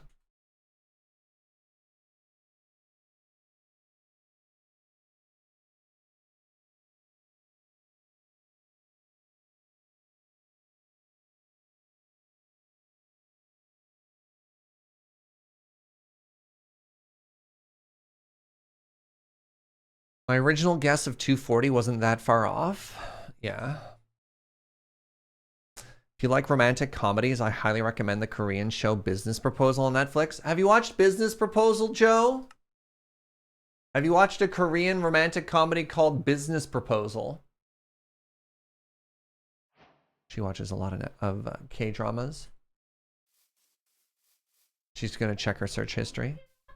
She's looking it up. So the only K-drama I've ever watched, I don't even know if it's a K-drama, was, oh my God, sweetie, what was it called? Can I buy you a coffee or something like that? It's called Would You Like to Drink a Coffee? And it was about a young Korean boy who failed getting into the university of his dreams. And in a moment of downtime and in sadness, he drank a coffee so good it changes the entire trajectory of his life. And he wants to dedicate himself to making the best cup of coffee ever. Very hashtag relatable. Where did this chiseled deep slate come from? You go in there.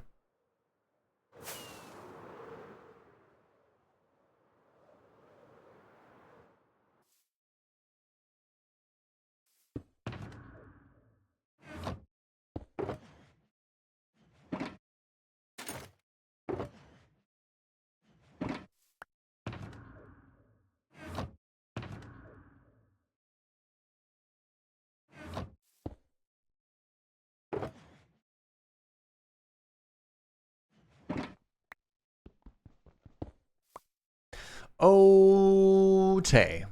So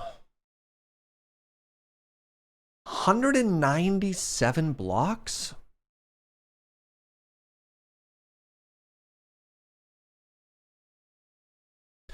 Good Lord.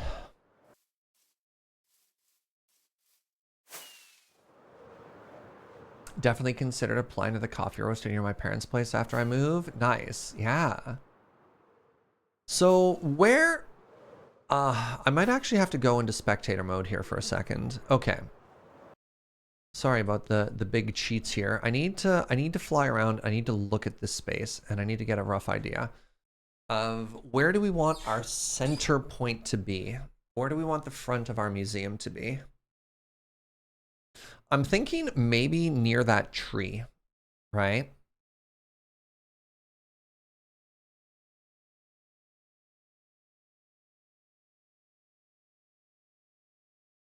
That tree's not a terrible spot for a center point. Thoughts? Maybe a bit left of the tree? What about that cave? What about that cave right there? Which direction you wanted to face? This is going to be us looking towards it with the sun setting behind it.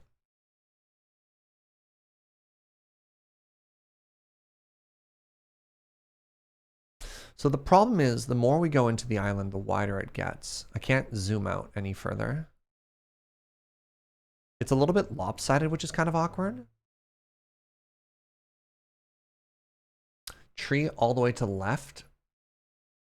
Oh, we don't, due to width. Hold on, the tree all the way to the left there might need to be in line with the front. What? No, we just need to pick our center point on this landmass. Between the tree and the cave is perfect. Kind of maybe at that, let's go into creative.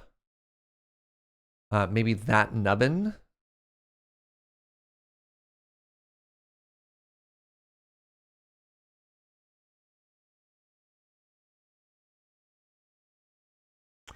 Nubbin looks good. All right, let's put that down for now.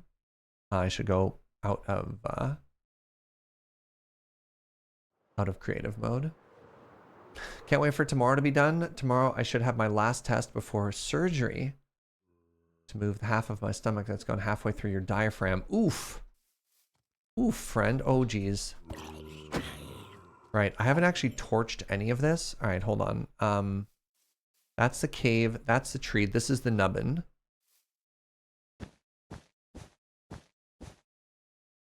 All right, so let's remember what is the number we're moving on? We're moving on 1041.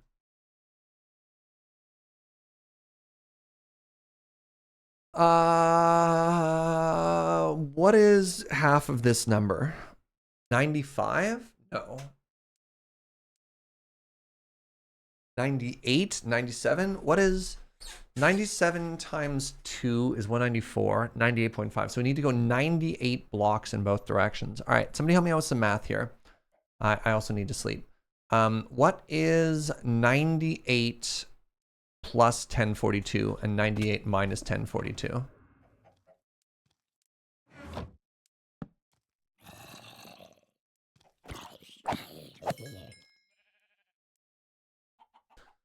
All right, the first one is 1140 and the other is 944. Thank you very much, Nibbles. And we're also at 1961. 1961.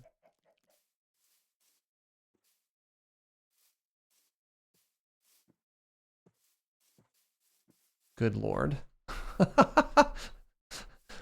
Really?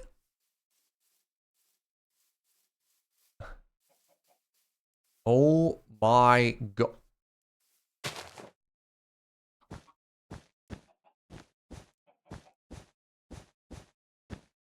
I'm technically off by 1. Am I? Shoot, I am. Stupid approximate directions.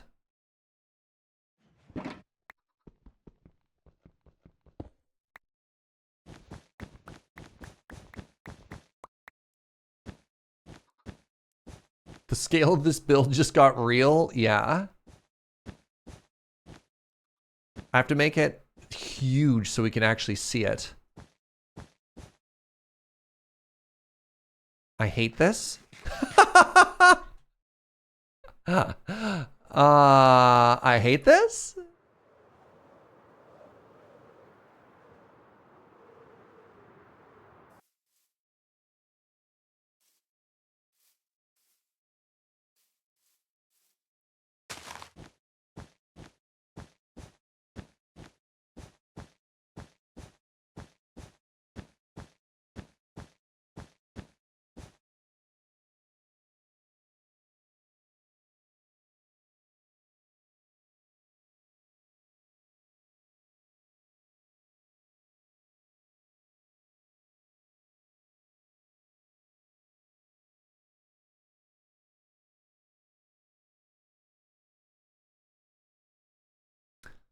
Is the whole build going to be visible at once? Oh, yeah.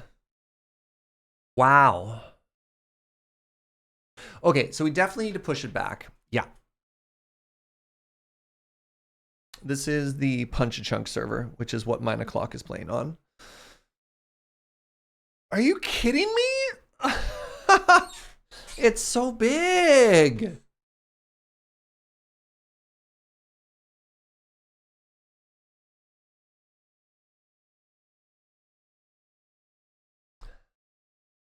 Well, I mean, as we've been saying, this is the largest build I think I'll have ever made by like a large amount, by just like a huge amount. A couple people are suggesting maybe we use that tree as maybe our starting point, move it back about 20 blocks. So the issue is the further back we push it, the more mountain we have to clear, right? So the further forward it is, the leveler the terrain is, the further back it goes, the more terraforming you have to go.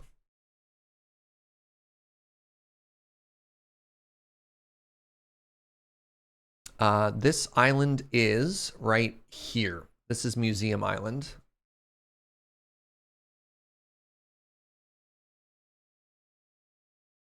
So Mine O'Clock, or pardon me, the Punch-a-Chunk server has always been on this continent. This is Muesum Island. And then this little cherry blossom biome right up here is where the Mine O'Clock base is. Is this bigger than the city castle walls on the Vault Hunters build? No, but that one we had mods to help us build. You could just copy paste a pattern over and over and over to make that work. So I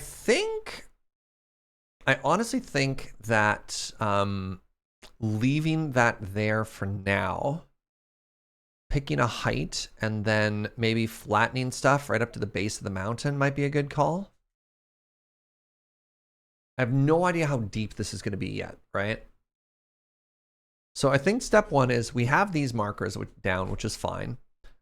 Step 2 is going to be clear all these trees and start knocking down some of this hill. And I think let's just start doing that right now. I've only got about another hour I can do today.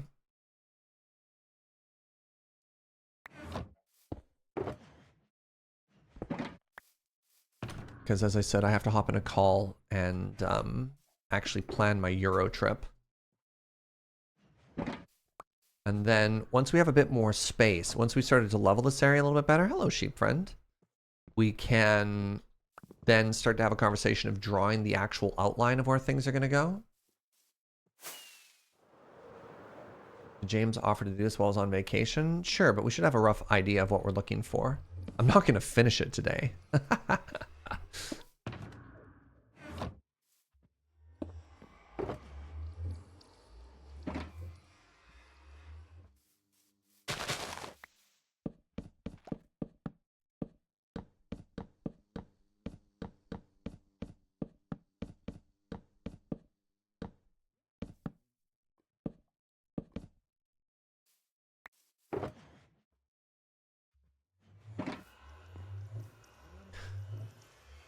Plans? Who needs plans? Turns out I need a little bit of a little bitty bit of a plan. All right, so the first thing I'm going to do is I'm just going to start chopping down all of these trees. Because even though this isn't quite in the immediate area there, it's really important to give yourself like a blank canvas to work on. And that's going to help me out a whole bunch.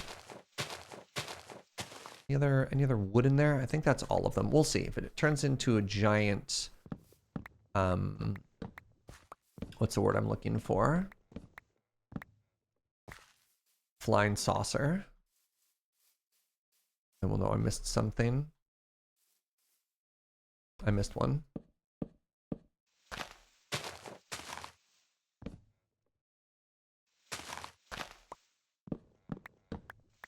Rectangular outline. I don't know what the rectangle is going to look like yet, though. I am not emotionally prepared to make a rectangle outline yet, because we haven't actually figured out what the depth of it is going to be.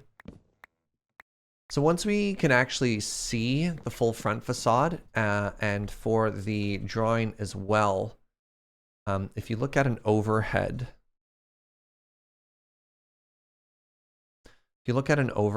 just like, even if we made it just this, but square, and I don't know how deep that's going to be. Like if that's 9, that's probably like 50 deep. Like that might be enough. And so it's rectangular.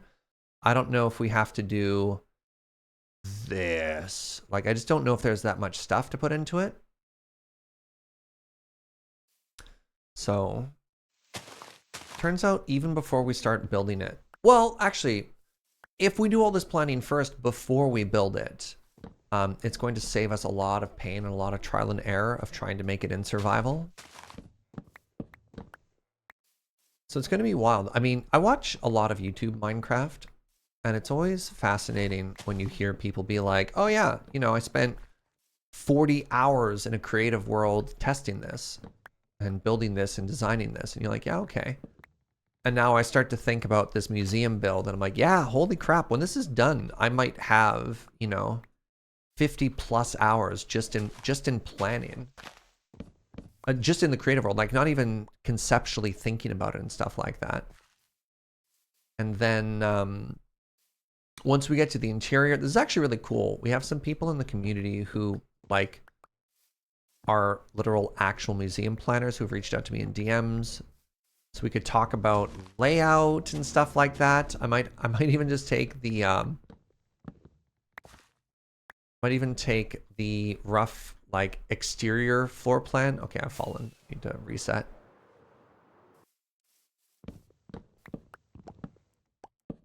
I might take that and then from overhead try and plan where the exhibits are going to go and stuff.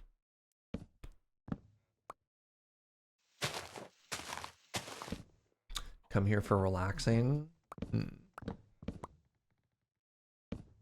Well, hopefully you can watch an amateur planning a museum and consider that to be relaxing. It's funny. I kind of feel like everything I've been doing, the hermits have then do, and I'm worried about like being accused of copying them. So for example, we did the whole Dwarven Kingdom. Then Impulse did the whole Dwarven Kingdom. One of the main storylines of Hermitcraft right now is that there's 2 competing museums, and I'm like, I swear, when we came up with these ideas, they hadn't already done them.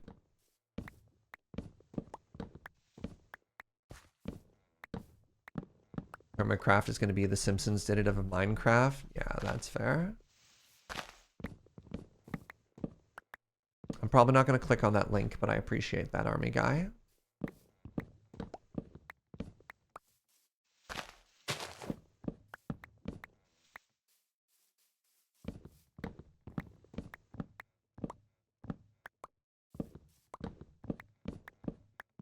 On the plus side, I wonder if we're still going to need a birch farm after this. No, we are. I was just thinking, we're going to need so much birch. So I think there's only one last major farm that we need to make for this project to be complete. And that's specifically going to be a TNT drooping tea farm. TNT duping tree farm, pardon me.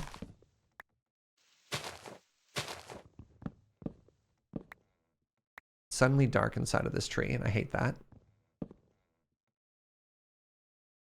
I'm a genius.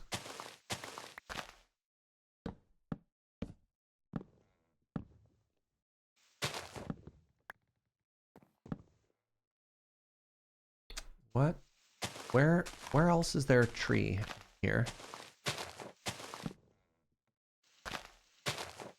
Aha! What a large tree you are. Oh my goodness. Wait, am I like over one now? What is happening?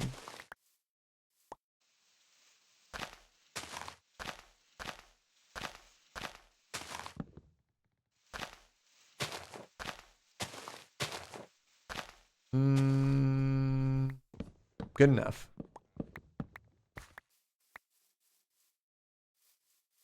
What are you snickering about, Joe? Thought I heard you laughing over there. Oh, okay. She's not laughing at me.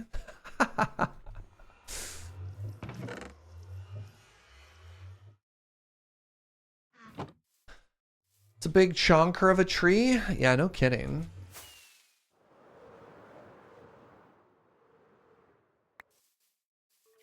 Hello. Goodbye.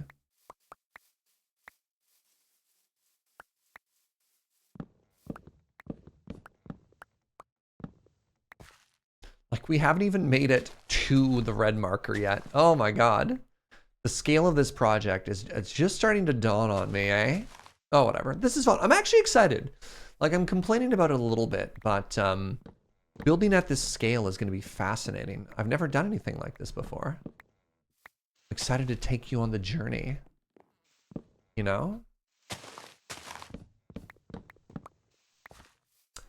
Every server we've been on, we've learned something. I'm kind of like, I've been investing pretty heavily. Maybe is not the right word, but whatever, let's go with that. In learning sort of this like cozy new design style, a lot of texturing, a lot of different color. One of these days, I wonder if I should try a mumbo jumbo style build of just like symmetry, right? Because, you know, we've done houses, we've done these like organic cave builds, little bit of like a medieval build sort of thing with the plaza and the promenade on Vault Hunters.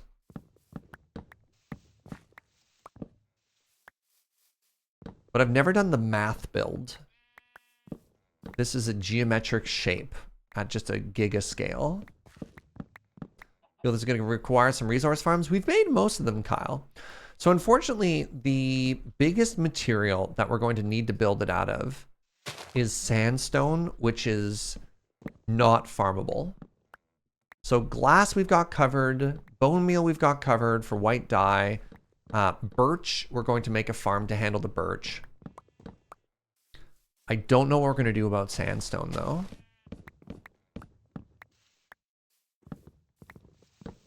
Because that's going to be just a joy to gather. Not a fan of the floating log variations of tree generation. Super annoying. I mean, I like it for variation. I think it looks pretty. But you're ready. I mean, you're correct in that it's certainly more work.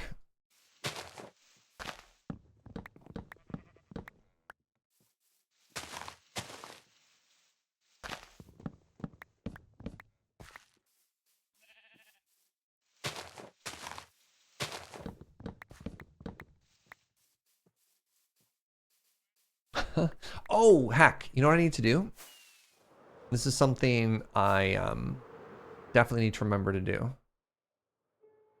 Let's document this, right? Whenever I do huge builds like this, where we're terraforming an area, let's try and take progress photos, you know? So we took one where the ground is pretty neutral. Ran some quick numbers on total number of blocks required for this build. Oh, hit me, Harvest. I'm curious.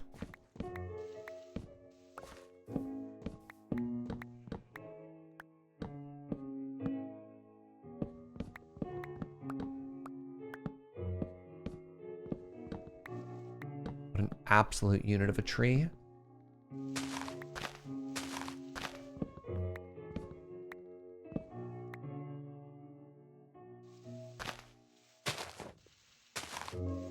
$51,000 blocks. Neat. Okay. What is that in terms of stacks? So exclamation stacks 51,000, please.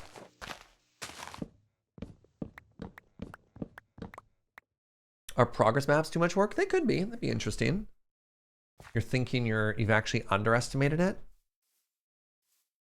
So progress maps might be tough just because of the whole size of this area. Because a map only does so many chunks. You know what we could do? Let's do one once it's been updated. And then what we'll do is we'll have the flat terrain. No, we should definitely do it before. Sorry, one shulker chest. So one shulker chest is 27 shulker boxes.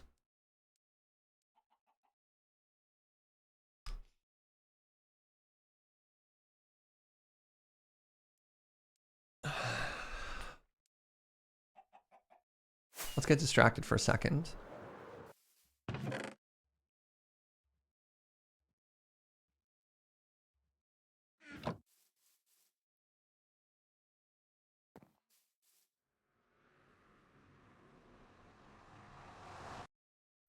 Have I ever been in part of anything this involved? I've made builds larger than this, but not conceptually right at the very beginning. Like the Dwarven Kingdom, I would say, is probably of a similar size and complexity. But the Dwarven Kingdom was made, I don't want to say piecemeal, but it's like a lot of individual components. The thing with this build is the entire, like the full thing, its entire scale is being designed all at once. And that's unique, right?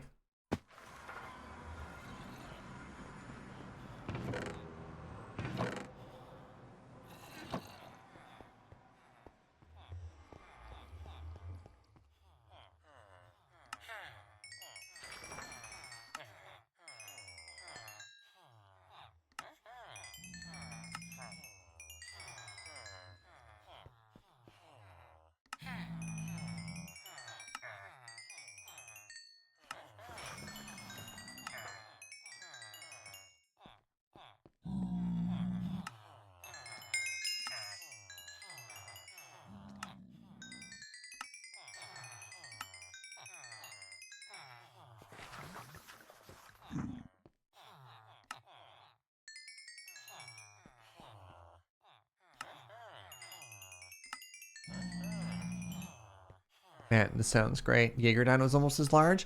Well, it's funny though, right? Because like when you look at old videos of how big like Adam Lavadan was, for example, I thought that was the biggest build I'd ever made in my entire life. And then when you go back and you actually look at it, you're like, oh, it's not that big. So I think the scale that I work at now has just changed. Like as we've played more Minecraft, things that were really, really, really difficult to do back then have become easier. And you know what I'm comfortable taking on, so on. Yeah, like the goalposts have moved. I'm sorry, give me 1 second. I have to pee. I'll be right back.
Hello, I'm back.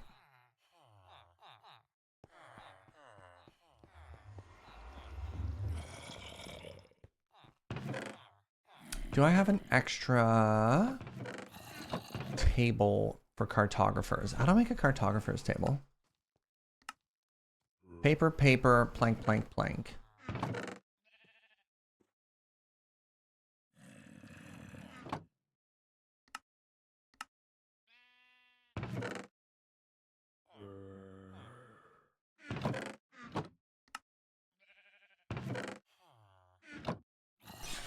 Chair is about to make a pig friend there. Terrifying. Okay, so I have maps, I have item frames, I have a cartography table. Oh, I need glass, don't I? Because you use glass to lock maps, right?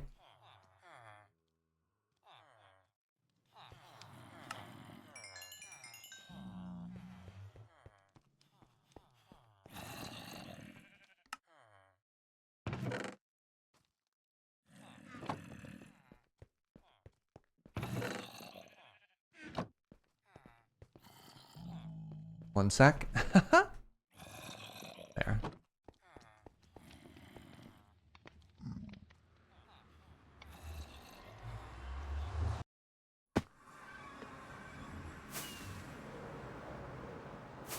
Hey, what's up, Eric? It's been a while, friend. Hello, Surge and assorted chat folk. Big fan of the phrase assorted chat folk. That kind of cracks me up.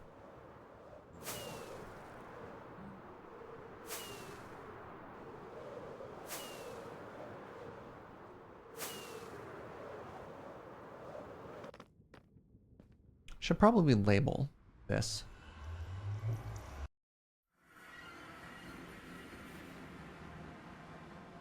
You read that as cat folk? Delightful.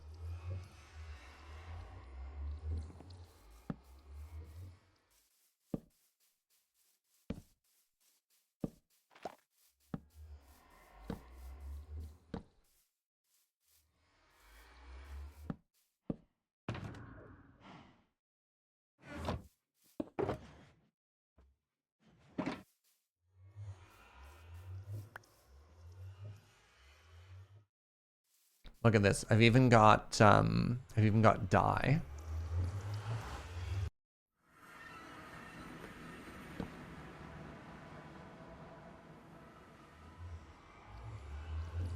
The museum.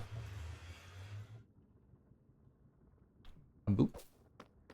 Oh, you really need to hit it with that white dye, huh? That glow ink.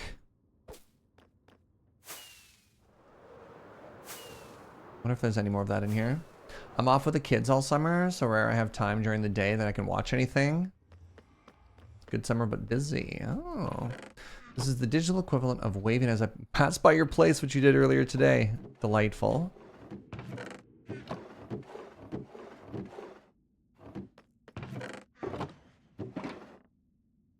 Trying to see if maybe... So many diamonds. There was some glow ink here. You know what? You know what?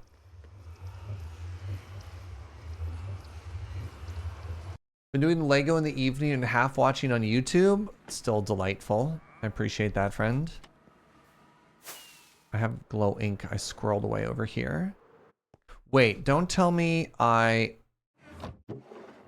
Where did that shulker box go, chat? Oh my god. I know exactly where that shulker box went. Hey, you know this giant adventure we went on to find glow ink? You know where the glow ink is? That's right. Right back where we started.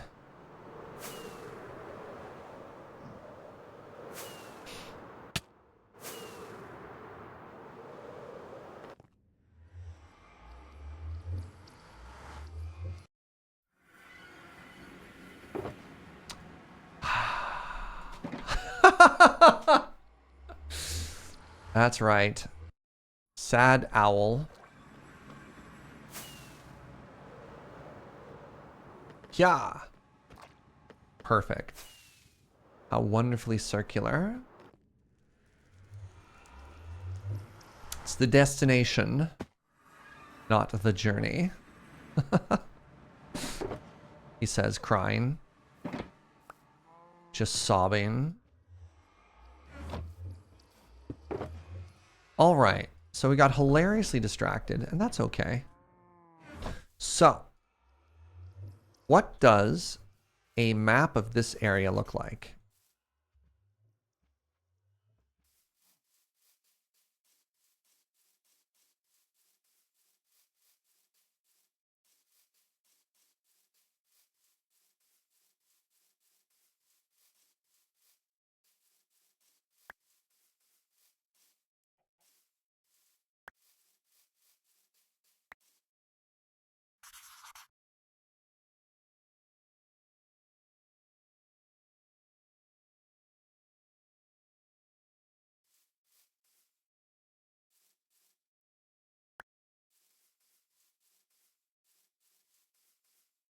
This is going to need 6 maps.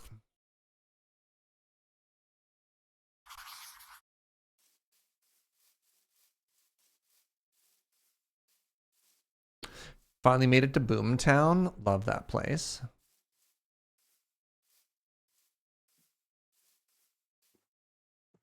Big fan. Glad you had an tasty burrito.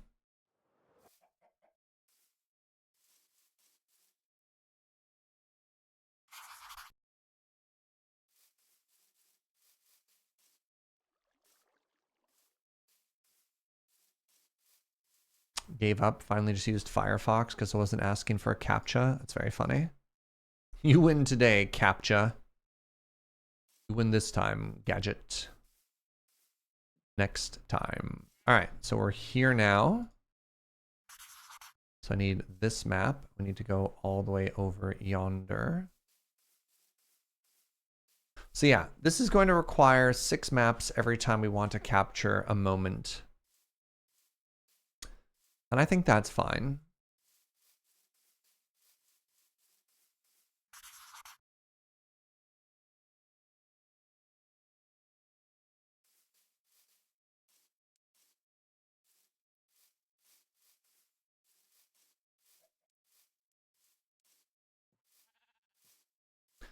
think it's important to document the progress, the journey of a museum as well, right?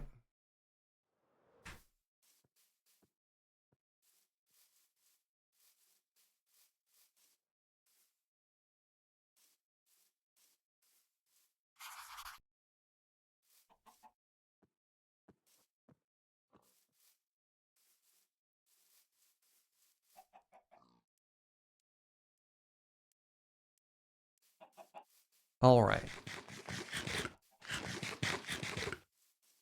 So what we do is we run over here.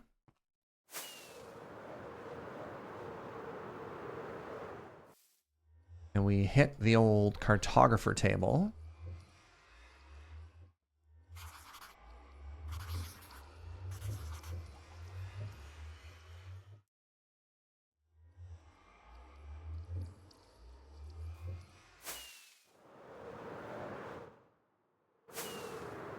Wait, this is the wrong map.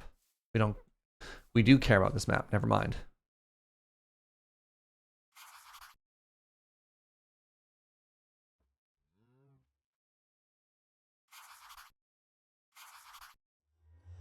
Locked. Okay, these are all locked. Then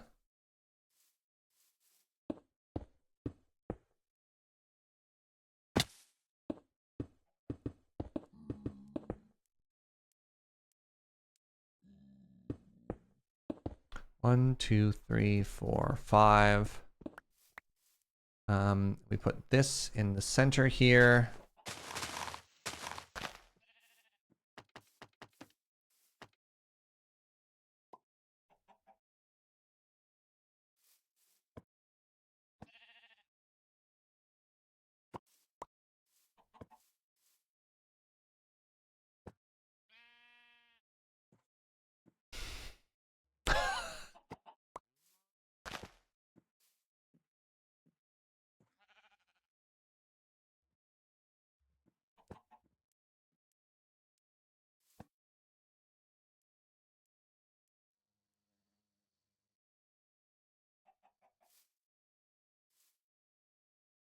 What?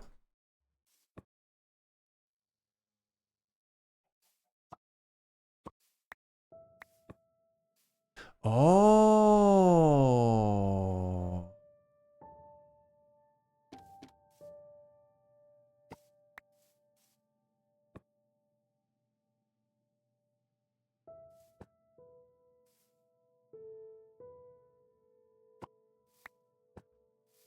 There.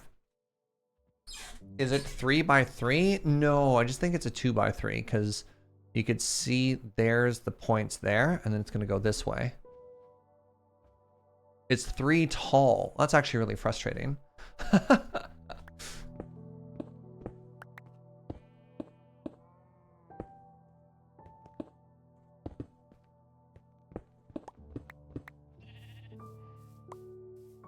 So I technically have another map, which is this one.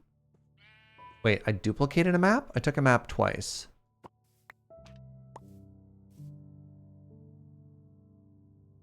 How? Guess that was important.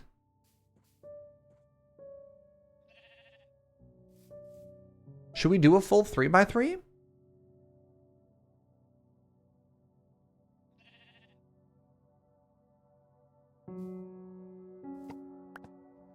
This one should not be locked. Yeah. Do you want to do the full 3 by 3 or not?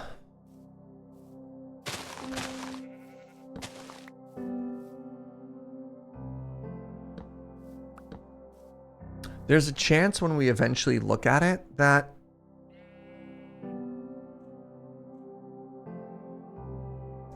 it's gonna be a lot of work. Yeah, you want the 3 by 3? It's frustrating. Of course you'd want the 3 by 3. All right, so let's sleep first.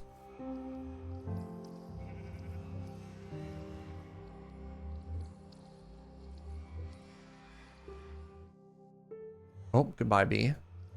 You want a 1 by 1 recreation of the entire island? Got good news for you, Gunner. You go to create new world and you put that seed in. You can get the exact thing you want. Why not the map to end all maps? So the reason for that, I know you're memeing. The reason for that, this is no, it's not useless. Okay. The reason for that is because they generate a lot of lag. Like if you have too many maps in item frames displaying something, it's a shocking amount of lag. I remember watching Atlas, and I think he was trying to do something like a 25 by 25 map of the whole server. And when you went into that area to see it, it just did terrible things to the server.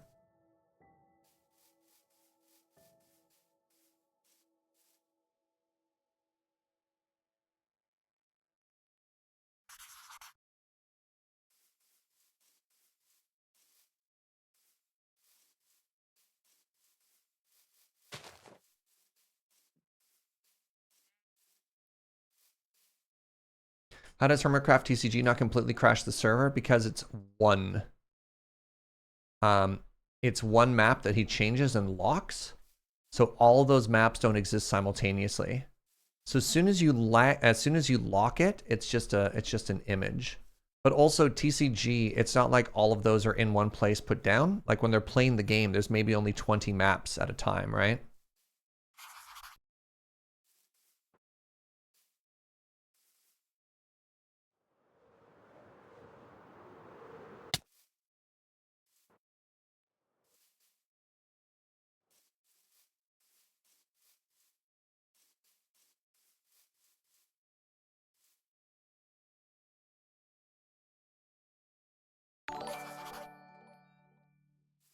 Boiler Snake. Hey, what's up, friend? Thank you very, very much for 35 numbers. 35 numbers. Another prime, my favorite.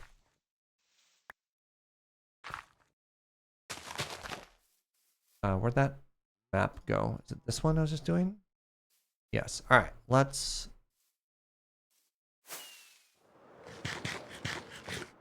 Almost another prime number. 35 is my favorite prime number. It deserves some more love.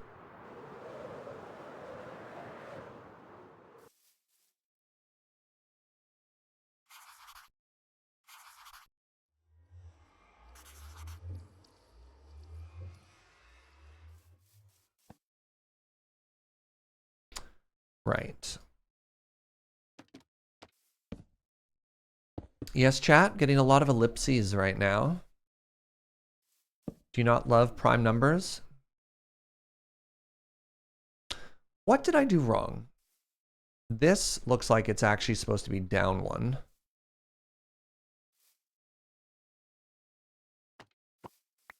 $35 isn't a prime though. Wow. Did I somehow off by one this?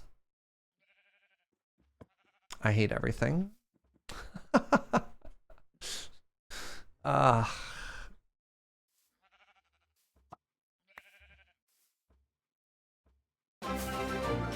Yo, what's up, extra credits? How you doing? Okay, I need to go this way. Sorry, give me 1 second. Give me 1 second. Everything is falling apart. Hi, everybody. How you doing? Hope you had a great stream. Very cozy stream. My name is Serge, and we're playing a little vanilla Minecraft here, and I'm just losing a fight with making some map stuff. Thunder Heavy Arm with that CanCon sub. Thank you. What were you up to today? Welcome. Here for that mandatory CanCon. Yes. Okay, I do this, and then I do this, and then we take this map, and we never talk about it again. All right. So, welcome to step 1 of our museum build. 5? 5.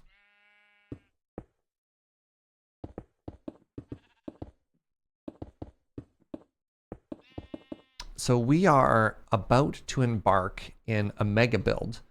And one of the things that I want to do is I want to document it in stages. Did you want to lock those maps? Already done. That's literally what we did at that table, just before we put them up. So this is the blank canvas, and what you might be able to see are some red dots. And that is the width of the build that we are about to work on. And I don't know why I do this to myself, but here we are, you know? This is my life. This is what we've decided to do with our year. Oh, I'm out of stone. That's okay. We'll find more. So yeah, that's exciting and a little terrifying, but you know, it is what it is. Okay, let's put this here so we can do all of this stuff for a future whatever. Put this here as well.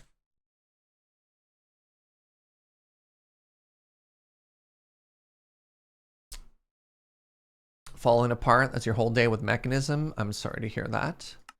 The build that we are working on is a large museum that we've been doing a bit of test building with. So this is half of it. You can see that's where the door is. So this is half of the front facade to get a rough idea of what we're looking at. And that looks fine, right? When you're in a creative world and you fly backwards, you think to yourself, that's not bad. That's manageable. And then we measured out the width of that in survival.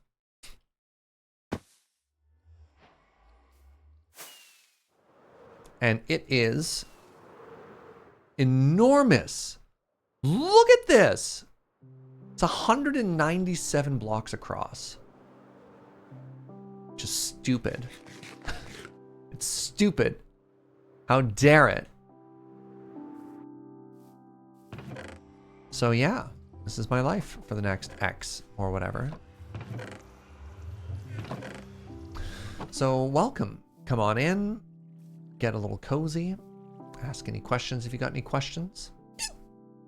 And want to cut down trees for the next little bit. What were we working on today? You see, you said something, I'm assuming Will, you said something about some mechanism, obviously modded Minecraft. Are you still hunting vaults or is it something else?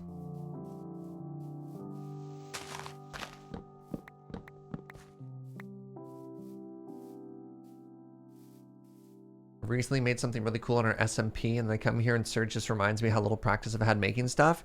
Just because someone else makes something cool doesn't mean what you've made isn't also cool. Both things can be equally cool. Thunder Heavy Arm.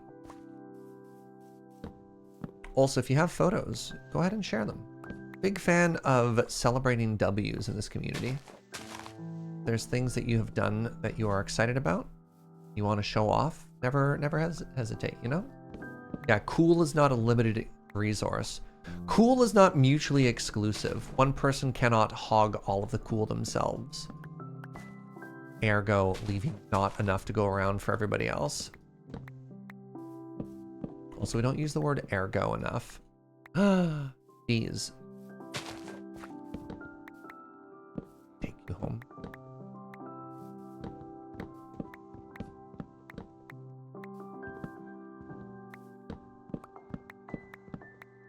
Wait, bee, come back.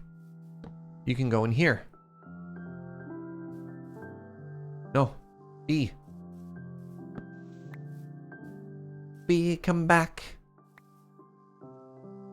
You can blame it all on bee.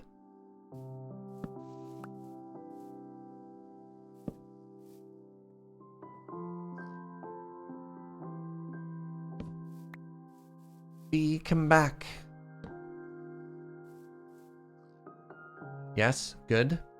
It's 5:30. Do you know where your bees are? Success.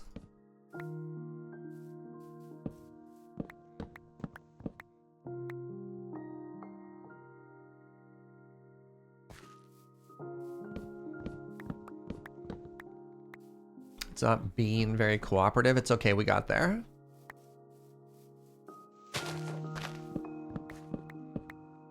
It's not behaving. Good lord. Who hurt you? Did a bad job jumping.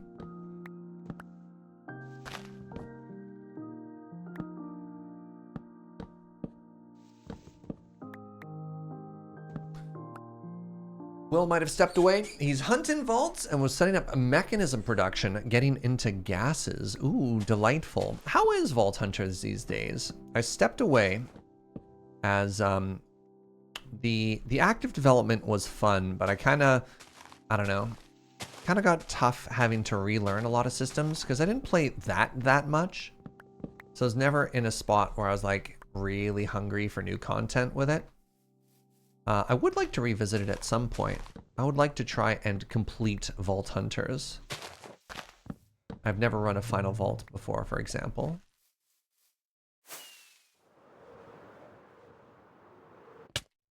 Ooh, see that good land? Things are a lot better than when we left in 9.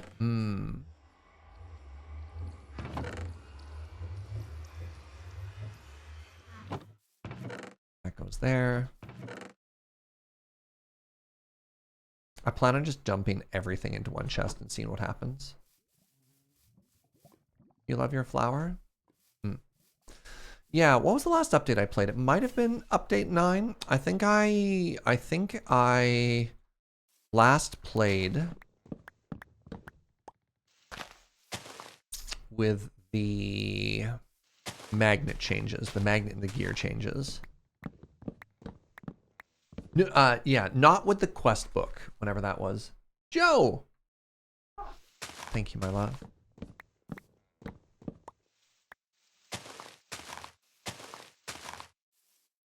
They did a major revamp of the mini dungeons. They're more opt-in now. Sorry, when you say mini dungeon, you mean the ones that are found like in the roof or whatever and have the extra loot tables or whatever? They added a tutorial system? Yeah. Well, I watch Iscal85 on YouTube. So I've been following along with this single player playthrough, right? 11 point is treating me well. Gear crafting and modifying is so much more gratifying. Oh my god, gear crafting was brutal before. The old pickaxe system where you're like, yep, there's just like an increasing chance that everything you have is just going to vanish and get destroyed. I'm like, I guess I am never going to use a vault pick. I am not wealthy enough. I do not run enough vaults to make the system feel rewarding at all.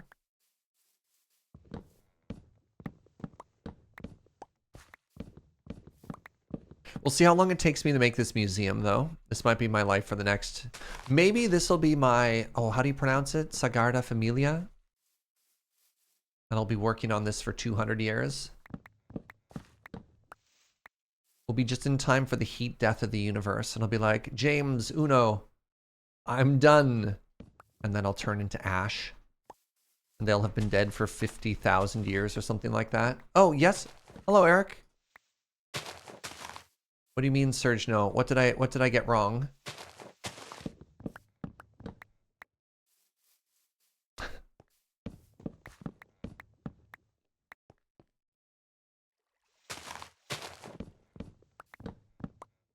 Period of anarchist rule will doom us all. That's fair. That's fair. So for the opt-in dungeons, they changed them to be doors that show the mob type that spawns and tells you how hard each one will be when you walk in. Oh, that's kind of cool. So you're not just hanging out and get hit by everything. Tried Vault Hunters, but gave up quickly. Never even built the portal. I don't blame the mod pack. Just a no vault divorce. Oh, yeah. Oh, Gunner.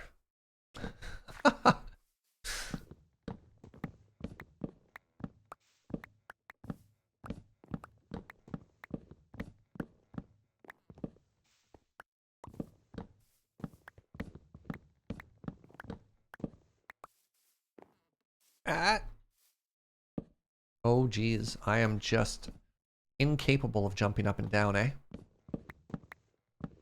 So I've been chopping down trees for the better part of 30 minutes now, and I feel as though I've done very little to actually make a meaningful impact on this area. Maybe it's not that bad.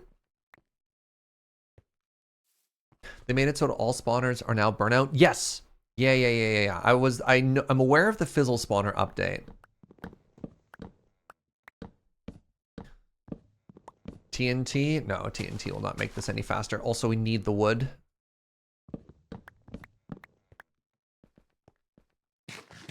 So yeah, and the spawners in dungeons are not fizzle spawners. Or the dungeons in channel rooms or whatever.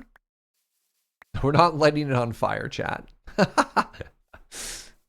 Exercises in ruining your friends' servers. Simply burn down the forest.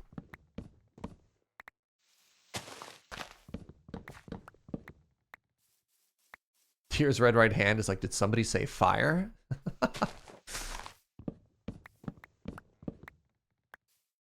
Underrated scooter song. But have I considered fire? Ooh, when you put it that way, Comsci Jedi. When you put it like that.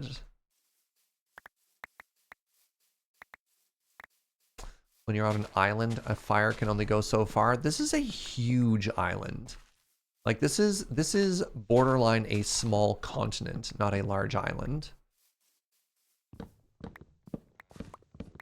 It's just a controlled burn of a massive area. I've never heard of a controlled burn escaping. Of course, that's why it's called a controlled burn.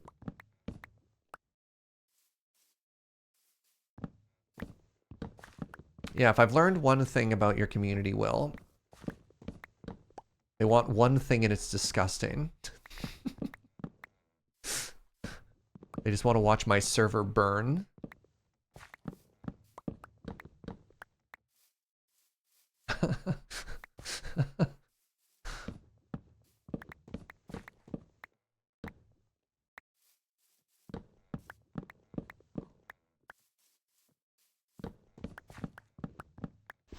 And mine, yeah.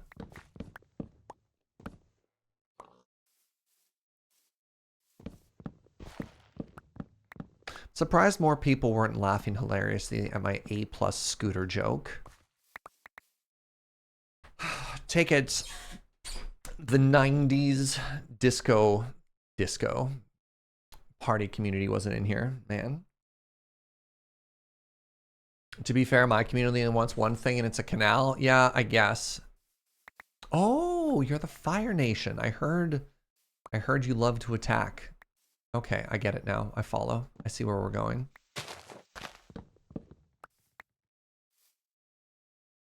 We're told not to stress test the server. It's not our fault. We stress tested it with fire. Oh my god, you actually burnt down your server? Oh my god. It's fine, Surge. BC is already the second biggest wildfire year on record, and it's only mid-July. I thought we already passed the most consecutive space ever burnt on record ever. Famous BC journalist Justin McElroy was writing about that, I think yesterday? Yeah.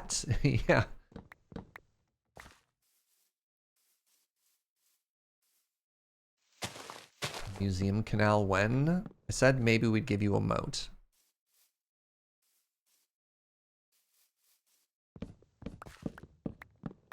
Single largest fire, yes. Second largest total area. Oh, pardon me. Oh, I didn't know we were only second best. That's a little disappointing. Okay. All right, BC wildfires. You're going to have to try a little harder. Please don't. Good Lord, please don't. I'm so tired of fires being the new normal. I don't like how you're saying so far, Eric. I don't like that. Like we're not even in peak fire season yet or something like that. We broke the record yesterday, almost 14,000 square kilometers burned. previous record was 13,540 in 2018. We've got some upcoming lightning storms and maybe a heat dome again in mid-August. Oh, good. Remember when August was like the best summer month?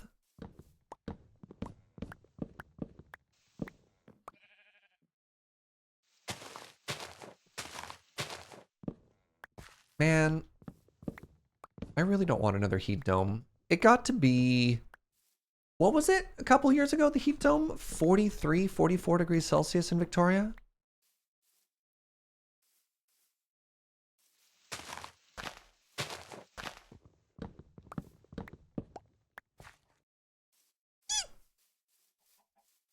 That's like 115 in freedom units, whatever they call it. I'm assuming that's what the F stands for, 115 freedoms. Or is F to pay respects at this point? How did I miss this one?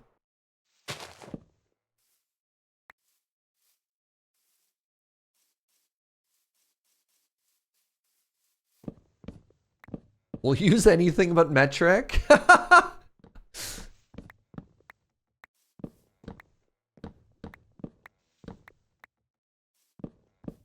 C for cool kid units. Yeah. C stands for objectively correct.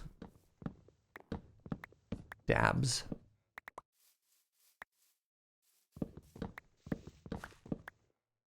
Got him.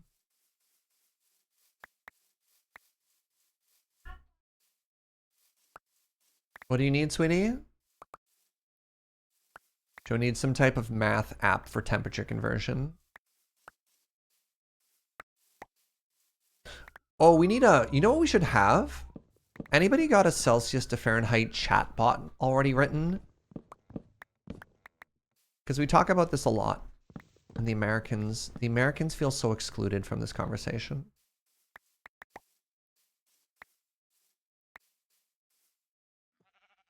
Victoria is hot, but the record was like 50 degrees in Lytton. I think it wasn't actually quite 50. I think it was only 48 degrees Celsius before the city burnt to the ground.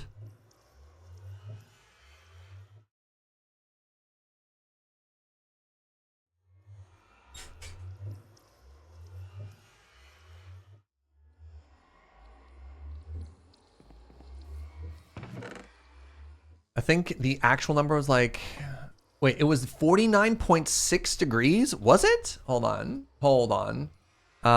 Lytton. No! I was so rude. I'm glad it didn't kill me though. I'm like actually really happy I didn't die there.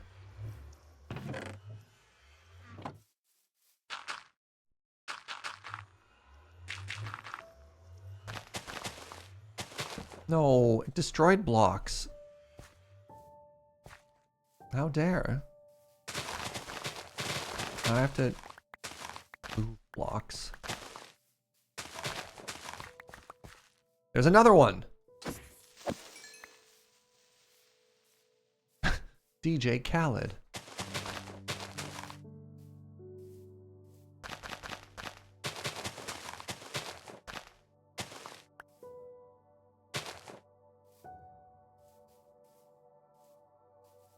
There's going to be so many blocks in all of these boxes when all is said and done.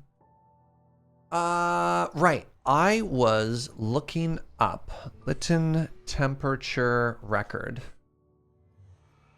All right. Never mind. Everybody but me was right. It was, in fact,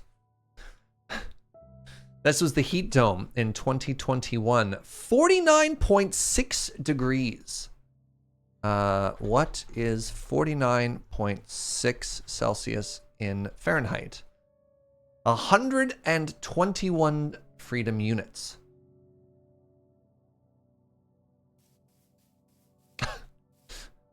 Creeper Chan just wants a hug. So I went up to a town on the island called Cowichan last weekend. And I was using Google Maps to like make sure I got the right turnoffs and stuff like that. And Google Maps kept pronouncing Cowichan, Koei-chan! And I just pictured Google as like a character in an anime every time it said that.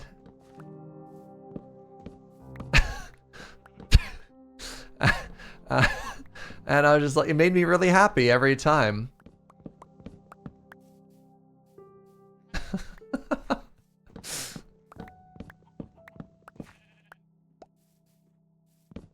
Was it kawaii? Oh my god. Super kawaii.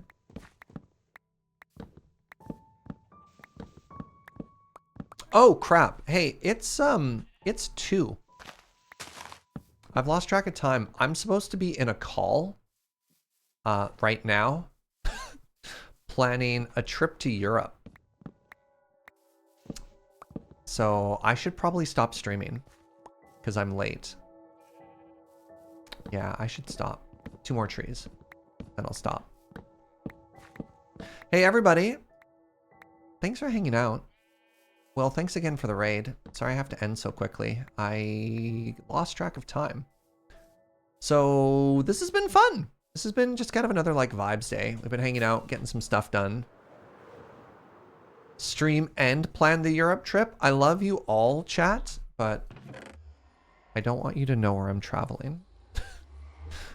You know, just gonna put that one out there. This trip is for me. This trip is not for content.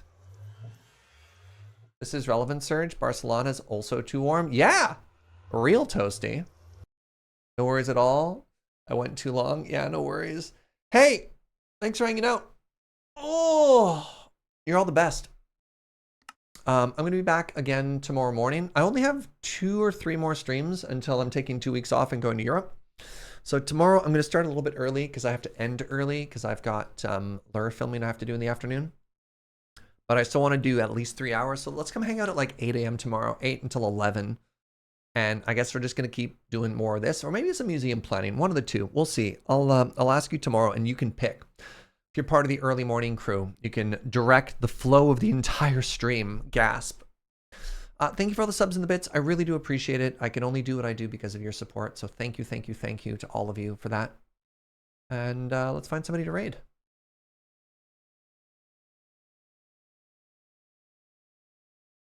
Oh, hey. So this is a vibe. All right. Definitely a content warning. But Loading Ready Run is doing watch and play right now, which is always a good time. So definitely not family friendly, which is going to be a very different vibe, but a very good time and a very silly thing. Basically, my friend Graham inflicts terrible, terrible games on Alex. Thank you so much for watching, everybody. Go say hello. Garbage day. Yeah, go say hi, make a new friend, and I'll see you tomorrow. Bye-bye.